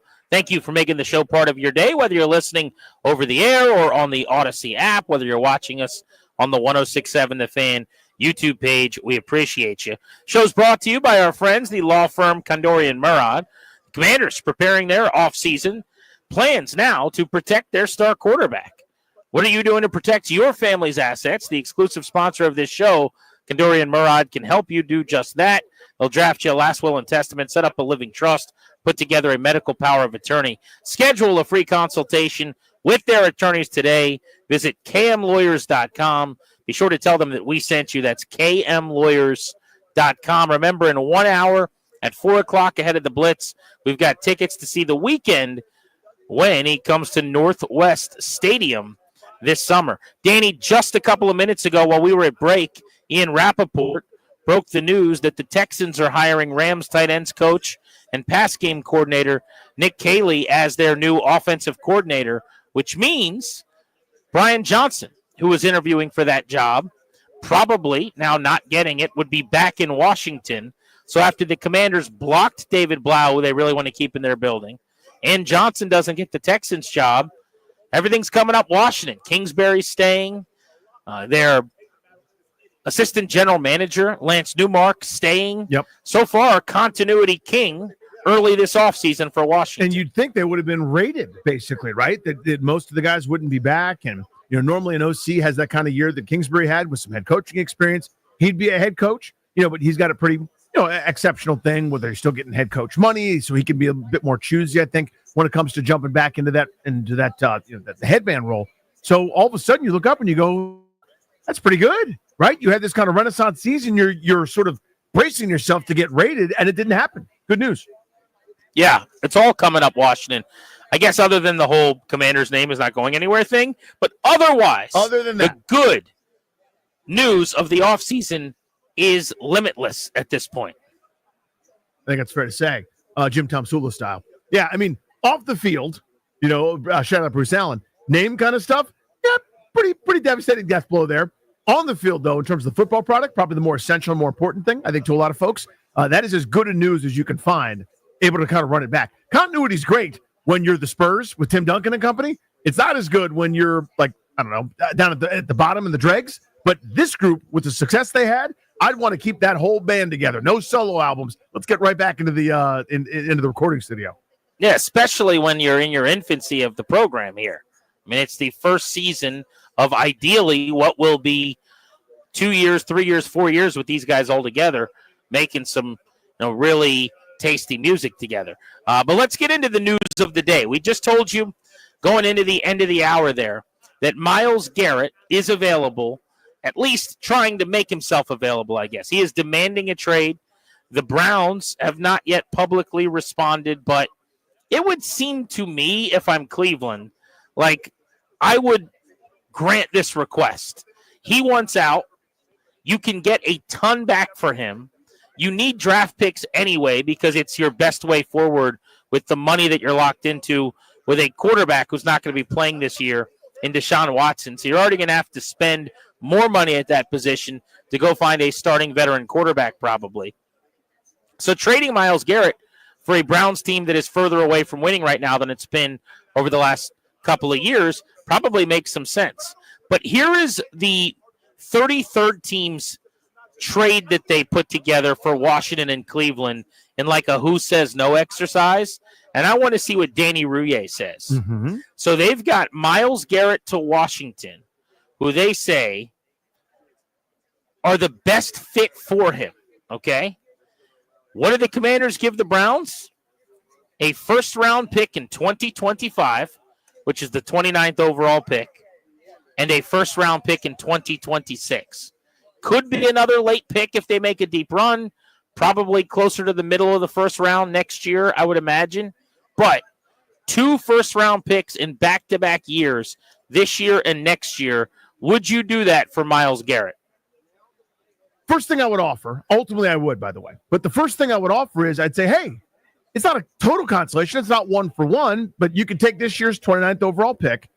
I got a couple D tackles. I got a couple. You want one of those guys? You interested at all? One of them? Both of them? Are you interested in any of these other players here on the roster? There may not be a lot of interest, but maybe there's some.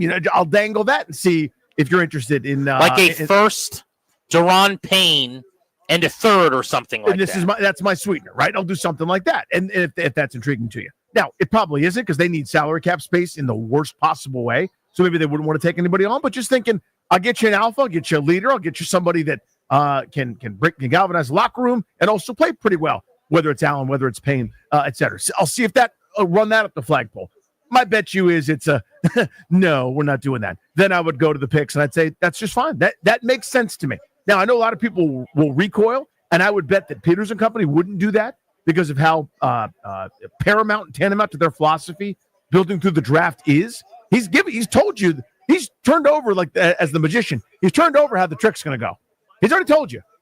You think it's misdirection? Here's how I'm doing it. I'm going to do the trick this way. We're building through the draft. That's what we're doing, and that's what we're going to major in. But every GM says that, and that's all cool until you get punched in the face. And what I mean by that is, I think he everybody lives it, though. Maybe I'm wrong. Well, sure. But did he live it when they traded for Trent Williams, when he was one of the top decision makers in San Francisco? Fair point. I mean, when one of the great players in the league and a future Hall of Famer is available, that's kind of the break glass in case of emergency situation. Might be. I mean, and I'm looking at I think I've seen from Cleveland, maybe somebody with a source, maybe it was an official statement, as you said, but we have no intention of trading Myles Garrett, which means the translation there is make us an absurd offer. We're not giving them away. Like, this is not a fire sale. This is not a looting situation. You got to come in here and give us and blow our socks off, and then maybe we could talk about it. So it's going to be an astronomical asking price, I think, for sure. Yeah, the 2 firsts, when I saw that, I get it, but man, that's steep. And here's why. Because I got to pay him too. We said this. It's a 2-year deal remaining at a really affordable rate, which is why he wants a new contract. So you're talking about probably like a 5-year deal. I'm just making up numbers now, but at what, $30 or so million a year, you'd have to look at the top of the defensive end AAV market that you would then pay him and guarantee him $75-80 million as a massively high-paid defensive player, and you're giving up the picks, which is why 2 1s feels like a bridge too far for me. I like your idea of will they take a defensive tackle. I think I would do a 1 and a 2.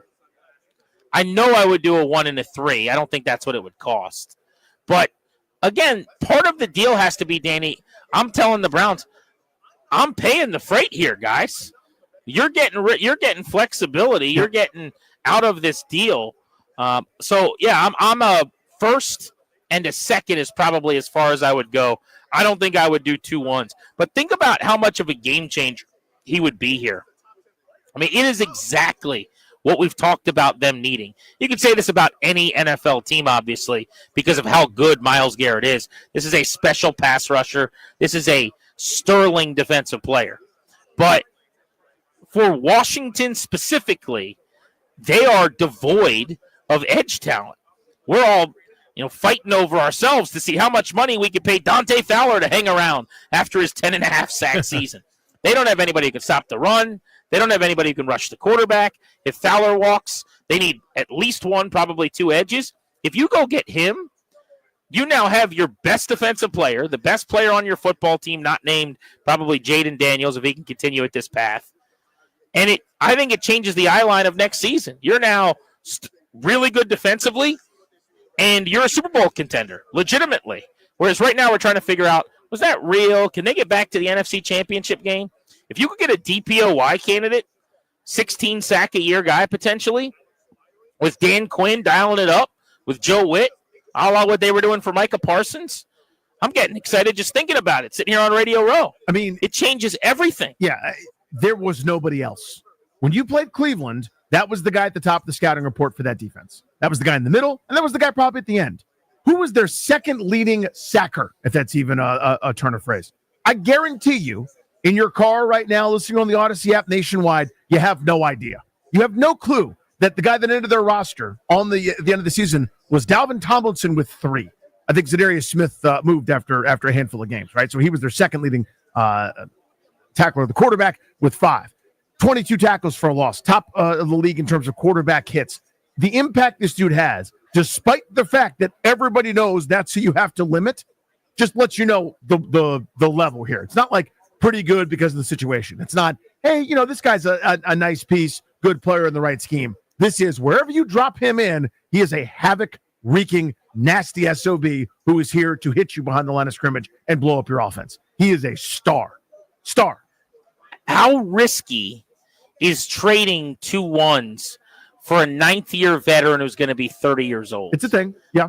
You know what I mean? Like, Yes. That would feel a little bit, and I hate saying this because this is such an overplayed thing, but you know where I'm going here. Yeah.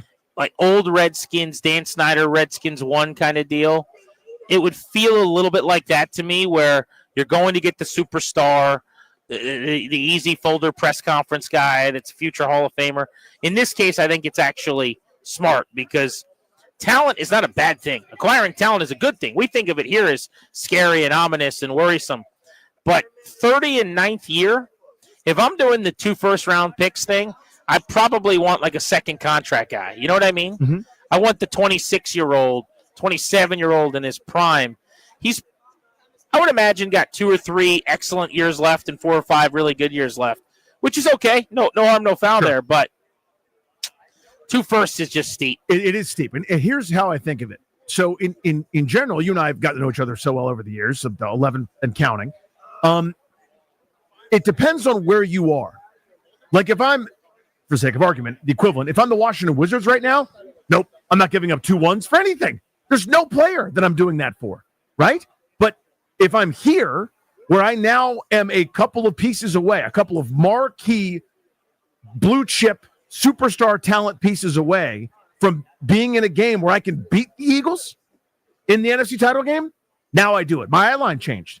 Normally, after the first year of a rebuild, I'd go, let's be cautious. Let's build it a little bit more judiciously. I mean, have some urgency to it, but giving away ones when I'm going to be picking 12, 13, 14 for a couple straight years, and I got a nice young quarterback, I can use some of my cap space, I can be smart about it.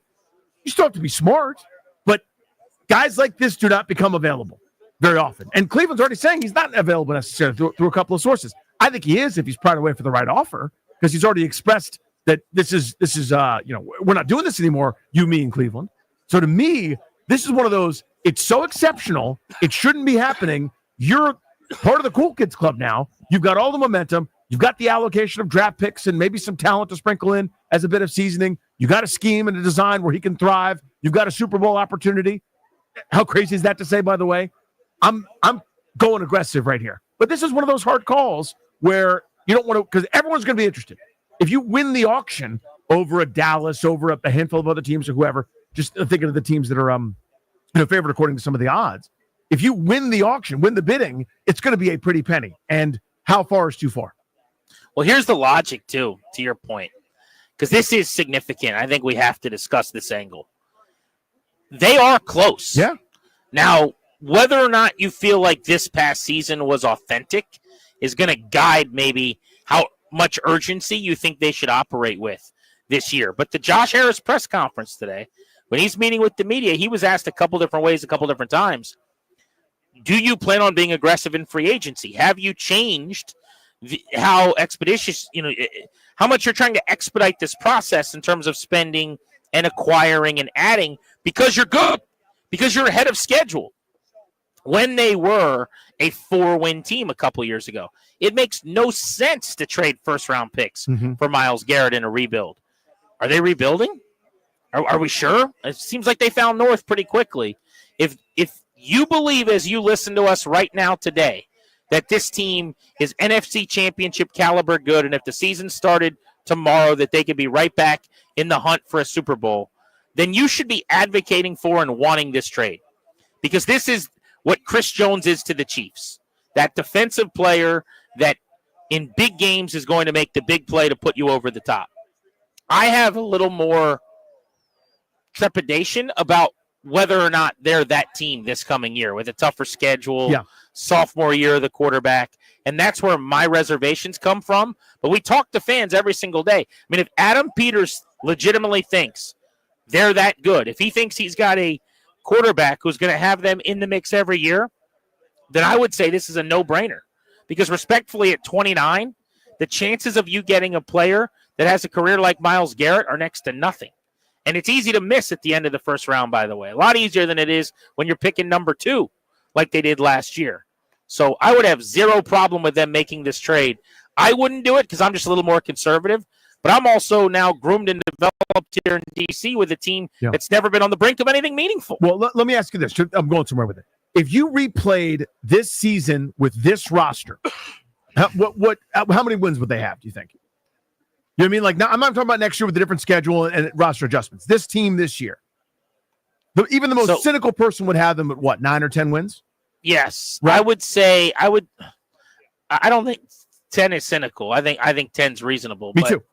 Because they ended up winning 12, and one of those was a Hail Mary, for God's sake.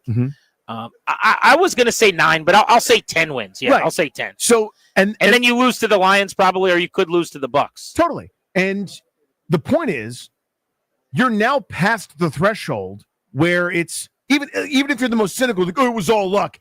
It wasn't that far down the line for luck. There's something special that's already here.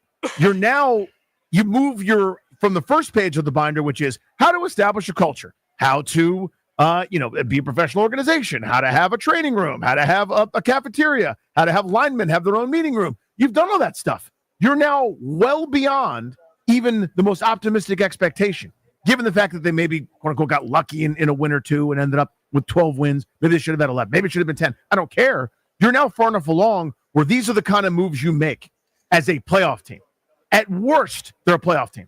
At best, they're a Super Bowl contender. So that, to me, again, changes my eye line for what I'm willing to give up and be smart about. So you would give up 2 ones for Myles Garrett? I'd hate it, but I would do it. Oh, boy, look at DR. Yeah. I like it. They're Super Bowl I like it. Man. Go make a play.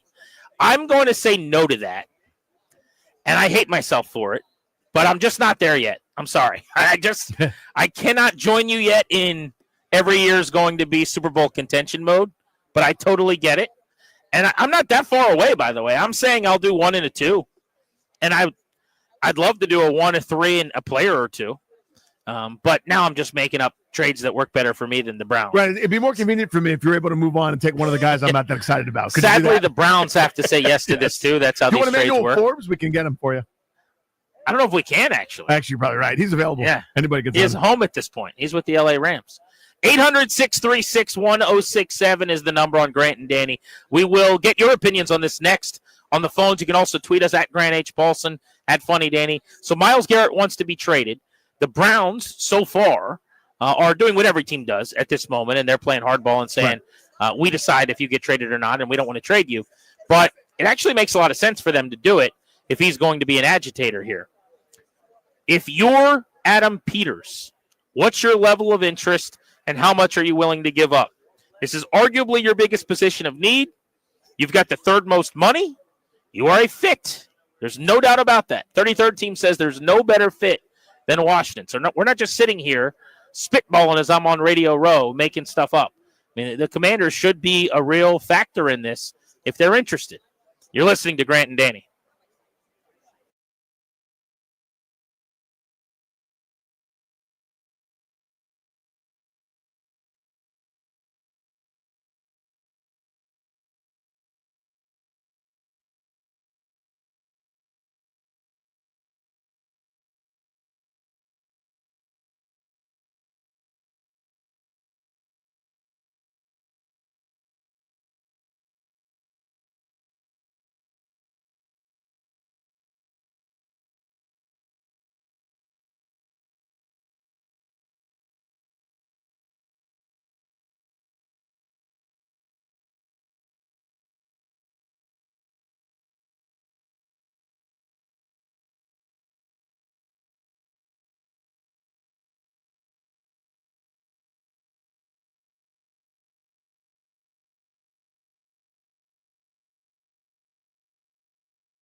Hey, guys, it's GP for my friends at Metropolitan Moving and Storage. They're going to take great care of you. They have moved so many people at our station.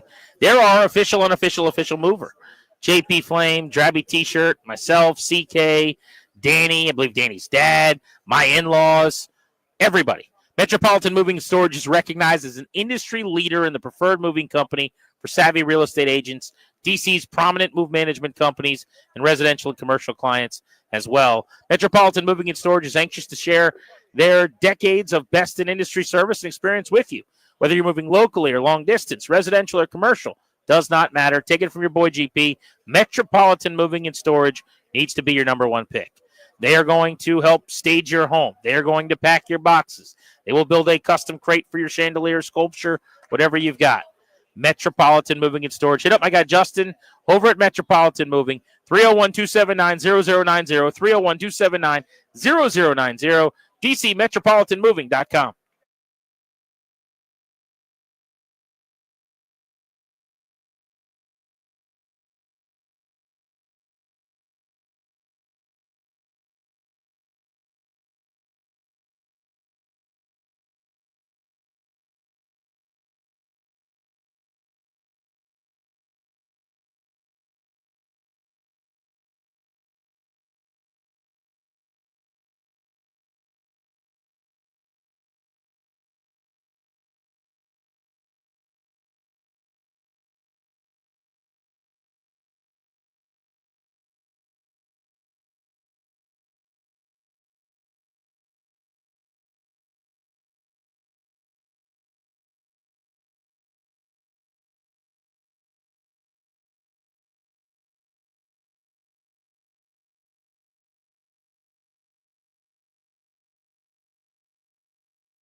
I'm Toby Altizer with your sports update on the Fan. It's Super Bowl week. The Chiefs getting set to take on the Eagles on Sunday. You can hear the game right here on the Fan Sunday evening at 6:30.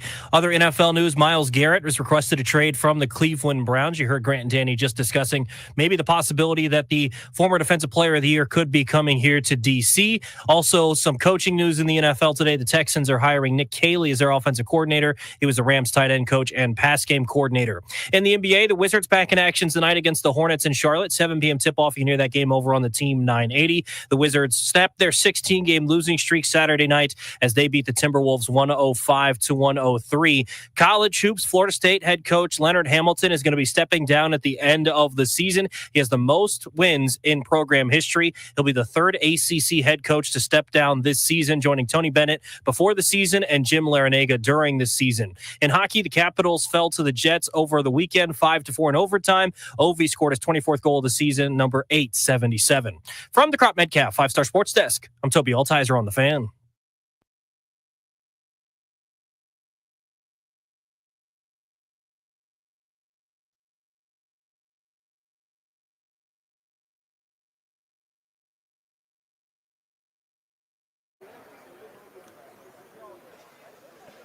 With the Commanders coming off an NFC championship game berth and Myles Garrett asking out of Cleveland, there's some different sites that are connecting some dots, including the 33rd team, which is home to some former executives.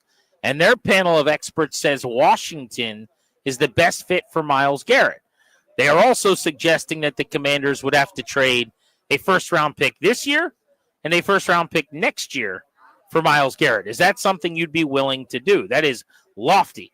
Danny says yes. I say no, and I think it comes from my skepticism about just how close Washington is going into next year with a tougher schedule in year 2. I say this a lot, but writing the second bestseller is going to be harder than writing the first, in my opinion.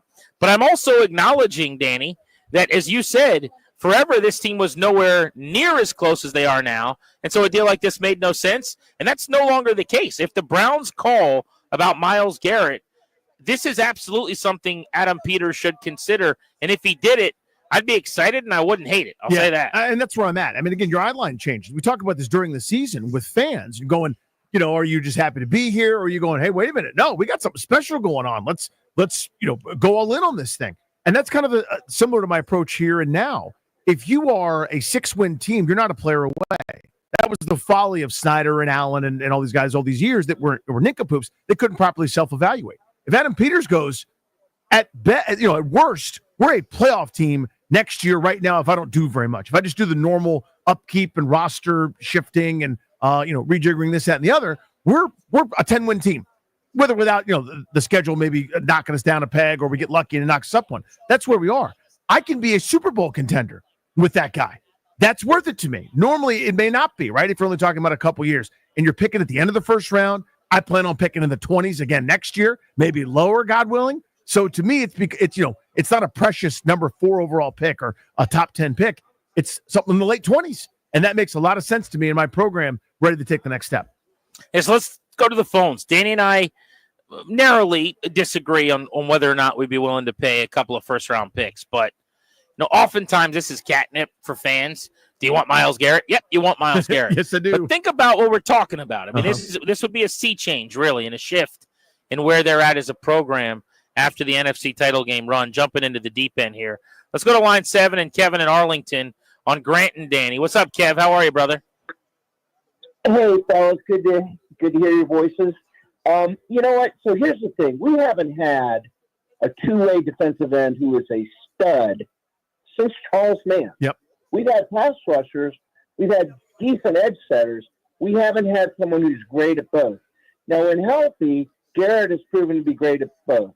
But he's 30, and in the game we played at Northwest Field against him last fall, he struggled because he was hurt. So his medical would have to check out. To me, I don't know who put out 2 number ones. That's crazy, especially because he's already said, I'm done in Cleveland. But, I'd give up something valuable to get him. And here's the other thing.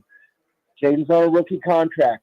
Every year is precious. So if you think Garrett is a multi-year player for you at a high level, as Williams turned out to be for the 49ers at left tackle, well, then maybe do the deal. But they have to do a lot of homework before they close in on it. But it's a great call, Yeah, Kevin. love it, Thank Kevin. you. Thanks, bud. So this is the big picture point here that I wanted to hit on next. I'm glad he mentioned it.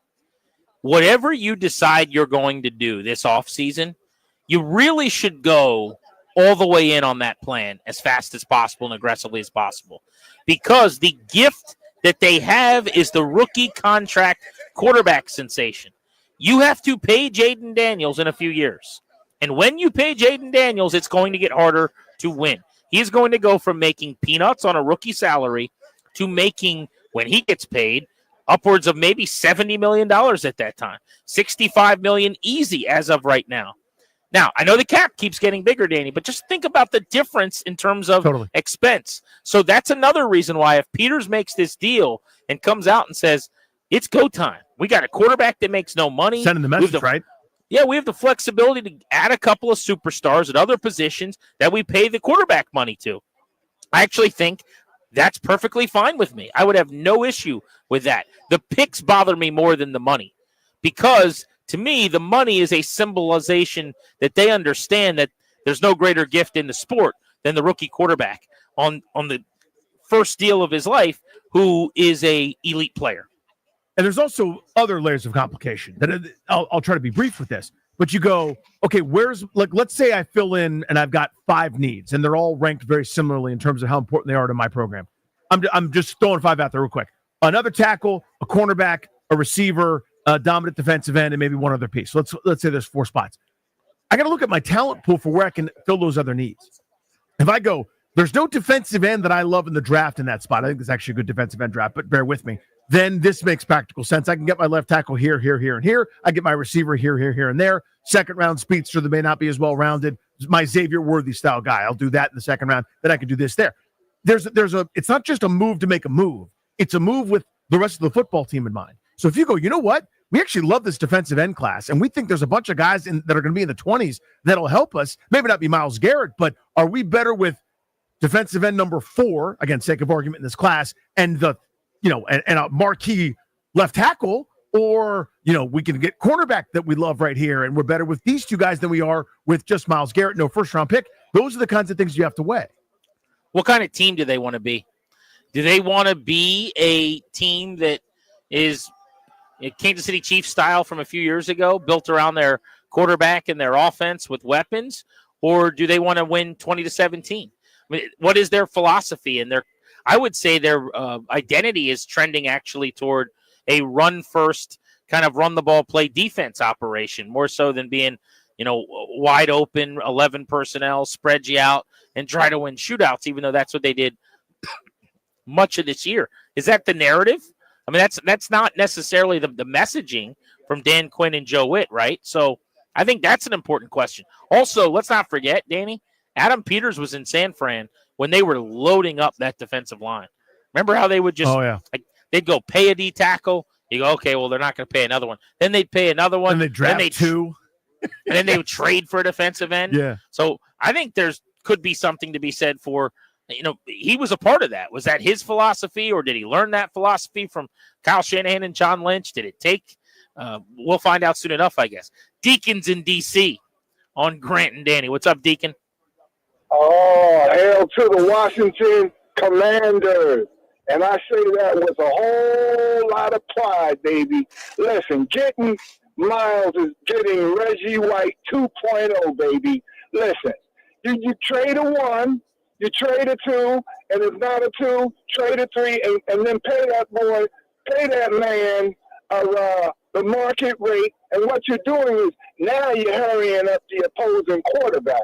Now you're setting a defensive mark from the end standpoint, and you can even run him from a hybrid end. He can come in on the 1 and the 2s, or run or edge rush on the outside, along with Dante Fowler. That's a problem, dude. That's a real problem. How about Fowler with Garrett on the other side after he had 10.5 sacks as the alpha this year? Might be able to replicate that with all the pressure Myles Garrett would be seeing and the attention he'd get. Let's go to Frank in Fairfax on line 3. You're on Grant and Danny live from Radio Row. What's up, buddy? Hey, guys, thank you very much for taking my call. Hey, it's a big no without any trepidation. Just look at Buffalo, Von Miller, right? A couple of years older than Myles Garrett when he went to Buffalo, but now they're saddled with him, and he's not playing to what he was in the past. Look, the contract, the payment, that's all future. It's past performance. You got to look at the future. Look at the Yankees. Yankees lost Soto. The Mets are paying them $50 million, $55 million a year. The Yankees brought in a bunch of other players at $70 million. So for additional $20 million, they were able to make up gaps other than that one person would have provided them in Soto. So, look, 2 first-round picks. And, of course, what they need, more offensive linemen. Those are first-round picks anyway. And you're losing those rookie contracts as well, 4 or 5 year rookie contracts. Hey, man, that's no way. No way. Myles Garrett, to this day, I'll tell you, one other thing. Remember when that whole Mason Rudolph incident, when he tries to assault him with his helmet, and then he claims that Mason Rudolph used the N-word? NFL did an investigation, found no evidence of it. That's character, man.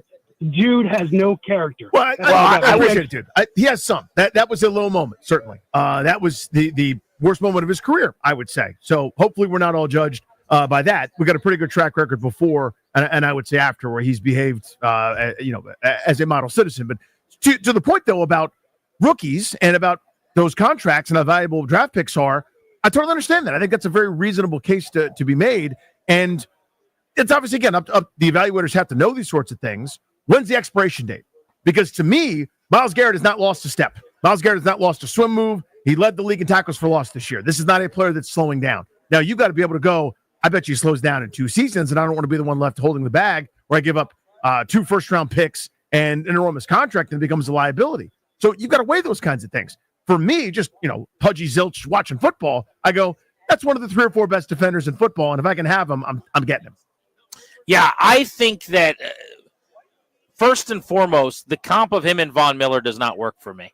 Von Miller, when he went to Buffalo, was already tailing off. He was only 2 years older, as the caller said, at that time. I guess it was technically 3 years older, 33 years old. But he was coming off of back-to-back seasons where he didn't have 10 sacks. 2 straight years. Myles Garrett has not had a season like that in his career. In fact, the last 2 years he's had 14 sacks, and over the last 4 years he's averaged about 15 sacks per season. So Myles Garrett is not trending down the way Von Miller was, to your point. Garrett, an All-Pro each of the last 2 years, 4 of the last 5 years, TFL leader, as you mentioned, this year. Quarterback hits totals, 33, 26, 30, and 28 the last 4 years. His consistency, outside of just the sack category, which can be misleading, has been outstanding.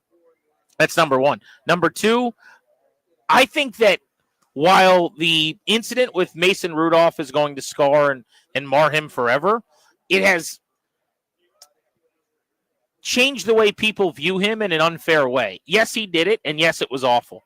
But it was the worst moment of his professional life, and I'm glad all of our worst moments are not caught on video. He was the Walter Payton Man of the Year a couple of years ago. His track record as a person is legitimately excellent. I mean, I've seen so many specials on him, so many people from his family and outside of his family talking about him in the past. Like, he is a dude who sits in the locker room reading novels. Like, he is a really sharp, decent, normal guy. And I think that was a terrible thing early in his career that happened. And I'm glad only one person's brought it up, because I would hate to think that all these years later, that's how you're known after 5 bad seconds. I think that's well put. Yeah, and again, I don't approve of that. The swinging your helmet. It was terrible. You could have killed the guy. Not okay to me. But I think you said it very well. There's a track record on the before and after that is exemplary, and he's an excellent football player. So, this to me is not a buyer beware situation in that regard. To clarify for people that are just jumping in their cars, Myles Garrett's demanding a trade from the Browns or asking for a trade. The Browns, to this moment, have not said that they plan on trading him. They're saying the opposite, but we'll see what happens. Grant and Danny with you on the Fan. I'm at Radio Row. Danny's back in our D.C. studios. Our double play comes your way next. Can regale you with some tales from the road, Danny. I think you'll enjoy those. I will, sir. At the top of the hour at 4 o'clock, we will be giving away tickets to see the weekend at Northwest Stadium. We've got a Beltway Blitz for you right here on the Fan.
With Danny, I'm Grant. This is The Fan. We are live.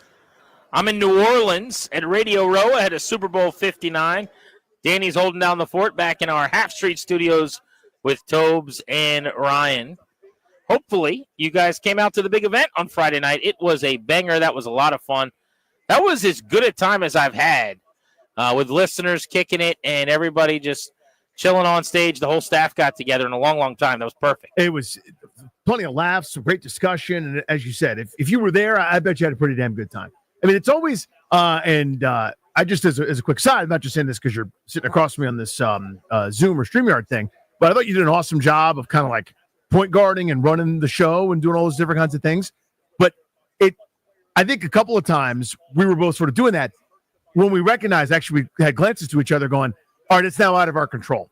Like the mushroom cloud has expanded so far. Yeah. Eric Bickle standing up. Jason Bishop is saying something inappropriate. 8 different guys on stage all want to just fire their zings off, all intentionally starved. It's a little bit chaos, but I think folks had a great time. But nights like that are just so cool. Just remind you that this isn't all in vain and we're not just wasting our breath and energy and time. It's like there is a little bit of a point, so keep getting up, man. I think your set went over very well. Maybe not with solid, yeah. Those that were roasted, but I think in the crowd there was a lot of laughing. And I will say right away, it was very obvious to me. I mean, you want to talk about just the ultimate P1s. Yes. The ultimate marks. Like, you had some deep cut jokes where I'm like, I can't believe he thought anyone would get that. And they all did. But yet, everybody got it and loved it. I appreciate that. It's hard because there's no place I can run that stuff. You know what I mean? There's no open mic I can go. Now, you guys have to really know JP Finlay. And you guys have to, if you understand that cake, slivs, and only, like, there's no way to explain that stuff to people. So it was hard to practice, but I thought it went off pretty well. I thought it was good. Yes, you did very, very well. It was a lot of fun. But let's get to it. It is time for our double play, driven by your local Washington area Honda dealers. Stop in for a great deal on the rugged and capable Honda Pilot. Contact your local Washington area Honda dealers today. So, Danny, tough moment for me last night at dinner, I got to say. So, as you know, co-parenting it up, been down over 15 pounds now. You're doing it, bro. Almost 20 pounds when I left for New Orleans. It will probably not be that number when I get back, but that's the beauty of the program. You see, yeah, there you go. Yes, you can deviate, but yeah, exactly. That is the beauty of my lifestyle change. The rebuild will begin once more. But no, what I actually really like, so I'm on, among other things, like I get the coaching and the weigh-ins and the consultations and all that stuff, which is very helpful. But I also am on the stuff that you've been doing. Mm-hmm. We joke about your performance-enhancing drugs for many months. I'm doing the shots that theoretically make me eat a little less, keep me not as hungry, so I can, sit here all day today, and I'm fine until we get to dinner or whatever. But I got to tell you about last night. Okay. So we're out at dinner. It's myself. It's Darris who's sitting here. It's Denton Day who's sitting here, and our boss, Chris Kynard. And I hit up our buddy Christian, who runs one of the great restaurants in New Orleans. And we're going to dinner at his place tonight, so I didn't want to double dip with Christian necessarily right away. Now, I didn't want to impose. So I said, hey, give me another spot. He'll just say yes and, like, make up a table. He'll just give. Exactly. Yeah. He'll just keep getting us at 3 meals a day, So I said, give us a spot we should go try. And he gave us a list of places.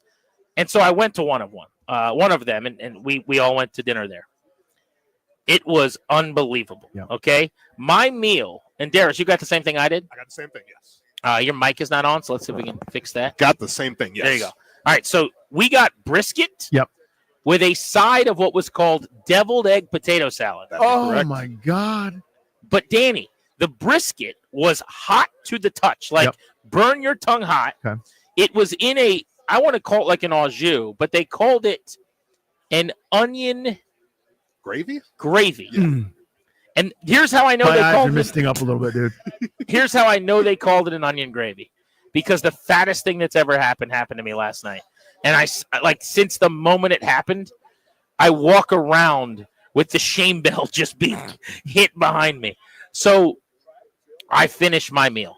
The brisket is unbelievable, right? Darris, how good was the potato salad deviled egg part of it? I mean, it was unreal how great it was. So that was ice cold, juxtaposed with the very, very hot, like au jus that was in the same bowl, and the onion gravy. Onion gravy, sir. Thank you. Thank you. And brisket. So the brisket was so tender. I've eaten all the brisket. There's no brisket left in my bowl. I have eaten all of the potato salad, deviled egg potato salad. Thank you. And so now there's just some juice in the bottom of the bowl. I look over across the table and I see a roll that hasn't been eaten. Okay. So I grab that piece of bread right over there. I bring it back over.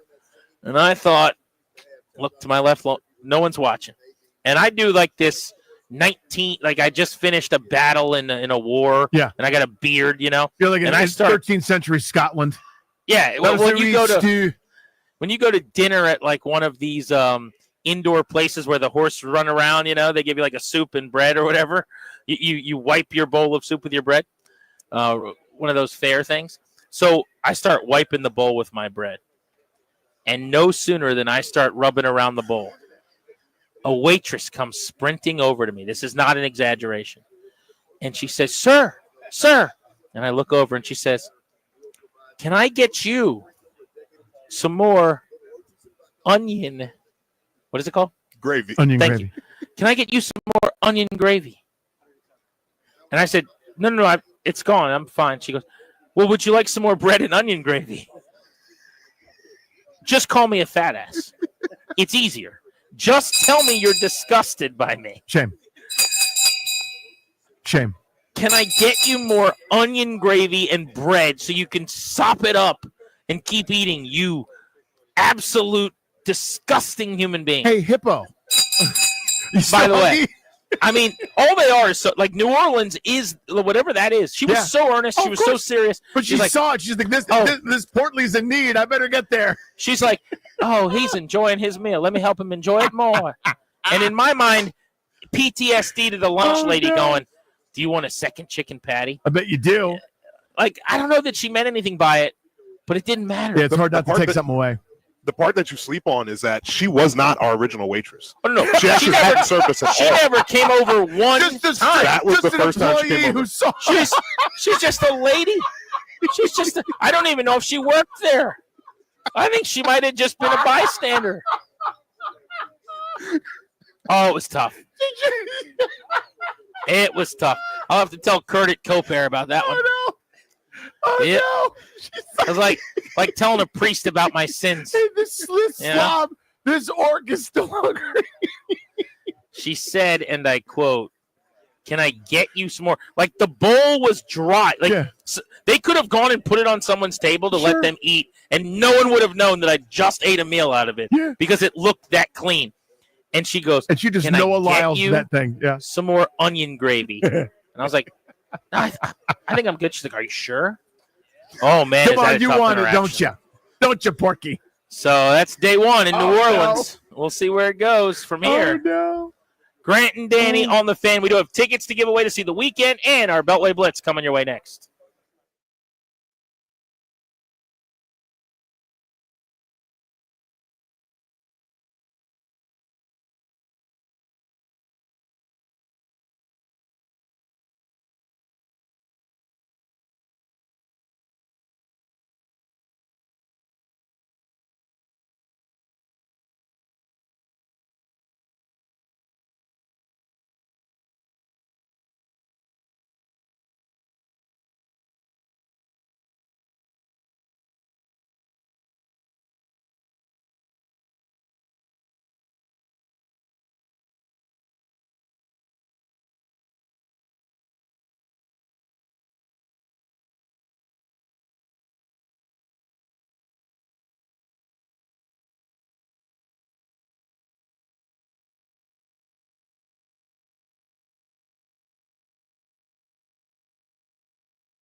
I'm Toby Altizer with your sports update on The Fan. This update is brought to you by Paul Henry's Window Installation, your clear home improvement choice. Super Bowl week is here. The Chiefs taking on the Eagles. We'll have coverage all week long, live from Radio Row.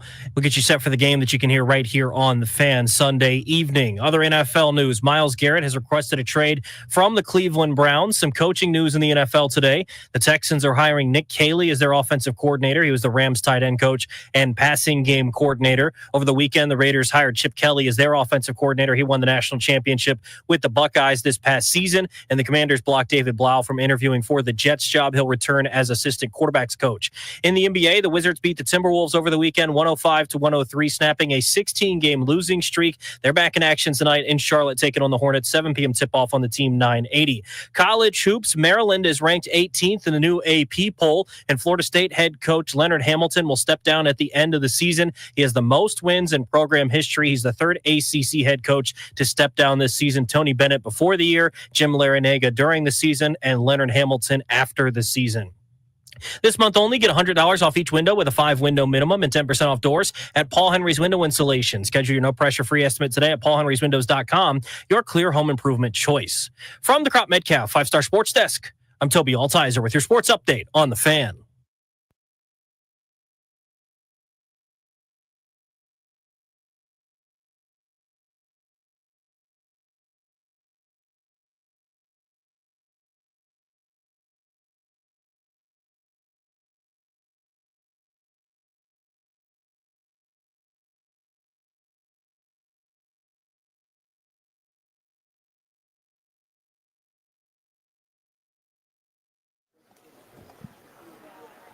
Welcome back to Grant and Danny on the Fan. I'm in New Orleans at Radio Row in the Convention Center downtown. Ahead of Super Bowl 59, Danny is back in our Half Street Studios in the Navy Yard. Washington's preparing this offseason to protect its star quarterback. What are you doing to protect your family's assets? The exclusive sponsor of our show, the law firm Kandori and Murad, can help you draft your last will and testament, set up a living trust, or put together a medical power of attorney. Schedule a free consultation with their attorneys today at kmlawyers.com. Be sure to tell them we sent you. That's kmlawyers.com. It is time for your Beltway Blitz, so let's get it started on the hardwood. Keith Smith covers the Association for Spot Track, and he joins us now. What an unbelievable weekend and a staggering trade we saw. I mean, how do you make Luka going to the Lakers for Anthony Davis heading back to Dallas make sense? Yeah, I mean, you do your best.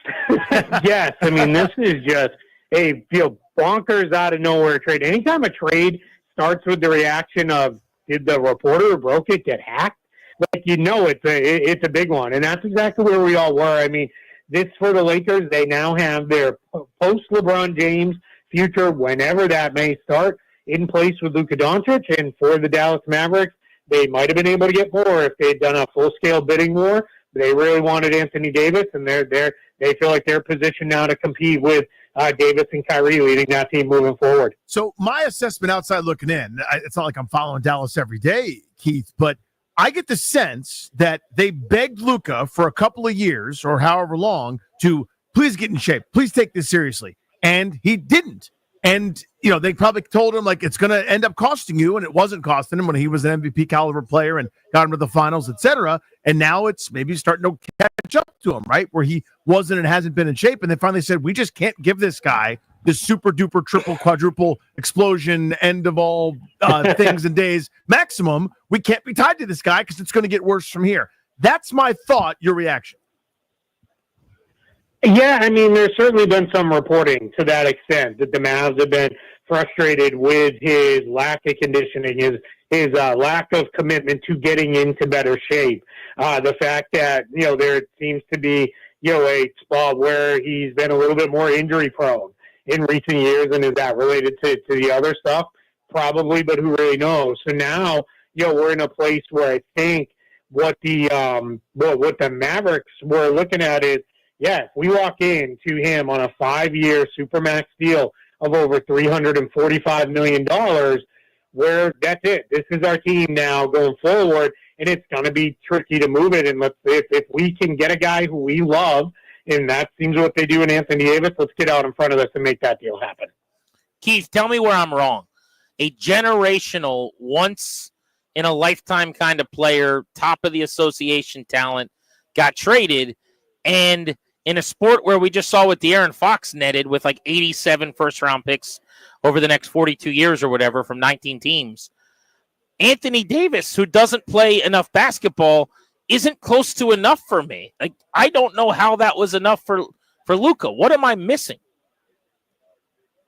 Yeah, I mean, that's been the kind of consistent criticism, is that the Mavs didn't get enough. Now, I will say on Anthony Davis, he's played, over 90% of the games over the last 2 seasons. He has really turned a corner with that. He's been available, and he's been excellent. I mean, he's still one of the best defensive players in the league. He's a great offensive player. He's going to be a great pairing with Kyrie Irving, for the Mavericks. The Mavericks have kind of said, hey, we like the fact that we have a little bit of additional flexibility moving forward, because AD eventually will make less than what Luka would have made in him and Kyrie, and we can go. And they got a first round pick out of it. But yeah, it's tough, because I think what Dallas's main goal here was, if you trade Luka in one of those packages where it is, here's 7 first round picks and some young players, you're basically saying we're rebuilding. And at that point it is, let's trade Kyrie Irving, let's trade everybody else on the roster and lean into this heavily. And they did not want to do that. They did not want to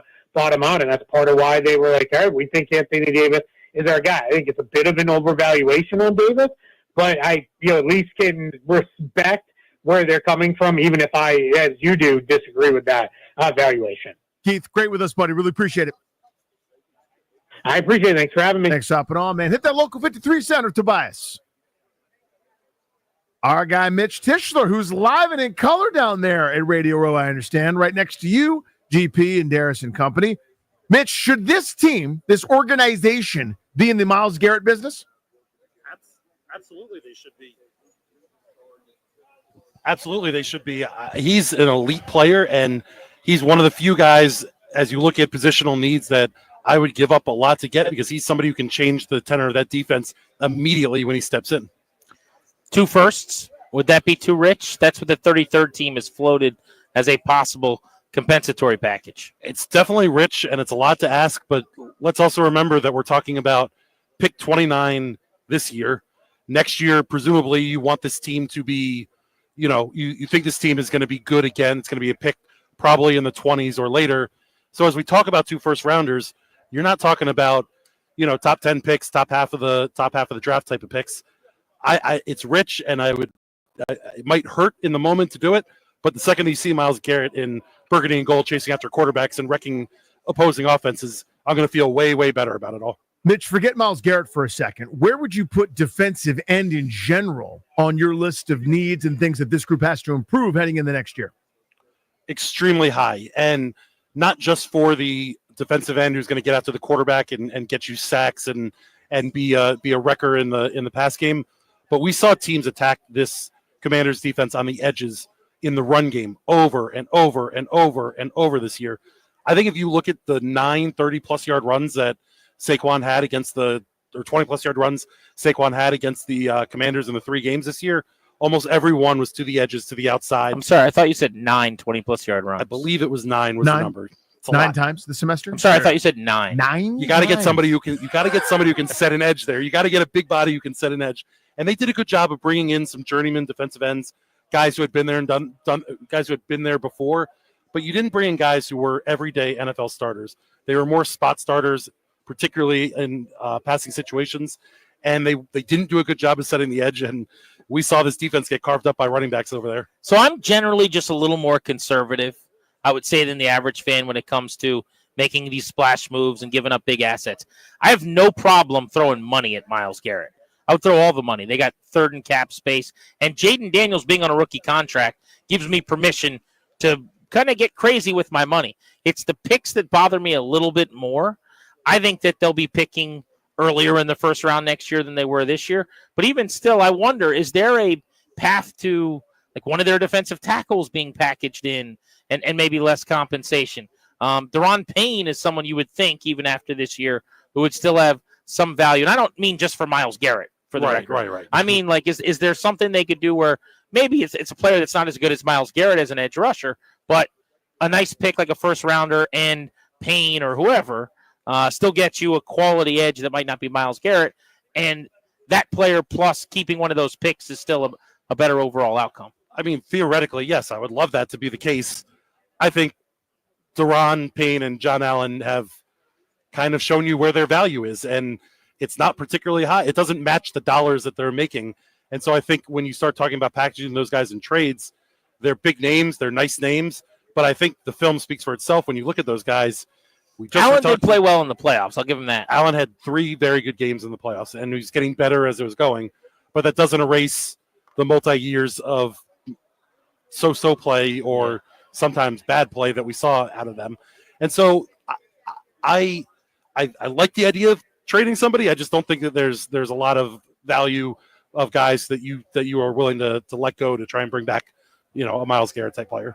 Mitch, I am desperate for an upgrade at a receiver position opposite Terry McLaurin as a difference maker. Not to beat Carolina, not to beat Cleveland in those games where you can just Jaden Daniels them, route scheme them, whatever, but to win games like Philadelphia where you need an answer on 3rd and 8. That's not just Daniels make a play and kind of wave your hand at it. Where are you at on that? Listen, I'm not saying they're going to go out and pick A.J. Brown or Devonta Smith in the draft, but we see young receivers impact the NFL every season. And I think as we continue on this process of guys staying in college a little bit longer, I think there's an ability to build receiver through the draft. And as much as I'm okay with trading 2 number ones potentially for Myles Garrett, I don't want to go out and make T. Higgins the highest paid receiver in the NFL. With you on that. And I don't think that he's a very, very good player. Don't get me wrong. He's not the best receiver in the NFL. And we're seeing these receiver contracts start turning into quarterback contracts where every time a really good player comes up, they end up getting money a little bit more than the last guy, T. Higgins would be a revelation as a second wide receiver here in Washington. I just don't want to pay that kind of money for him. And as I look at the landscape of free agent receivers, I start looking at the draft more and more. And as much as they need to build O-line and D-line as well, I think an early pick on a playmaker is something that would do this team a lot of good. What's your early pick on your dinner time reservation? Well, we have the media night tonight, so that's going to go a little bit late. Tonight feels a little bit more like a liquid dinner than necessarily a New Orleans meal, but we were here a month ago. You were here a month ago or so. right. I mean, there is too much good food in this city to not take advantage of it. So I walked in today to the Radio Row, walked up to Grant, and he's got a plate of wings in front of him. I felt like we could have been at any of your Friday hangouts anywhere around the DMV. The Bounty activation out here every year now. This is like 3 years running. It's like a 2-story house in Radio Row. They bring players out here each day, and then at noon every day, they put together a little box of like 4 or 5 wings for everybody. You can go over and grab. They do a nice job. Have you gotten to any of the other booths? They have I've wandered around. The Welcome to Pittsburgh booth has fried pickles, which is odd. I did not know that. The Lambeau booth has looked like they had some type of like cheese hot dog. They have a brat and also cheese curds. Okay. And then the Welcome to New Orleans has shrimp with a bunch of different sauces that are from down here. So walking around here, there's a lot of good food in the Convention Center, Radio Row area, but I don't know that you could go wrong at any of these restaurants. It's a good scouting report, Mitch. That's what I'm here for. He made the lap. I could tell. Darius and I were like, let's see, where are the football players at? Mitch has the scouting report on the pickles for his guy. Listen, I schedule my interviews. I know when we're going to do them, and in between, I make sure to take laps and get as much free food as I can find. You also know what we're interested in. Absolutely. So you deliver Pitcher steps into the shrimp. I love it. Exactly. Thank you, brother. Thank you. Appreciate you. There's Mitch Tischler of Monumental Sports. All right, let's keep it moving on the Beltway Blitz. Welcome in our buddy, Nick Ashew. The BetMGM Networks. Nick Ashew is very handsome. Nicholas, NFL news of the day. Looks like the Houston Texans have made an offensive coordinator hire from the Rams staff, which means Brian Johnson of the Eagles, now Washington, is probably staying put in D.C. after a couple of years in the NFC East. Yeah, look, I think when you're looking at what Washington just has in general, I think you just want to keep continuity right now. Like you look around the league, I'm looking at teams like the Lions, and we saw what happened with the Eagles a couple of years ago. And you start losing coordinators, and you start having below the head coach and that coaching staff start to get poached by other teams, you start to lose some level of that continuity. I want to see more than anything right now. I know that obviously one of the big conversations we talk about the Commanders, today is they're keeping the name. There's that continuity. A lot of people don't want that continuity, but when you have an organization that's flipping things around the way that they have, if you can get to the point where you have a level of continuity staying with any organization on the coaching staff beyond just the head coach, I mean, that's a big deal, and it's really, really hard to do in the NFL. By the way, if my voice sounds terrible, guys, I got some kind of cold today, so I'm going to do the best I can with you. I heart you both, but if I sound absolutely awful, it's my head is an absolute mess today. And there's no medicine anywhere. Everybody's buying it, and I tried to go get it, and there's just nothing anywhere at a pharmacy today. So that's been my day. Well, when I get a cold, I'm disgusting. When you have a cold, you just sound sexy. So I would say the cold has a Nick Ash show, and it's in for it. Yeah. And I love your eyes. So the other point I want to make about the Super Bowl is this. What's the argument for Philadelphia winning this game beyond the fact that too much good has already happened in D.C. and we have to get knocked down a peg or two? Like, it feels like that team is excellent, and they're getting overlooked somehow. Everybody's always going to overlook anybody playing the Chiefs because at this point you're crazy to fade the Chiefs, like just in general. Look, I did that last year. I bet the 49ers. I thought the 49ers would win. Sorry, guys. And, it's just the Chiefs feel inevitable to me. But, listen, when you look at what the Eagles have on paper in terms of a team, they're better defensively, and they have more weapons offensively, too. Like, on paper, minus quarterback for sure, the Eagles are a more talented team than the Chiefs. The thing is, in the NFL, you got to have a quarterback. And when you have Patrick Mahomes, especially come playoff time, that's all the Chiefs care about anymore. Like, they are what the Patriots used to be, what the Spurs were in their prime. Any of these teams that have just won multiple championships, they get to the point where it's like, as long as we get to the playoffs, that's all that matters. So it's hard when you look at the Chiefs and go, yeah, I don't think they're as good in terms of on paper as what the Eagles bring to the table. But the reality of it is the Chiefs are the Eagles are underdogs in this game because you have Patrick Mahomes, and they've won 2 straight Super Bowls already and 3 total with that group that's there. But listen, I'll tell you what, man, for everybody that wants to talk about, how great the Chiefs run game has been, if you look at the playoffs, Kansas City has not been that great against the run. They gave up 149 yards to the Texans, another 147 to the Bills. And we know what the strength is for the Eagles, right? It's running the football, and it's Saquon Barkley. If the Eagles continue to do what they did that got them to this point, running the hell out of the football, they absolutely can prevent the Chiefs from making history. But, God, it's tough. It's hard to even go against anything with the Chiefs because of what we've seen from them. Nick, go rest that voice and your handsome face. Thank you for the time. I love you guys. I'm sorry. I'll see you. Be good, brother. Don't you worry about a thing. With Danny, I'm Grant. You're listening to The Fan. That was your Beltway Blitz. As soon as we return, we will be giving away tickets to go see The Weeknd at Northwest Stadium in Landover, Maryland. So you better be locked in. And also, a year ago today, a giant anniversary for the Washington Commanders. We'll explain next.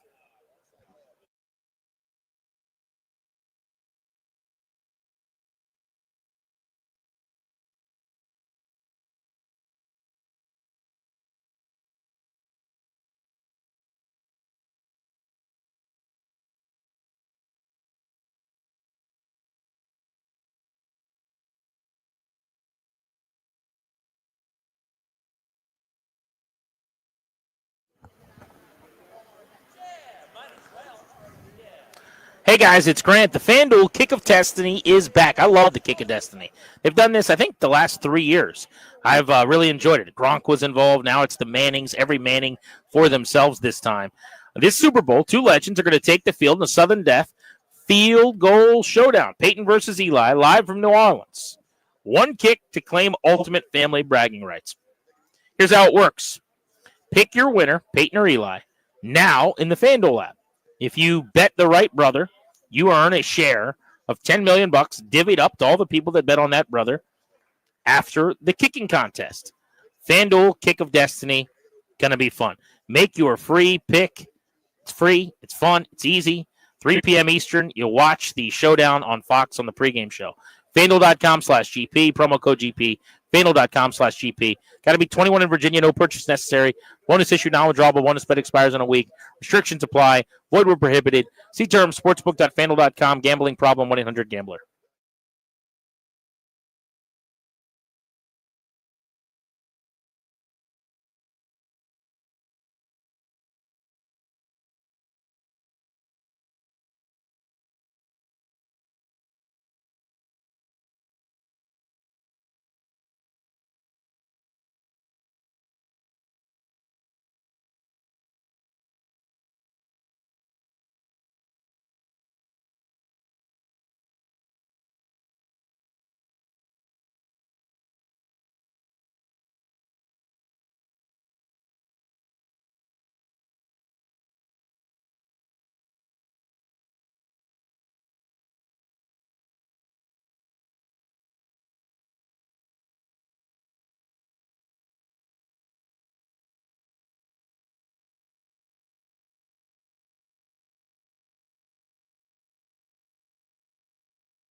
I'm Toby Altizer with your sports update on the Fan. Super Bowl week is here. Chiefs and Eagles getting set for Super Bowl 59. You can hear the game right here on Sunday afternoon. Coaching news in the NFL today. The Texans are hiring Nick Caley as their offensive coordinator. He was the Rams tight end coach and pass game coordinator. Also in the NFL, Myles Garrett requested a trade from the Browns. Big news out of baseball today. Major League Baseball umpire Pat Hoberg has been fired for sharing betting accounts with a friend who bet on baseball, though there's no evidence that Hoberg himself bet on games or manipulated any that he was working. That from Jesse Rogers of ESPN. In the NBA, the Wizards take on the Hornets tonight in Charlotte. 7 p.m. tip-off. You can hear that game over on the Team 980. Saturday night, the Wizards snapped a 16-game losing streak, beating the Timberwolves 105-103. College hoops, latest AP poll, Maryland is ranked number 18 in the country. From the Crop Metcalf 5-Star Sports Desk, I'm Toby Altizer on the Fan.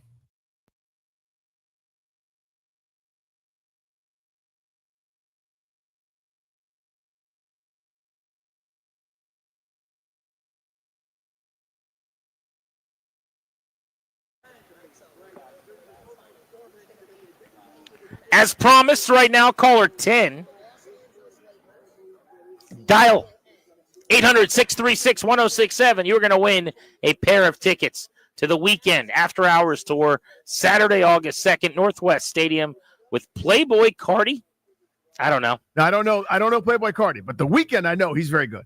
Is Playboy Cardi a person? And Mike Dean. Tickets are on sale Friday, February 7th at 10 a.m. For tickets and more event information, visit 1067thefan.com. I know the weekend, that's a great show. I'm glad we've got tickets. It's going to be a hot commodity all week. People are jacked up. I just want you to know that this could be a made-up person, both of them, Playboy Cardi and Mike Dean, and I wouldn't know the difference. So if Garris wants to just mix in, he could mix up random people just make up names like Turtle Soldier or something. Or cough like drop. an AI-generated name. Yeah, exactly. Just make up a name every day and slide it in, and I will read Ron Burgundy style what it says. But I do know the weekend. The weekend. And I know the weekend is a stud. Fantastic. This is a big show. That dude is incredibly talented, by the way. This is a quick side.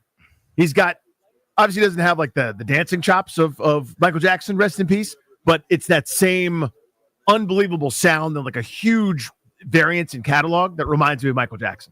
He's sleep on Playboy Cardi. I think I've got kind of the appropriate read there. All right. Do you know Playboy Cardi? Nope. I don't even have a bit. There's like no joke I could do where it's like some guy named Steve. You know what I mean? Who's like, nope, my real name is actually Playboy Cardi, and here I am. Is he a singer? Does he rap? I don't know what he does. I don't know. The 1 year ago today, February 3rd, 2024, Dan Quinn was hired by the Washington Commanders to be their head coach. I want to know how people feel today compared to a year ago about Dan Quinn. An NFC Championship game will change the approval rating just a little bit, obviously. Yeah. Heck of a run for Washington, and it was really through his mentorship and tutelage, a lot of those players, his culture building that made it all possible. But let's start with this. Where did he do best? What were his strengths this year? And if there were any shortcomings or weaknesses, what were those? Let's go through it. So just in terms of reaction real quick, at the time I was whelmed. I wasn't, devastated by it. I wasn't over the moon by it. The only thing that I objected to at the time was people that kind of swallowed the company line where they said, this was the plan all along. They always wanted him. It's just not what it looks like when that's your guy. It's not. The guy's not at the airport on the day after his interview in the regular terminal with the other schleps at National to be photographed by Nikki Jabala. You know what I mean? Like that's not what it looks like. They ended up with a guy that was the culture builder and the right dude. So we talk about this all the time when it comes to coaches, GP. And the best coach for the best team may not be the right coach for your team at the time. And here's what I mean. This group needed what Dan Quinn provided. The consensus building, culture building, everyone buying in. Ron Rivera was able to talk it at the press conference and say all the right things. But I don't think he was about it. You know what I mean? Like there were small examples over the years, but when there were times where, hey, are you going to apply yourself and do everything you possibly can and work hard? No, I'm going to take this time off and do this, that, and the other thing when he had all the jobs. Dan Quinn says the right thing at the podium, has all the catchphrases, the backwards hat, I'm very approachable, cool dude. But then it seems to this point, the follow through. And it's guys from all over the league. It's not just buddies of mine from that time in Carolina or that time in Atlanta, as the case was. It's, hey, I had a hard time dealing with Cliff Kingsbury's offense. I'm going to grab that guy. Or I had a hard time, look, I can go get Brian Johnson, who I don't have the same level of association with. The consensus building and the fact that they got younger guys, older guys, the Ken Nortons of the world, the David Blaus, the Anthony Lynn's former head coaches as part of his staff, that build, to me, was the ultimate strength to get a bunch of people in here, young, old, and everything in between as a staff, and then subsequently do that with the players, where we really are about a culture. Not just the words, not just the occasional catchphrase here or there, but every day there's a standard and we're going to meet it. So I was not a fan of the hire at all, you'll remember. I was disappointed and bummed when they hired Dan Quinn. And he's been tremendous. He has been, to use your diction, kind of exactly what they needed at that time. For me, it was never personal about Dan Quinn. I didn't know him at all. I knew of him like everybody else. I followed the league very closely when he was in Atlanta. And I know that everybody that I am close with around the league loves and adores him. So I didn't think it was a situation where they were hiring someone who was not going to be popular in the building. I just don't do defensive head coaches. That's not for me. Some people love refried beans. I do not. I would not hire a retread defensive coordinator. It's just not something that excites me in a hiring process. You only get so many hires over your time, whether that's as a GM or a head coach or whatever. And I'm swinging for the fences with, a play caller to pair with the quarterback. So that was kind of my initial issue, I guess, with Quinn. But the hire was particularly disappointing for me at the time and exacerbated by how similar he was to Ron Rivera. And we made the jokes back then, but who am I talking about?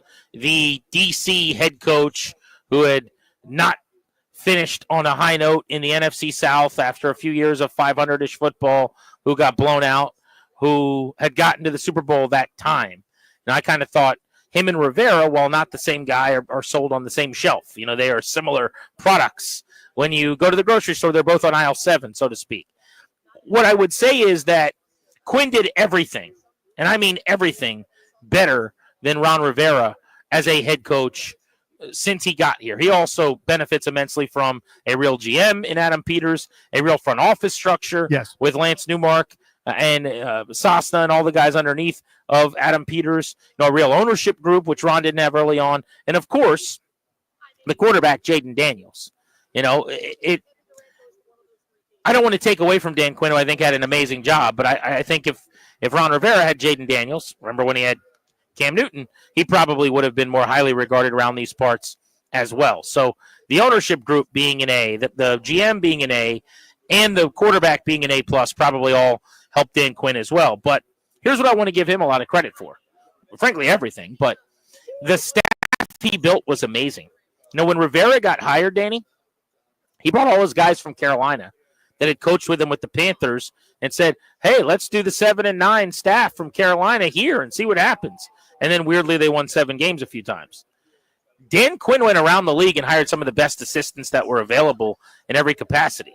He built an amazing staff. Some guys had worked with him before, but most of them, especially the entire offensive staff, hadn't. And that staff was the best thing that happened. So I want to jump back to one other point you made, because I said that and I agree with you. I think that was a testament to him. But just again, it's inevitable you compare him with Ron, his predecessor. And here in one regard, while you were talking, it made me think of this. I don't think Ron could have done what Dan Quinn did on a number of levels. But remember, to get Ron, it had to be coach-centric. Ron's also the GM or the team president. He's sitting in meetings. I like that commander's name. I really do. That's an interesting one to me. It makes a lot of sense. He's doing everything. He's wearing all the hats. What was Dan Quinn here to do? I'm not here to be the GM, man. I just want to coach football. Yes. You see what I'm saying? Like the ability to say, yeah, I have some input. Yes, in my opinion, I'll give it. But to build a consensus instead of having a bunch of lackeys around that agreed with Ron, right? Like the higher ups in this organization reported to Ron. That's not the case, and that's not winning. That's not the right way to do things. Dan Quinn is a puzzle piece that goes into the chain of command here. Got a critical role, or an incredibly important one. He's in charge of that room, but Adam Peters is going to be the guy that picks the players with Quinn's input and everybody else, and they'll build the consensus. But That part of it to me is what set him ahead. So if you're just doing a resume style, you're 100% right. It's why I don't know the man. I've seen him from afar like everybody else had. And I kind of went, oh, okay. I get it. They're trying to have a guy to kind of stabilize, right the ship, turn the culture around, and maybe your genius is a couple years down the line. What I underestimated is the level of commitment and follow through, the humility to not have to be the end all be all, not have your own logo, not be telling people, here's my riverboat T-shirt or whatever, and going to do these other things that aren't about football and aren't about winning. I was wildly impressed with I almost called him Dan Campbell, with Dan Quinn in that regard, where there was Dan Quinn, yeah, where there was no stopping. You know what I mean? There was no off switch to the brand. 800-636-1067 is the number on Grant and Danny if you want to give your thoughts on Dan Quinn 1 year later. I think the staff is the best thing he did. It set a really good tone, and it gave them a chance to succeed because they were well coached at every single position. I also think his popularity around the league, the fact that he is so beloved and well-liked by players, was an immense benefit as well. Because you had guys that wanted to come play for him again, like Bobby Wagner as an example. I thought that was a huge deal. And then in-game, I thought he was pretty good, honestly. I mean, there's always going to be little things you can quibble about, time management here or there.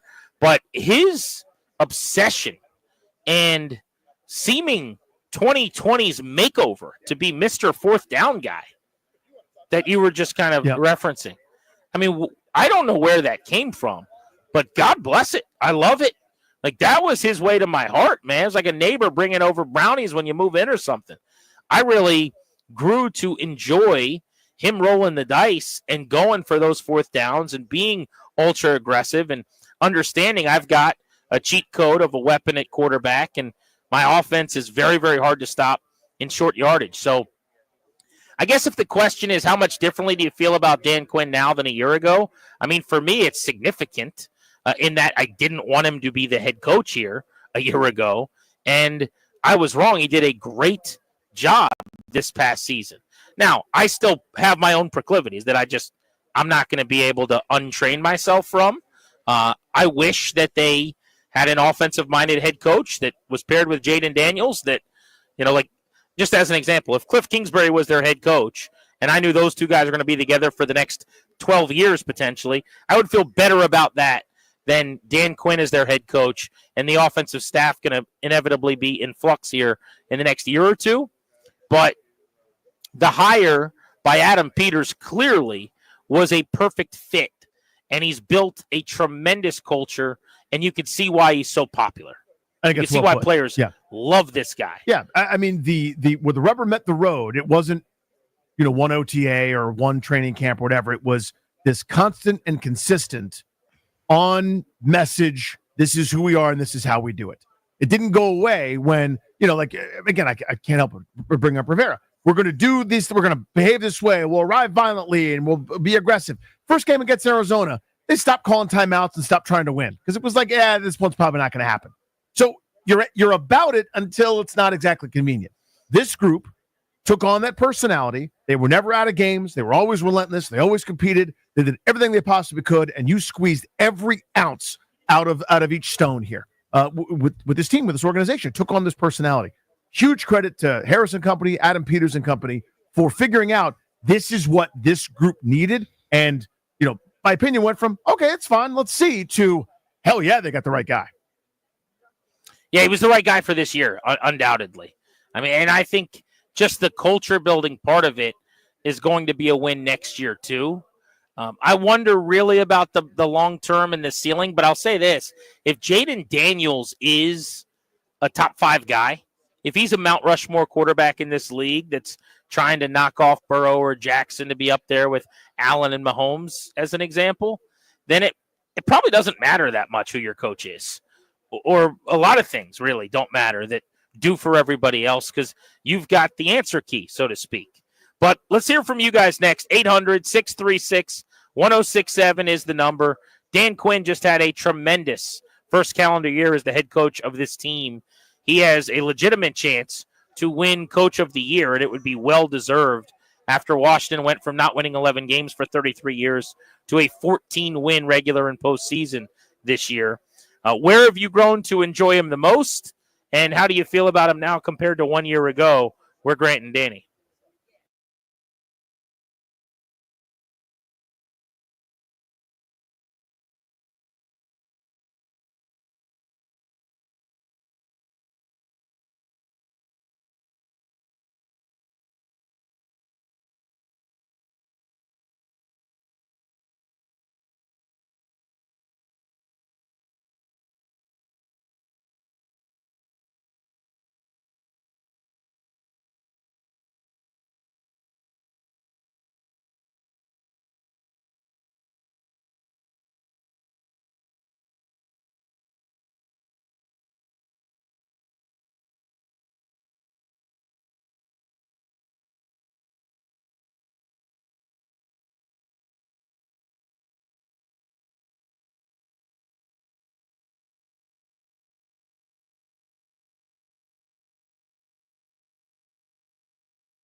How about Dan Quinn's first year in D.C., a front runner for Coach of the Year?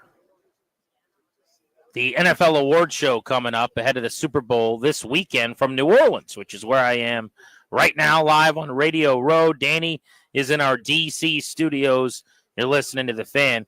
Quinn, who was a head coach for 6 years in Atlanta, had not gone over 500. Heck, he hadn't won 8 games since his third year as a coach. He was 7-9, 7-9, 0-5 in his final 3 seasons with the Falcons.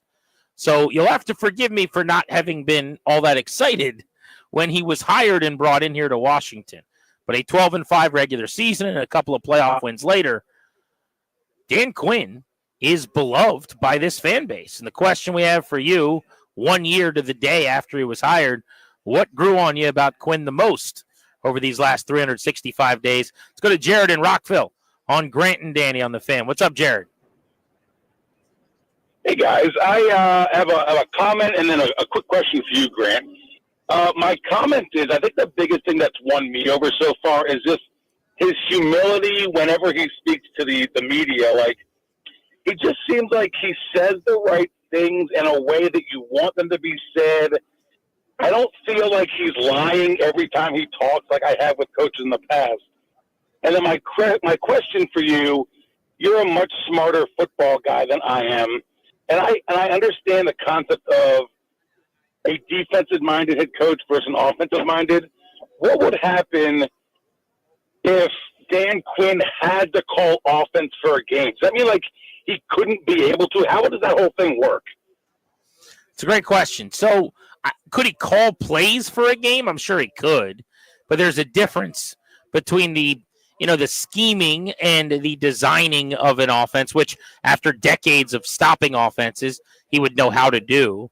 But the point is not a offensive play caller for the sake of someone who's talking into the headset. The point is the relationship between the quarterback and the guy that they're with all of the time. So as an example, if Cliff Kingsbury had not made the really team-friendly decision to have not taken any interviews until after Washington got eliminated, which cost him any chance of getting a head coaching job this year, and he would have left. Now Jaden Daniels goes from Cliff Kingsbury being the guy he spends 14, 15 hours a day with to another person, and it just makes that relationship harder. The offensive scheme changes, the play calling changes, the tendencies change, and so that's kind of the idea of offense versus defense. It's not for me about it's an offensive league, although that's certainly a factor. It's really about Kansas City with Mahomes and Reed. When you strike gold on the coach and the quarterback, if the coach is a play caller on offense, you don't have to worry about anything. Keep that continuity, yeah. Until one of those two guys retires. Whereas that's just not the case. It's the opposite of the case when you have a defensive-minded head coach. Not to say, Danny, that it's impossible. As I said last year at the time, nothing's impossible. There's always a different way to win. There's always a different way to break through the wall. But I just go with best practice and years of data. And there's basically 20 years on the side of the teams that consistently win in this league, in this era, have offensive-minded head coaches, and the teams that are defensive-minded struggle. So that was kind of my logic. But the fact is, Dan Quinn, man, it doesn't matter what side of the ball he's on. Leader of men, ran the building cleanly, and I don't think they have the year they just had with Dan Quinn if they hire a first-time offensive-minded head coach who's figuring it out in the league for the first time. Now, that doesn't mean that this was the better alternative, I guess, in the sense of, if you didn't have as good a first year, but you have 15 years of someone in 3 Super Bowls ultimately, it could still work the other way. I'll be curious to see what Ben Johnson, as an example, does in Chicago.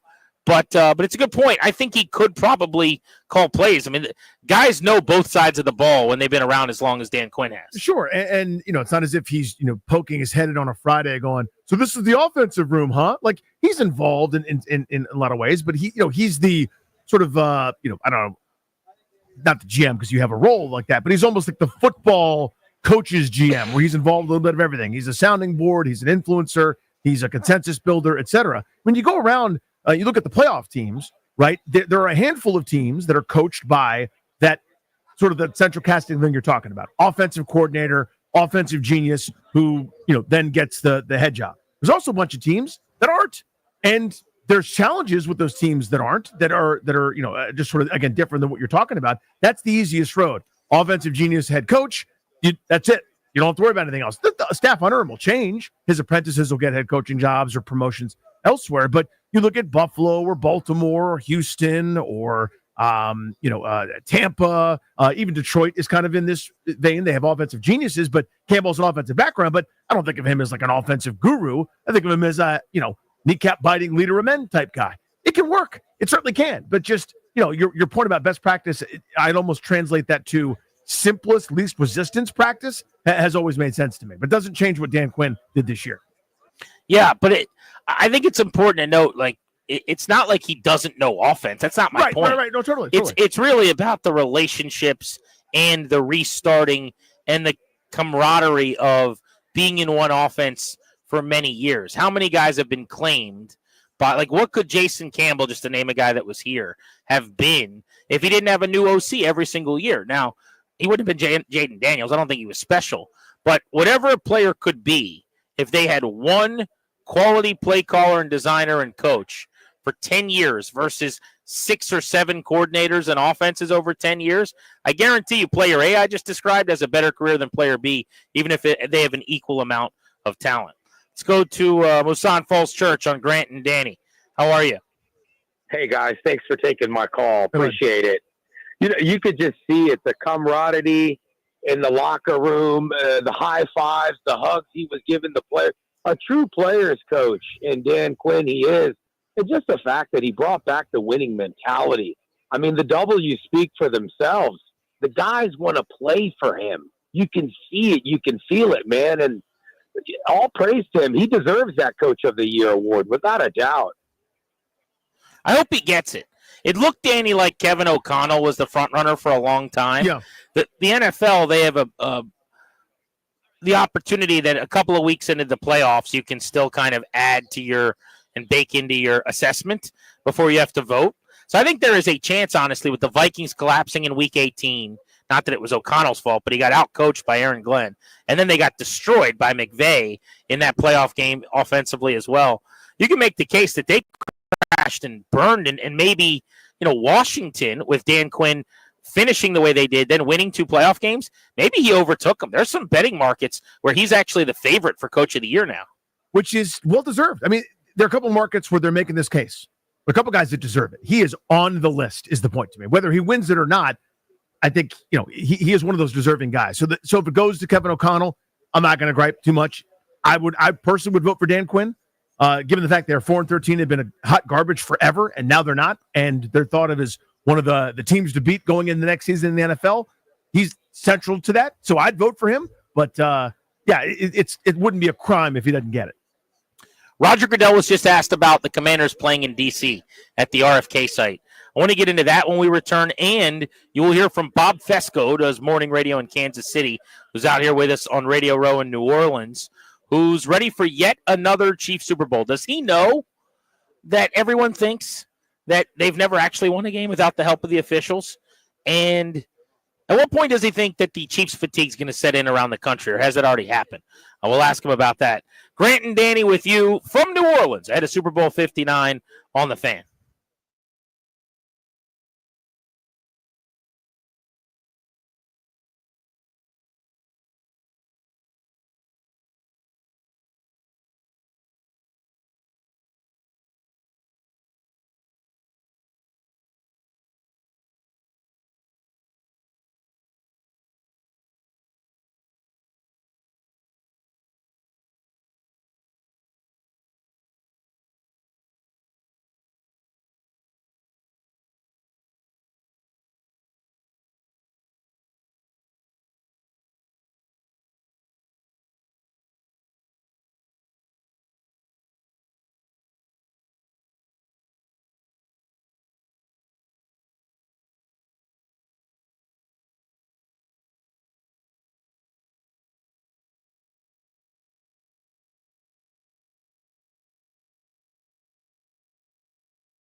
I'm Toby Altizer with your sports update on the Fan. This update is brought to you by Law Tigers, the motorcycle lawyers. In the NFL, it's Super Bowl week. Chiefs and Eagles getting set for Super Bowl 59. You can hear the game right here on the Fan Sunday evening. Other NFL news, Myles Garrett requested a trade from the Cleveland Browns. The Texans are hiring Nick Caley as their offensive coordinator. The Rams tight end coach and passing game coordinator now goes to Houston. And the Raiders hired Chip Kelly over the weekend as their offensive coordinator. He won the national championship with the Buckeyes just a couple of weeks ago as their offensive coordinator. In the NBA, the Wizards beat the Timberwolves on Saturday 105-103 to snap a 16-game losing streak. They'll look to stay in the win column tonight as they take on the Charlotte Hornets on the road. 7 p.m. tip-off. You can hear that game over on the Team 980. College hoops, Maryland is ranked 18th in the new AP poll. Florida State's head coach Leonard Hamilton is going to step down at the end of the season. He has the most wins in program history. He's now the third ACC head coach to step down. Tony Bennett before the season, Jim Larinaga during the season, and Leonard Hamilton after the season. Also, big news in baseball today. This from Jesse Rogers at ESPN.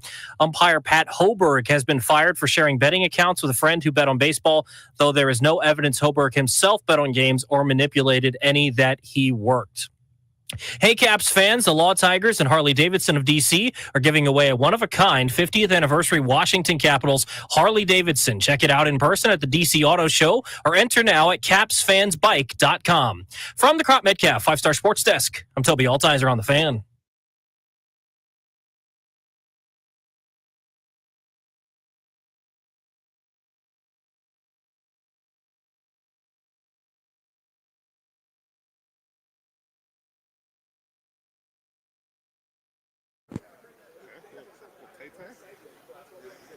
Taking you up to 6:30 on the Fan. We're Grant and Danny. Brought to you by the law firm Condori and Murrah. They're our exclusive sponsor. They can help you to draft your last will and testament, set up a living trust, or put together medical power of attorney if that's what you need. Schedule a consultation for free with one of their attorneys over at kmlawyers.com. Mention us and get a discount. That's kmlawyers.com. We are going to be live on Radio Row in New Orleans all week. I'm out here throughout the week. Danny's going to hold down the fort for us back in the Navy Yard. But, Danny, there's so much going on the Commanders front that we've really just kind of stuck to the script with the normal show today with Josh Harris speaking, which we'll get back into, him saying the Commanders is going to be the name moving forward. Did acknowledge what you and I talked about last week, which is that they're going to be changing the uniforms. We've suggested that what we've heard is that they're going to look like the old uniforms from the 90s when they were winning Super Bowls with Joe Gibbs at the end of the 80s, early 90s. But I wanted to pass this along. Did you see what Roger Goodell said today about a stadium at the RFK site for the Commanders? I did indeed, and you could tell that they're frothing at the mouth for the chance of that to happen. I mean, the NFL has wanted that, and there's a reason that they're walking hand in hand with the local Washington 53s organization to lobby down there on Capitol Hill and try to grease the wheels to get that thing done. How about this? I think it could be great for our nation. I remember that as a kid growing up, the power of that, meaning the stadium being in D.C., if that's the best alternative, I think it would be a great thing when he was asked about the RFK site potentially being the spot for a new Commander Stadium. I think it would be great for our nation, the whole country. I think part of that is if he's able to host a Super Bowl in D.C., that's big for America, right? The nation's capital. If they can host the NFL draft, which I still think is going to happen before 2030 in one of the last couple of years of this decade here. Or maybe, what would be cool is maybe the draft isn't on the mall like we've been suggesting. Maybe it's over near that site at or around the stadium in some way. They could do something like that. But great for America is essentially what he's saying. Not, we like that idea for the Commanders. Yeah, if you're in you think Roger Goodell's got a favorite municipality? Seriously, man. Like you're in Bismarck, North Dakota or something, and you're like, what would be great for the country is RFK Stadium 2.0. Something dome where they can have some concerts too. I mean, I know what he's trying to say. Like it'd be a big deal and it's cool. It'd be in the nation's capital to have, the crown jewel and all the visuals and everything good that is associated with it. But good for the nation's it's probably a little bit. It's turned up to 11. Let's dial it back down just a hair, Raj. That's all. The host of Fesco in the Morning in Kansas City on 610 Sports Radio He does the morning show. So he's the junkies of Kansas City, so to speak, is Bob Fesco, who has been covering this Chiefs team throughout their dominant run with Patrick Mahomes. Sat down with me earlier today here on Radio Row to look at the Chiefs and the Eagles. And I was poking fun at the fact that the Super Bowl has just become the game where Kansas City plays a team from the NFC. Well, it does, and we were kind of having that conversation the other day when we first got here. You're like, oh, you'll be here next year. I'm like, well, West Coast. Well, then the year after that, I'm like, well, that's another West Coast. And you're like, well, the third year after that, I'm like, oh, yeah, it's back in Atlanta. We'll see you in Atlanta again, because when you do mornings, being on the West Coast doesn't make sense. But it feels like, we call the AFC Championship game the Arrowhead Invitational. It's starting to feel like this is just the Kansas City Invitational. Who's going to play the Chiefs next year in the Super Bowl, right? I do some radio on BetMGM Network with one of your cohorts in Kansas City, Alex Gold. And so we have this friendly banter all the time. But there's going to be a moment when the Chiefs fatigue sets in for everybody else. It hasn't for me yet, and I think the reason is they're playing the Eagles. So as someone in the NFC East, Commanders guy, I desperately want them to win. But I wonder what your sense of that is. Do you think, eventually we got tired of the Warriors and every other dynasty. Has that happened yet? I think we're starting to get there, and I think the Saquon Barkley thing is kind of escalating it this week a little bit. I think there's going to be a lot of people out here wanting Saquon to win.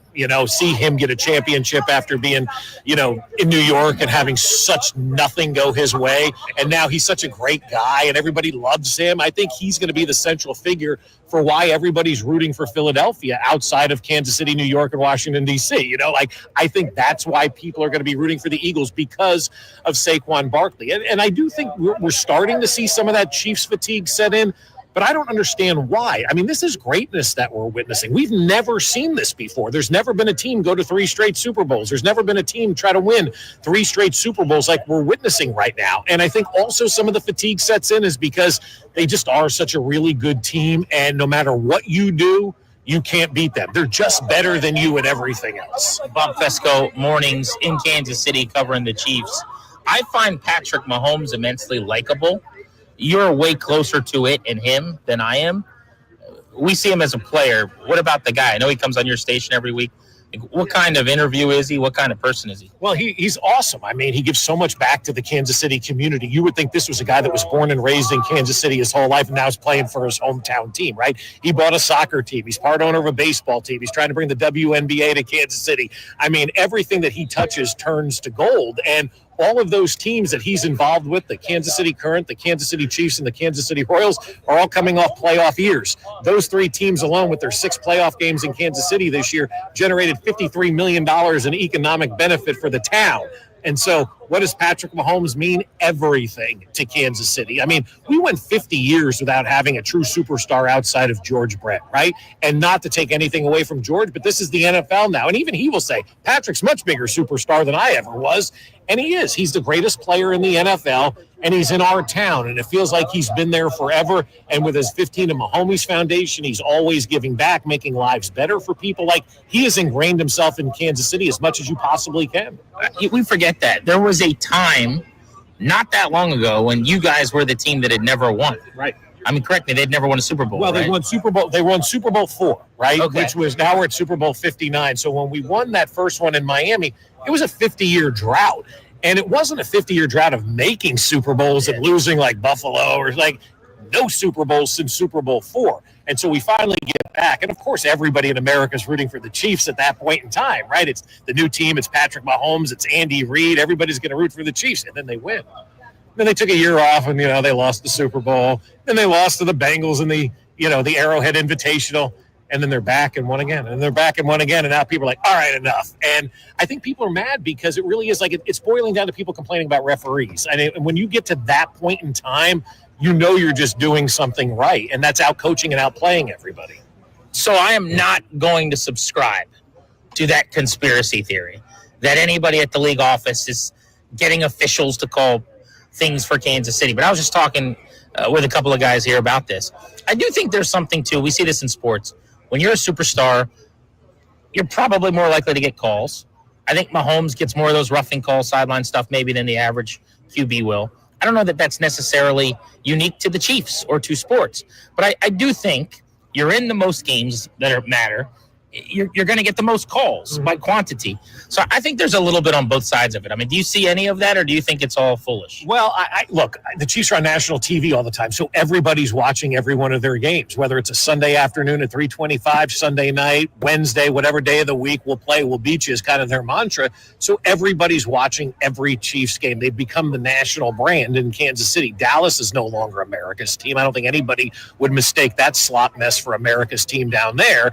And so this is now America's team. They're on TV all the time. So the perception becomes that they get all of these calls. I think they were 17th in the league this year in drives aided by penalty that ended up in a touchdown. Buffalo was like 13th in the NFL this year. So the perception becomes reality in all of this.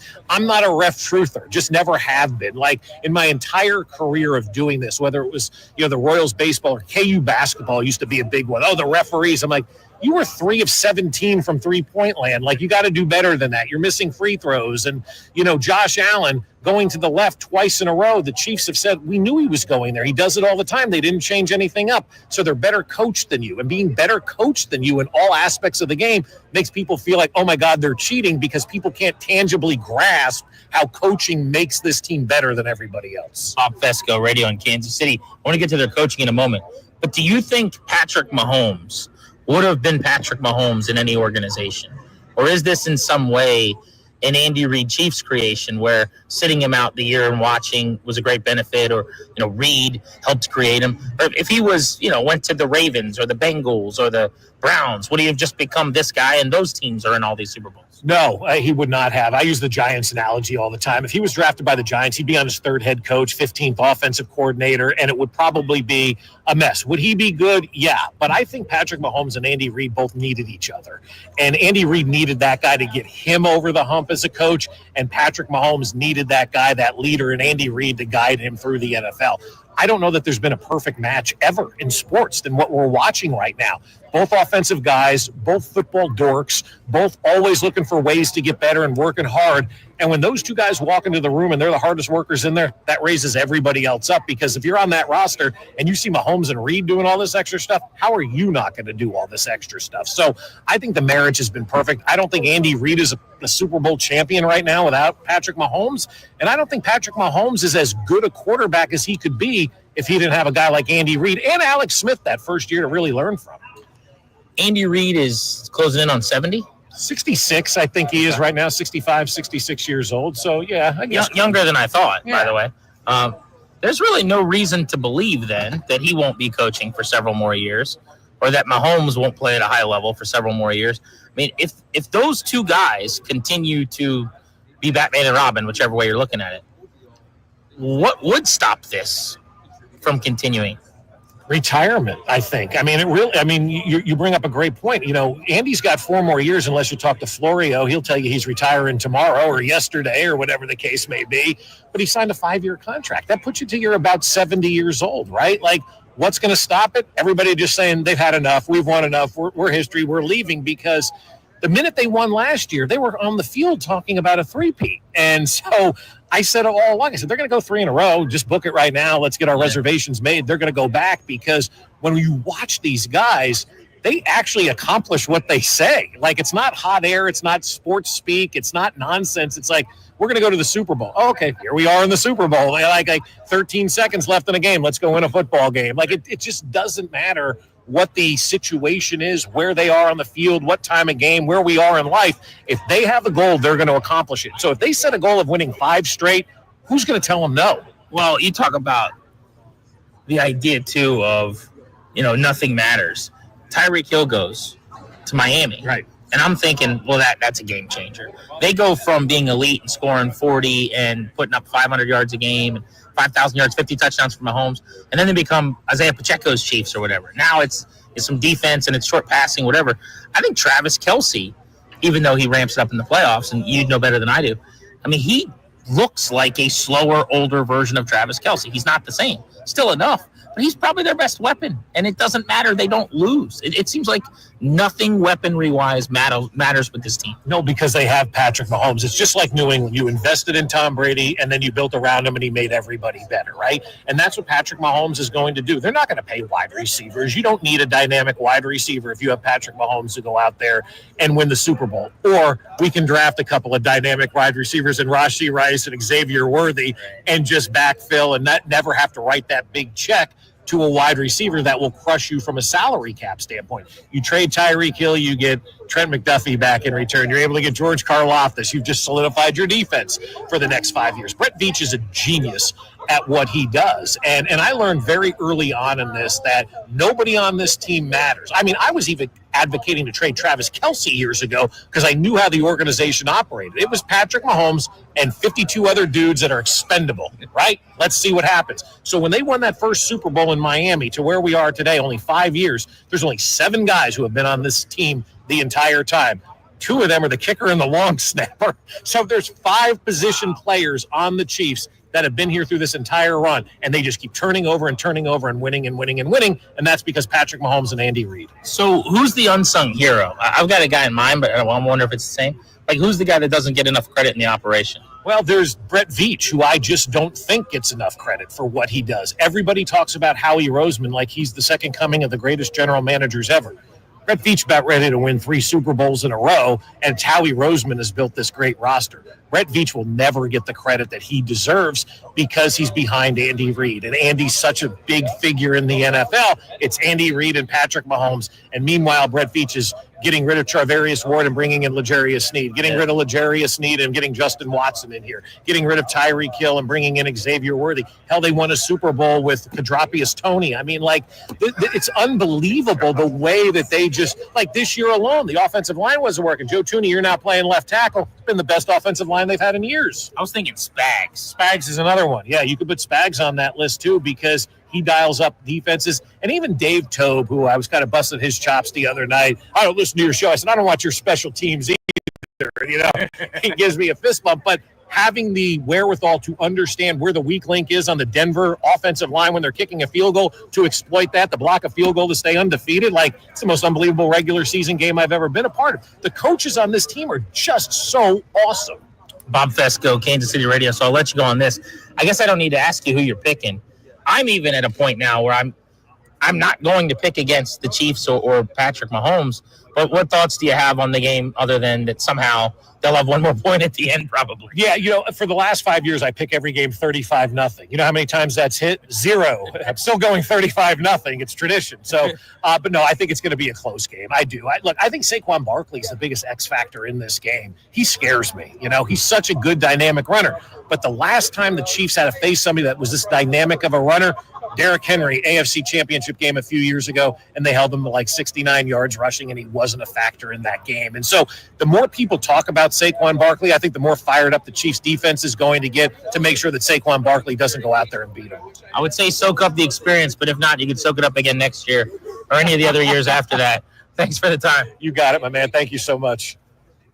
Bob Fesco out in Kansas City does morning radio. It is amazing, Danny, that if you go back just 7 years ago, that team had not won a Super Bowl or been to a Super Bowl in 5 decades, and they were the lovable loser. Everyone said, wouldn't it be really cool if Herm Edwards could get them over the hump? Wouldn't it be really nice if Andy Reid could get them to a Super Bowl? And now everybody's over it. And it happened quickly. But, you know, that's what 7 AFC championship games and 5 Super Bowl appearances in 6 years will do for you. It is remarkable. And again, I can do 2 things here. I can appreciate just what you said. It's absurd what they are doing now and what the Patriots did in a league that is about turnover, a league that is about not having this happen. The whole design is you're limited by salary cap. You're limited by player movement. You're limited by short windows. You're supposed to struggle. You have ups and downs. Even if you got one of these star quarterbacks, you still have a 9-win season somewhere in there. They're immune to it, as were the Patriots for basically 20 years now. And the Chiefs are now 7 for 7 with Mahomes well on his way to setting every possible record. But it happens, man. Once you see somebody and it's like, where's my new blood? Somewhere. They never seems they're just immune to it. They win as an offensive juggernaut. They win as a ground and pound defensive team, or Mahomes makes a play or two. It's remarkable how they've done this. 7 straight AFC title games is just stupid. He's Danny Rouye. I'm Grant Paulson. This is The Fan. I'm live in New Orleans at Radio Row, where we'll be giving you coverage and an amazing guest list all week long from out here in New Orleans as we get ready for Super Bowl 59. Next, though, Danny, I want to localize the convo. Josh Harris spoke today, something that didn't happen with an owner at the end of a football season for many, many years. He took questions. Many of them were about the name, and he made it very clear today the name is not changing. Commanders is here to stay. We will play some of that audio and react to it next on Grant and Danny.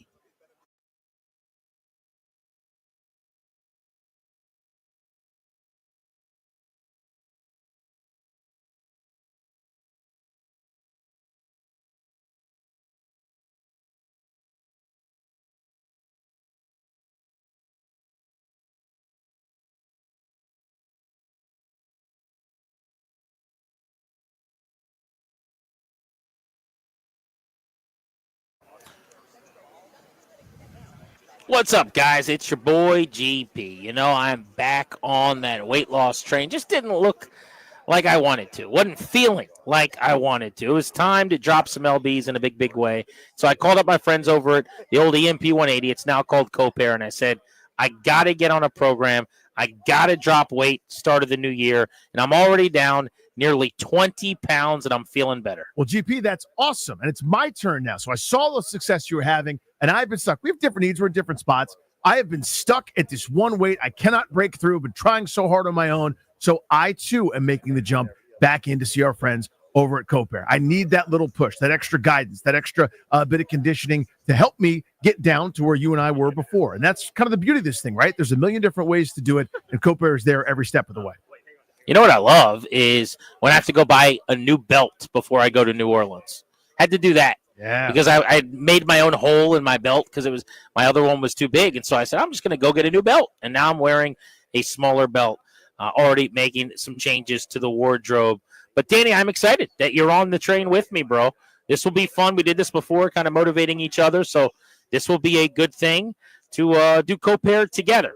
And it's time for you guys to get with us and get on a program. You could do the individualized programs and the coaching and the consultations, the old school way that we've done it, or you can even do what we're doing and get with their doctors to have some of the injections given to you so that you can quell some of your hunger. Call 855-888-0180, 855-888-0180, or go to coparehealth.com. That's coparehealth.com.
I'm Toby Altizer with your sports update on the Fan. Chiefs and Eagles Super Bowl week is here. Super Bowl 59. We'll have coverage for you all week from Radio Row, as well as the game right here on the Fan Sunday evening. Other NFL news: Myles Garrett has requested a trade from the Cleveland Browns. Today, the Texans hired Nick Caley as their offensive coordinator. He comes over from the Los Angeles Rams, where he was the tight end coach and pass game coordinator. In the NBA, the Wizards back in action tonight against Charlotte. 7 p.m. tip-off in Charlotte. You can hear the game over on the Team 980. The Wizards snapped their 16-game losing streak on Saturday as they beat the Timberwolves on the road 105-103. College hoops: Maryland is ranked 18th in the new AP poll, and Florida State coach Leonard Hamilton will be stepping down at the end of the season. He has the most wins in Seminole program history. Also, big news in baseball today: Major League Baseball umpire Pat Hoberg has been fired for sharing betting accounts with a friend who bet on baseball, though there's no evidence that Hoberg himself bet on games. That from Jesse Rogers of ESPN. From the Crop Metcalf 5-Star Sports Desk, I'm Toby Altizer on the Fan.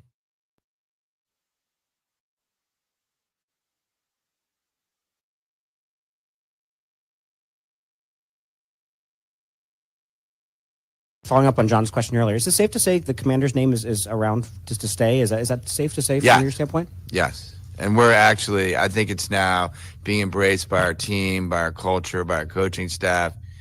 And so, we're going with that.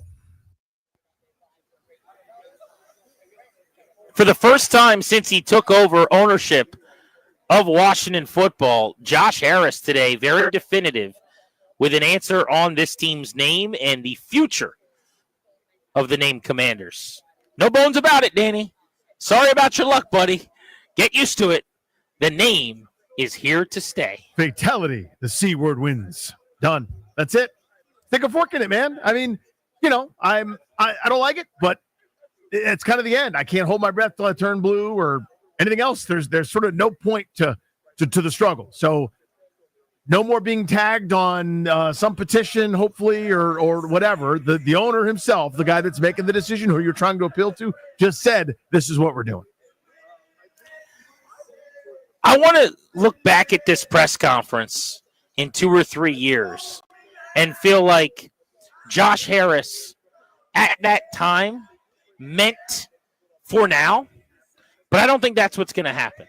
I think this is a forever thing. I think this is their name is going to be Commanders in perpetuity. Even though he didn't use that diction, didn't say that with his terminology, I think that is what he meant. But let's play a longer clip with a little more detail on him saying that the brand now means something, that Commanders is now positive in its connotation with this fan base. This was Harris today meeting with the media. Josh, over here, John Kime, ESPN. So may as well get this one out of the way first. It's become a topic again, but what plans, if any, do you have with rebranding, whether it's name, jersey, and how does winning impact how you view that situation? Yeah, so just to hit the name first, we're focused on, we're back to saying, what we said all last year, which is focused on winning football games, on getting prepared for next year, on fixing up Ashburn and the stadium. We could talk about that. And then on engaging with the community of Washington. And so right now, and now in this building, the name Commanders means something. It means that, it's about players who, are love football, are great at football, hit hard, mentally tough, great teammates. And so it's really meaningful that name is growing in meaning. And so, but as far as rebranding and bringing our past, which obviously I grew up with, and all the Super Bowl championships and our future together, you're going to see us head back towards, honoring our past and bringing it together with our future. The honoring of the past, bringing it to the future. He is talking about the uniform changes that are looming, among other things. There's going to be other ways that materializes, but we told you about this past week. This is something we've talked about on the show off and on, actually, for the last several months. Expect the uniform colors to return to what they were supposed to have been all along. They're not going to look like they do now, Danny, where we're told the colors are the same and they actually aren't.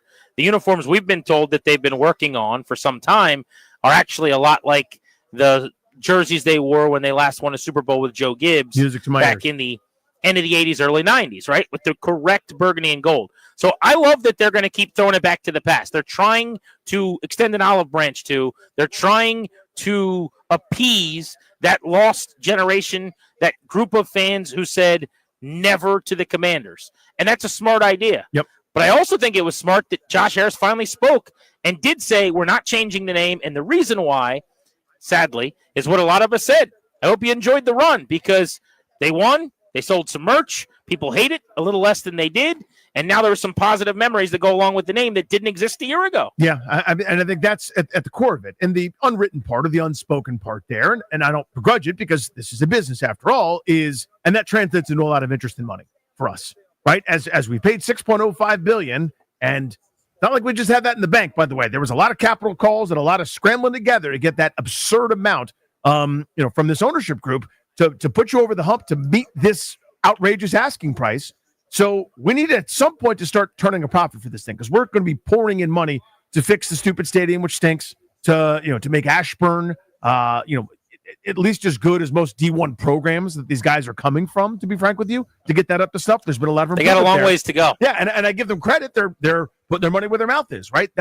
Those aren't sexy dollars to spend to fix a practice field, right? But they're doing that, and that's exactly what you're supposed to do because it's supposed to be about winning. It's not sexy to have guys away from our eyes that you don't see, but the translation of we're going to Cleveland and then we go to Arizona. That's more expensive. That's a pain in the butt. Doesn't matter. It's about winning. And that's the focal point. And that's awesome. That's what they should be doing. And I give them credit for that. And also to echo your point real quick, I'm a grown-up. Though some people disagree because I don't like the name. Whatever. That's fine. I'm an adult. I will kvetch and I'll make my bones about it. I'll be annoyed if you say something or do something and I don't like. But I want to hear it. I need the news, whatever it is. You leave me twisting in the wind, you give me false hope, or you don't, whatever in between that it's kind of been. And that's the only thing I was mildly critical of this Harris ownership group about was these sort of, we're not doing that right now. Are you doing it ever? You just said right now. God, let me know, right? He went out and he said it. I'll be annoyed today, probably a little irritated tomorrow.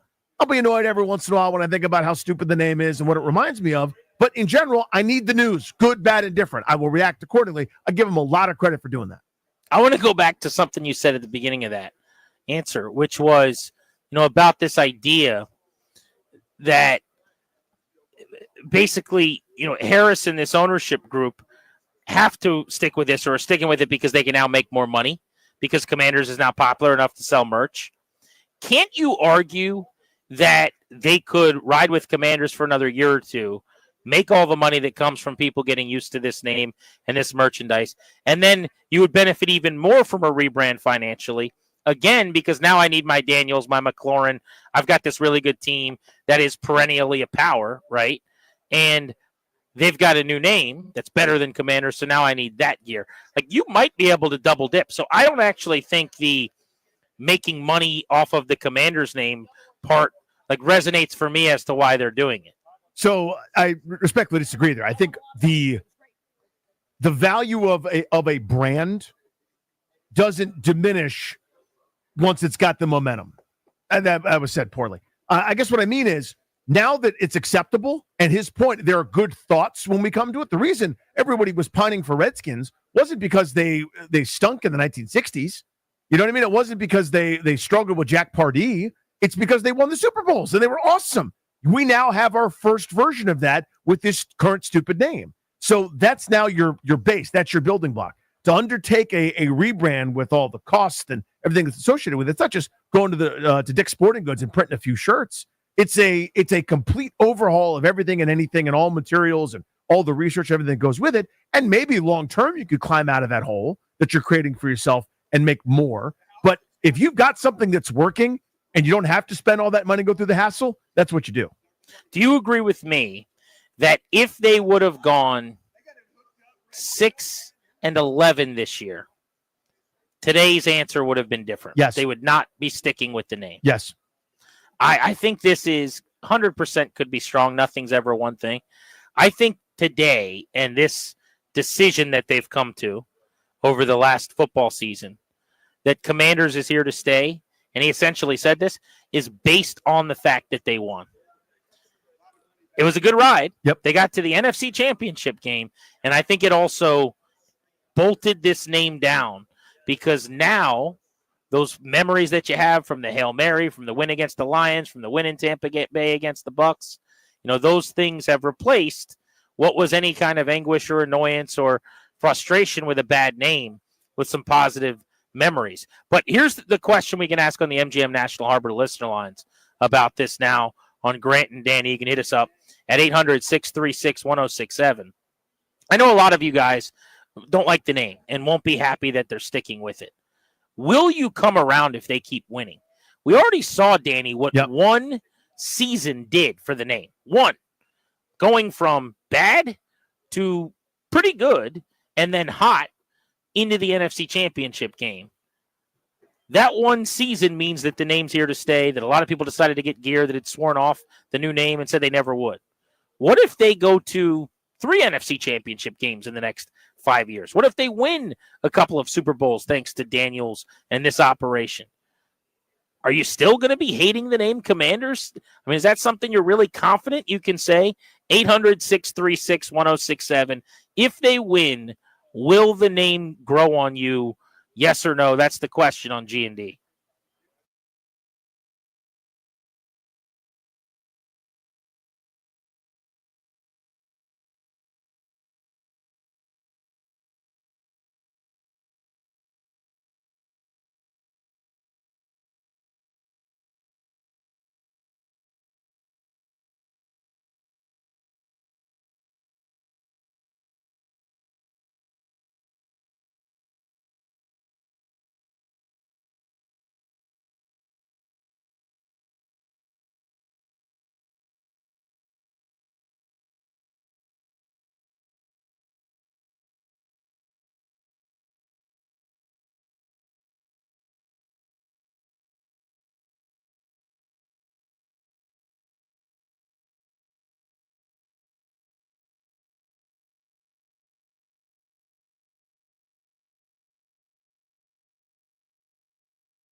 Live from New Orleans on Radio Row, Grant Paulson alongside Danny Rouillet.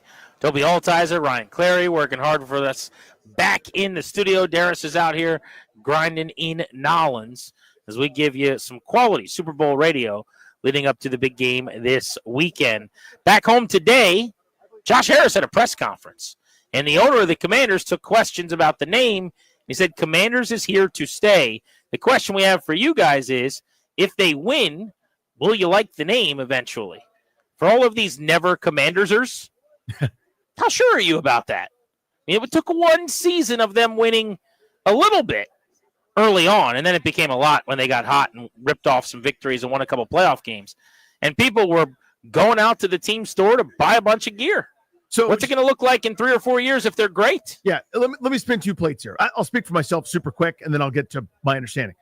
I'm a weirdo. I hold grudges. I don't forgive, and I kind of hold on to things. So it'll never work for me. It's just I just hear Snyder and 2222 and his lackeys and cronies and the ineptitude of it. So I'll never get over it. But I fully recognize, and people have been making this point all day long to me on Twitter, at Funny Danny Grant, at Grant H. Paulson. For fans your age and under, what have you known? The old name was nothing but all the bad stuff that I associate with Snyder, right? Your 20-plus years of fandom that correlated with you understanding the world and seeing things was Snyder screwing this thing up and destroying this beloved thing.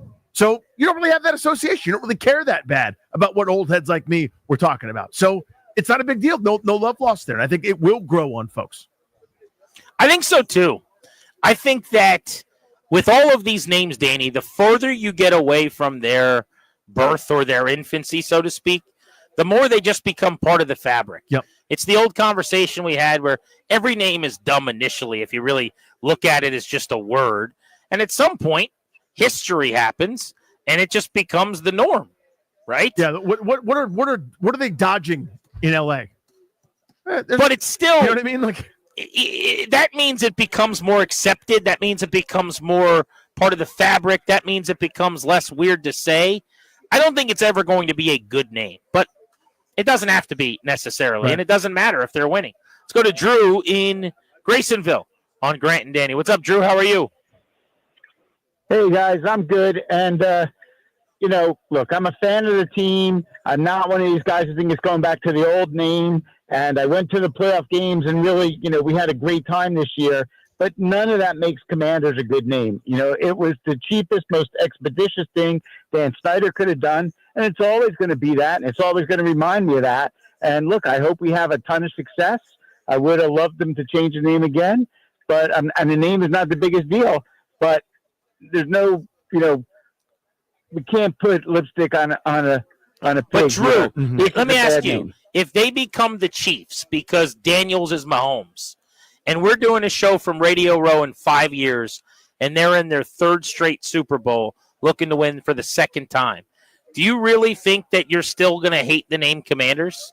And I'm not leading you. I'm asking. I'm curious. No, I do. I'll be there. Look, I was planning on being in New Orleans this weekend, so I'll go cheer because that's not the most important thing for me. But I'll always know in the back of my head, Commanders is a crappy name. Thanks, buddy. No, that's and he mentioned like your that, yeah. thing, Danny. Mm-hmm. He mentioned, so this is not something I subscribe to or relate to. But Danny, you've gone hard with this over the years, which is for you, this is a vestige of Snyder. Yes.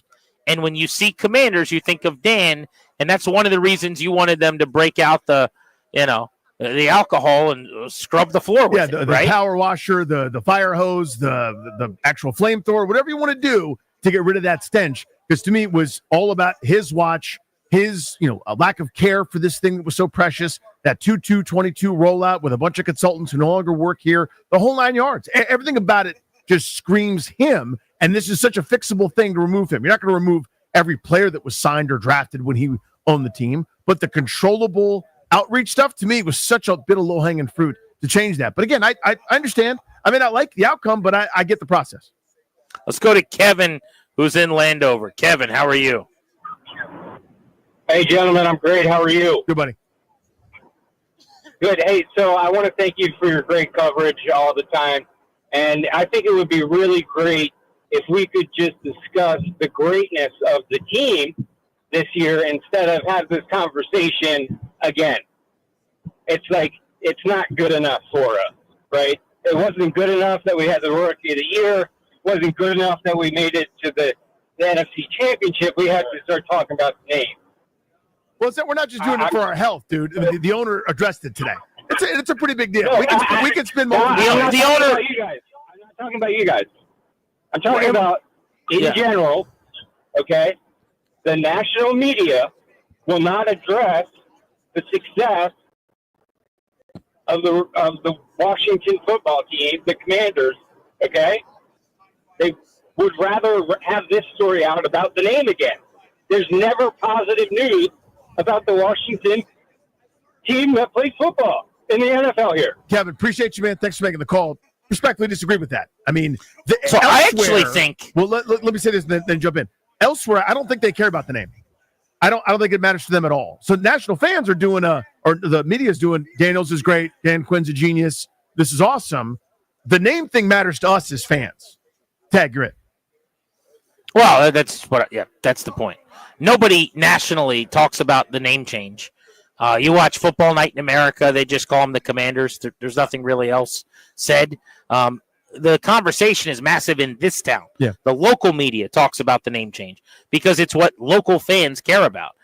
There's a press conference done with the owner today. The first question was about the name.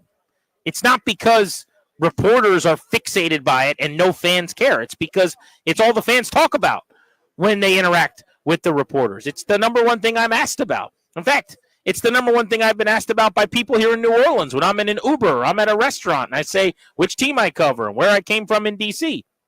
Oh, Commanders, do you like that name? Are they going to stick with that name? Are they going back to the old name? It's been a story for multiple years. Now, the good news for him, and I think for other people, is it's not going to be a story forever.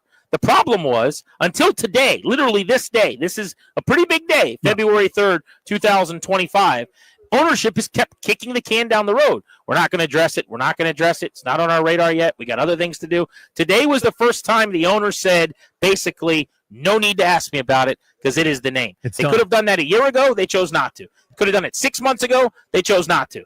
Every single time they've ever spoken about it, they just said, basically, ask me later. That was their answer. Well, today they said, no need to ask me later. This is going to be the name. So good thing for that caller is we won't have to keep talking about this in perpetuity. I think that's well put, right? And that's really the significance of today. It's not just, hey, man, we're bored. It's Super Bowl week. What should we be doing? Let's do a name thing. Like, I promise you, it's not the most interesting thing in the world. But to your point, I think you said it very well. The owner gave his first definitive statement on this. And again, I'm a Harris fan. I'm a fan of this ownership group in a major way. That goes without saying. If I had a note or if I had a criticism, I'd say, Josh Booby, here's what I would say to you. When you kept dangling this carrot or kept keeping the window open that maybe somebody could climb in, that was maybe doing more damage than good. Just FYI, just letting you know how us over here begging for you to change this thing are feeling. So a definitive one way or the other, even if it's what I don't want, is probably the best course. He did that today, and that is a major milestone, or not even a milestone, an ending. I mean, like, here's your cutoff point, a 2-3-25. It's over, dog. We'll hit the headlines around the NFL from the day that was. And again, we'll get more of your feedback on what is a pretty significant day in Commanders history. The name is here to stay. Ownership for the first time today has said as much. Josh Harris saying that the name will not be changed and that the name as of this year now represents positivity and the things that the team wants to stand for in terms of quality of play and players who they're going to build the team around. You're listening to Grant and Danny on The Fan.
I'm Toby Altizer with your sports update on the Fan. This update is brought to you by Prince George's Community College. In the NFL, Super Bowl week is here. Chiefs and Eagles for Super Bowl 59. The Eagles looking for their second Super Bowl in franchise history. Meanwhile, the Chiefs looking for their third straight. You can hear the game right here on the Fan Sunday evening.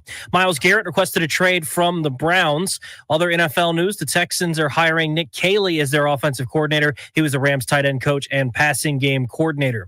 In the NBA, the Wizards in action tonight against the Hornets in Charlotte. 7 p.m. tip-off on the Team 980. The Wizards looking to make it 2 in a row as they snapped a 16-game losing streak Saturday night when they beat the Timberwolves 105-103. College hoops, Maryland is ranked 18th in the new AP poll. Florida State's head coach Leonard Hamilton will be stepping down at the end of the season. He has the most wins in program history, the third ACC head coach to step down this year. Tony Bennett before the season, Jim Larinaga during the season, and now Leonard Hamilton will step down after the season. And big news today in baseball, as Major League Baseball umpire Pat Hoberg has been fired for sharing betting accounts with a friend who bet on baseball, though there's no evidence that Hoberg himself bet on the games or manipulated them in any way from games that he was working, that according to Jesse Rogers of ESPN. You don't need a degree or years of experience to land a six-figure job. Project management is in demand across all industries, retail, tech, healthcare, and more. Register now at pgcc.edu today to get started and boost your career. From the Crop Metcalf 5-Star Sports Desk, I'm Toby Altizer on the Fan.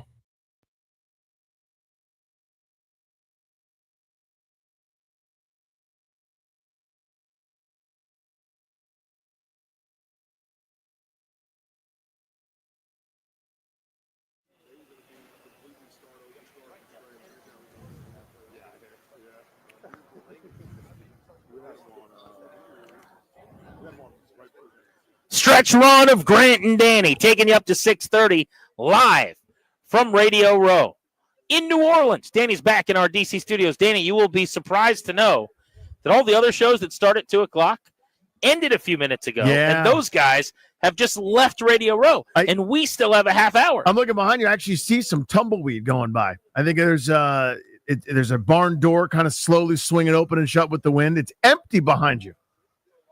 We're on that Mike Francesa clock, those 4.5 hours of radio. The 94 WIP Sports Radio Philadelphia guys also started it too. Let me just ask them how I can't ask them how their show went. Because they're gone. Because they are already in their Uber after leaving about 10 minutes ago. They did sing coming back from break a couple times, so that happened. I heard that in the background, and I had questions, but thought better of it. Yeah, there was a whole song. I'm not a big sing-a-song guy, but they are big sing-a-song guys. Was the song called Not For Me? Or I'm out on that? I don't know what it was called. It was called They're Back in the Super Bowl for the third time I guess in 8 years. Nice. So lucky ducks. But, so we're still going strong until 6:30 as we do each and every day here on The Fan. The show is brought to you by our friends, the law firm Condori and Murrah. They're the exclusive sponsor of the program. They will help you to draft your last will and testament, set up a living trust, or put together a medical power of attorney for you, whatever you need. Schedule a free consultation with their attorneys today by visiting kmlawyers.com.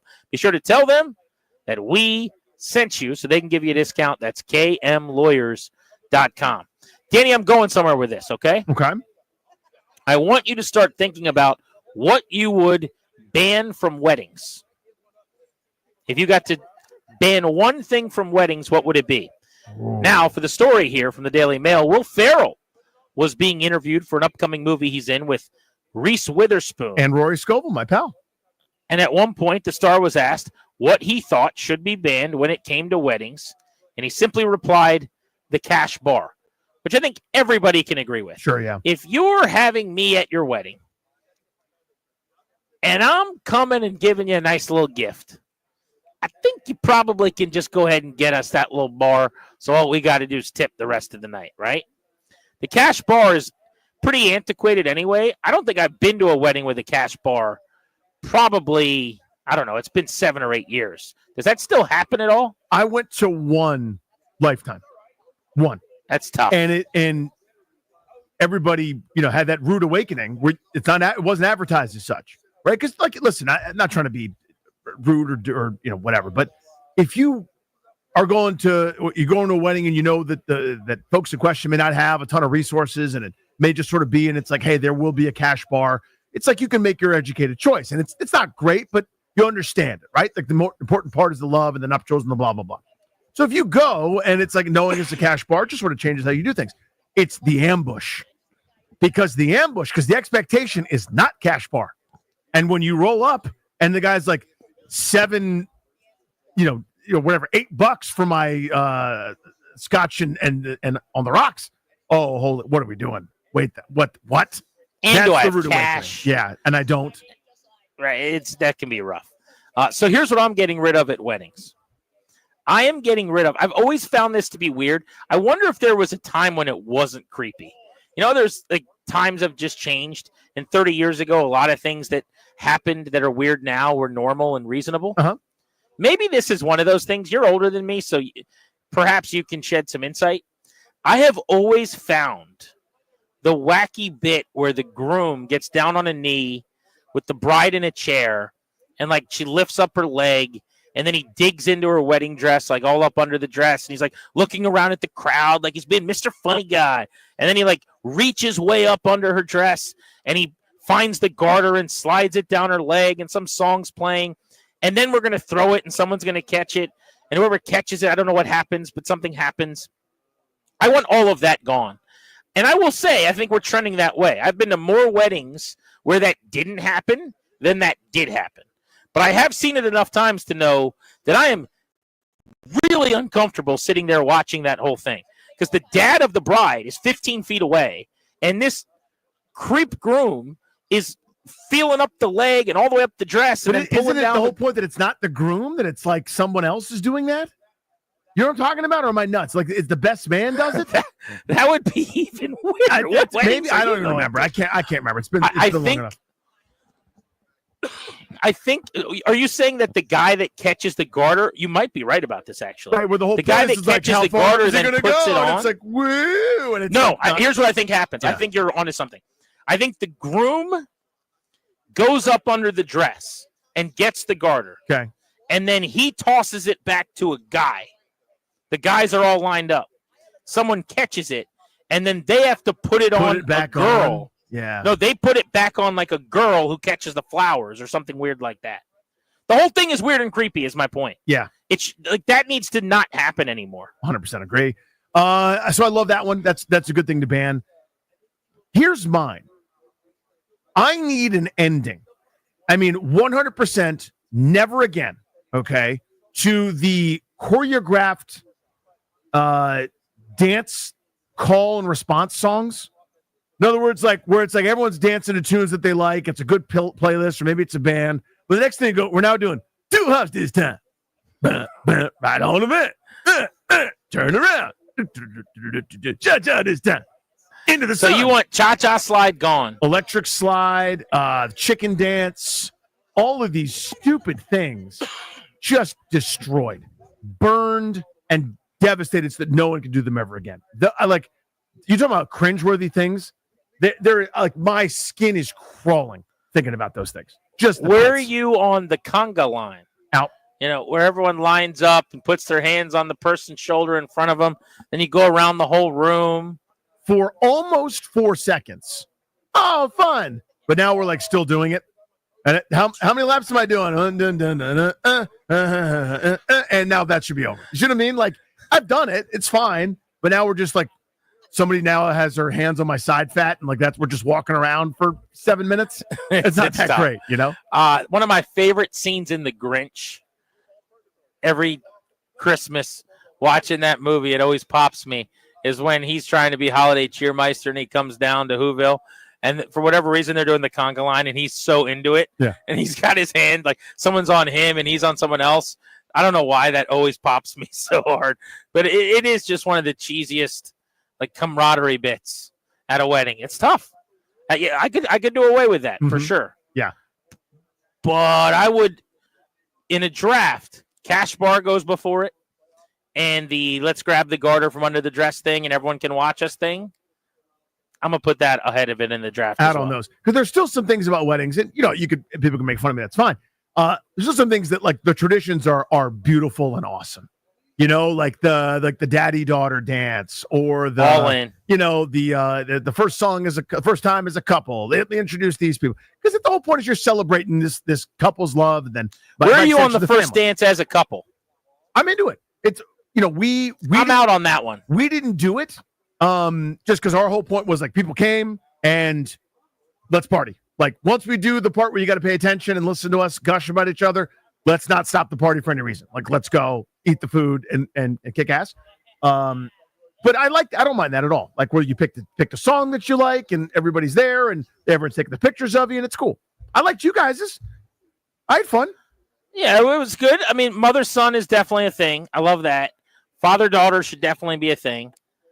The couples dance, it just goes too long for me. Like I'm up there and everyone's looking at me. I want nothing to do invite with everyone else out on the dance floor as well. If you're coupled up, going out to the dance floor. Yeah, I guess that one bothered me more when I was participating than as a spectator. Because you're just out there the whole time, dude. Everyone's looking at you. It's also awkward, though, just to sit there and watch for if it's like a 2.5, 3 minute song. Like you said, let's go 45, 50 seconds and keep this thing moving. Then I turn around and I start eating my food while they're doing it. Like I don't have to pay full attention. Like I get my 2 pictures. You work on the salad at least. Yeah, right. Luke is in D.C. on Grant, and Danny wanted to hop in on the fact that Josh Harris said today that the name Commanders is here to stay. Luke, are you going to get used to it if they win? Can it grow on you? No, it was like kick in the gut. Like I was listening to it live, and when he said it, I was just so deflated. And for the people that say get over it, move on, like that is such a simpleton way of going about it, in my opinion. It's like, if you go and get hammered and get a face tattoo, like every time you look in the mirror, you have to see your own face tattoo. Like every time that I say the word, say that, like it makes me quick, and I can't help myself. And I just, for people talking down and saying, "We'll get over it, move on." Well, there's a lot of people like me, I think, and yes, we're getting less and less. But to say "move on" and get over it is just such a cop out to me. And Danny, I answered. I would just say this. I would say, like one of the best movies of America. If his mama called him Clay, I'm going to call him Clay. Brother, Coming to America. I get it. Yeah, I mean, I'm with you. This happens all the time, GP, in our thing, and we're we love doing it so much. But discussions a lot of times sort of turn into narratives and what we're quote unquote going to have to deal with. So I find myself all the time arguing against extremes. So the people that like yell like just win. Okay, I'd like to win too. I'm weird over here that I'm just walking around with this gum in my mouth and there's no incident. You know what I mean? I can do multiple things. I can care about multiple stuff. And they, they'll yell like, just shut up and get over it, to the caller's point. It's like, okay, well, there's a lot of people that have a pretty sentimental tie to something that will never come back again. And it's significant, like you have a loss of any kind in your life, be it as trivial as a football team that you like, or, I could have told my dad back in the 70s when the Senators left, get over it. Just get over it. They're not coming back. Get over it. Okay, well, he had some good memories going to Griffith Stadium, and he had some fun times, and it was a big deal to him. So, I don't know, man. I'm with the call in the sense it's like the getting yelled at part of it is almost worse than the actual action. We've got a poll every single day on Grant and Danny that we post for you, presented by Metropolitan Moving and Storage. You can check out our poll at the 1067 The Fan Twitter page. Let Metropolitan Moving and Storage do your heavy lifting and take it to the house. More at dcmetropolitanmoving.com. Today's poll actually involved the name change, and I was actually surprised by the results. A couple of hundred votes into this point, but Josh Harris announced today that Commander's name is here to stay. Would you have made a change or kept the name as is? 66% said no, I would have changed it. 33% said yes, I would keep it. So 2/3 wanted it changed, and 1/3 said they would have kept it. Very inexact, but I would have thought that percentage was much lower. I would have thought it'd be like 90-10, 80-20.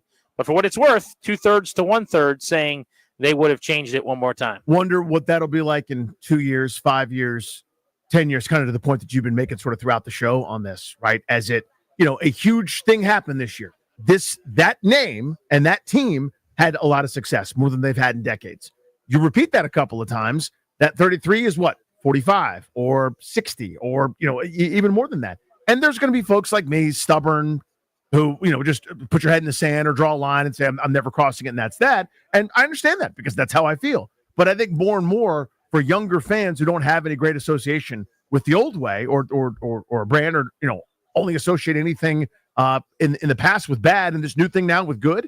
I mean, one of their 3 years with this name, they went to an NFC title game. That's a pretty good ratio. That's better than what it was for 3 decades. So I get it.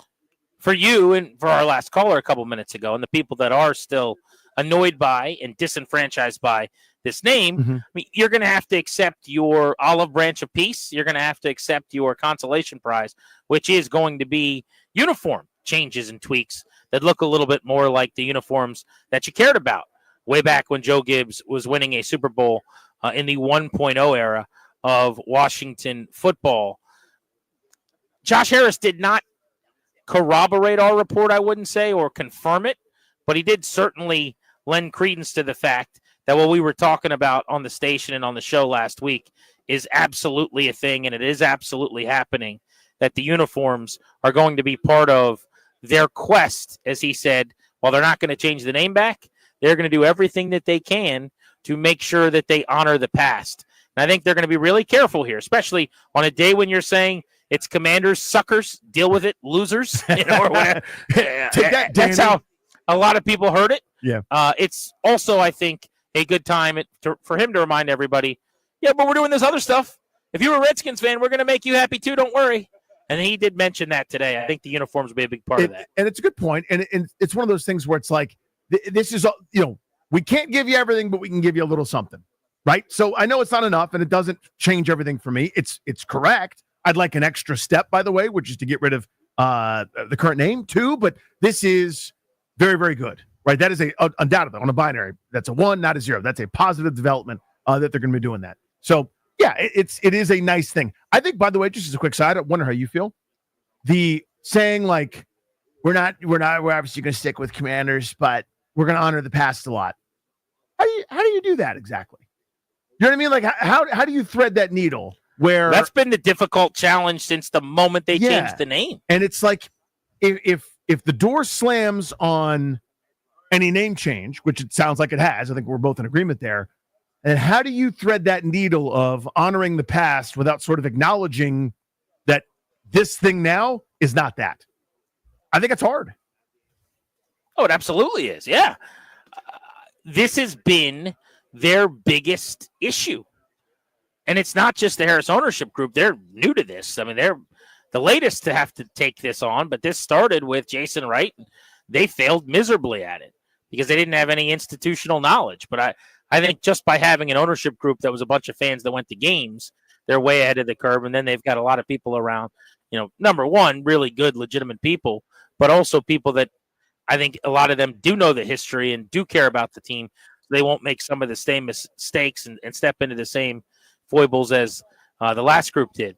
During the break, I was putting together a list of some things to hit on the end of the show here, some NFL news and notes, and I saw right there that the box score for the Pro Bowl was available to me after the NFC topped the AFC in a three-peat in the Pro Bowl games, which I guess was yesterday. Can that game be less relevant? I'm not doing like a Tony Kornheiser. I don't watch the games. I go to bed early bit. I love watching sports, and if I would have bumped into it on TV in the hotel or something, I would have watched it, I'm sure.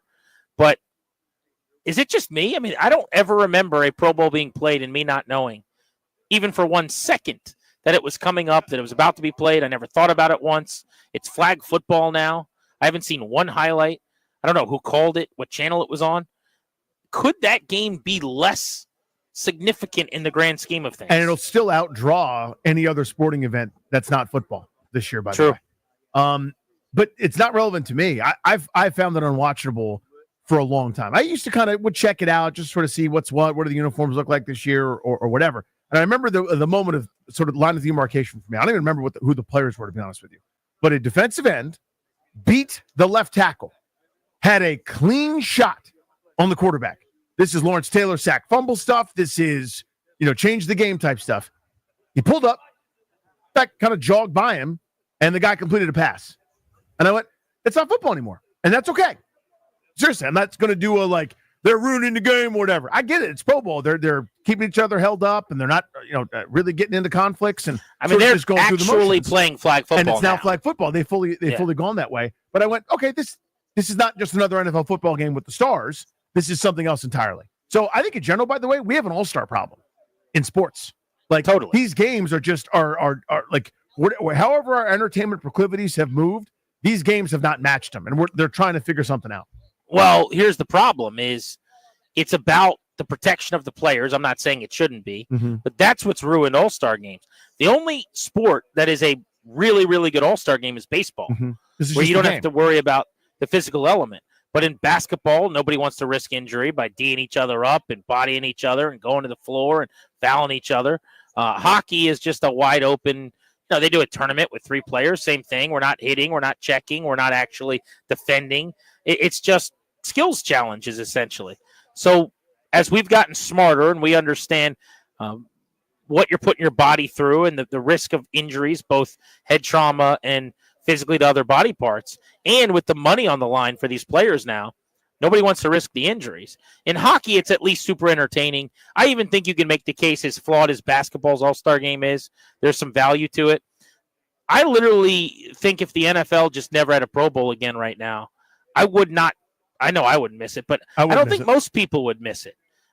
I mean, maybe kids really enjoy it, and it's worth doing if that's the case, because you're always trying to appeal to your young audience, see all their Disney and Nickelodeon broadcasts and Toy Story games and all this stuff.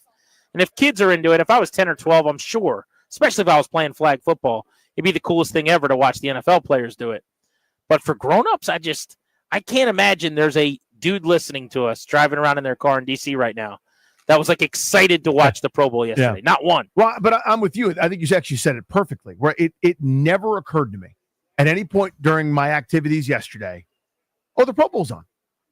You know what I mean? Like there was always something else that I was doing. There was no appointment. There was no, I need to see it or I want to check it out. The first highlight I saw was at 5:54, right after we went to break a minute ago. I happened to look up at ESPN here in the studio, and Jared Goff threw a pass to somebody and he caught it. And then Jared Goff was hoisting a trophy.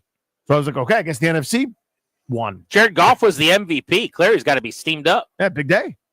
Big day for Detroit Lions. I'm surprised. Has Clary really not mentioned that in the studio today? So I haven't been privy to it, but I'm sure he has. I'm sure let everybody know. He's he yelled at all of us earlier to do our HR compliance training. He's like, it's overdue for you, and you. And I'll write you up. That's how, how he talks now that he's corporate. Corporate guy, yeah.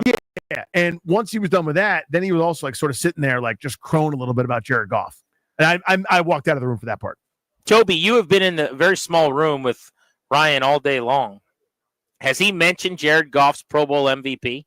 No, I've been waiting for it all day. I've been sitting here anticipating him bringing it up, talking about how he's the best quarterback in the National Football League, how he'd trade Jaden for him all day, and he hadn't brought it up, so I'm a little bit surprised. He must have missed it or something. If Clary doesn't even care when his boy Jared Goff is playing in the Pro Bowl, then no one does. Yeah, big Jared Goff guy couldn't be bothered to watch it. Well, did Clary know that Goff even was in the Pro Bowl yesterday? Well, of course I knew he was in the Pro Bowl. He's one of the top 3 quarterbacks in the NFL this year. So obviously he was in the Pro Bowl. But if I'm just being honest, I didn't even watch the Pro Bowl yesterday. I don't care about it anymore. This is all news to me. I didn't even see that he won the MVP yesterday. How steamed are you now that you know, though? You're definitely going to use that in an argument about Jared Goff in a couple of years. No. Pro Bowl MVP? No chance. I mean, here's the thing about Jared Goff is that, when you have high expectations, I expect high things from him. And he won the Pro Bowl MVP. I expect him to win Super Bowl MVP down the road someday in Detroit, and we'll see what happens. If I don't did you laugh when you said that? Pro Bowl MVP T-shirt pretty soon, I'm gonna be a little disappointed. I'll see. I'll do that. Well, Grant, you could tell he's lying, by the way, because he got an email alert.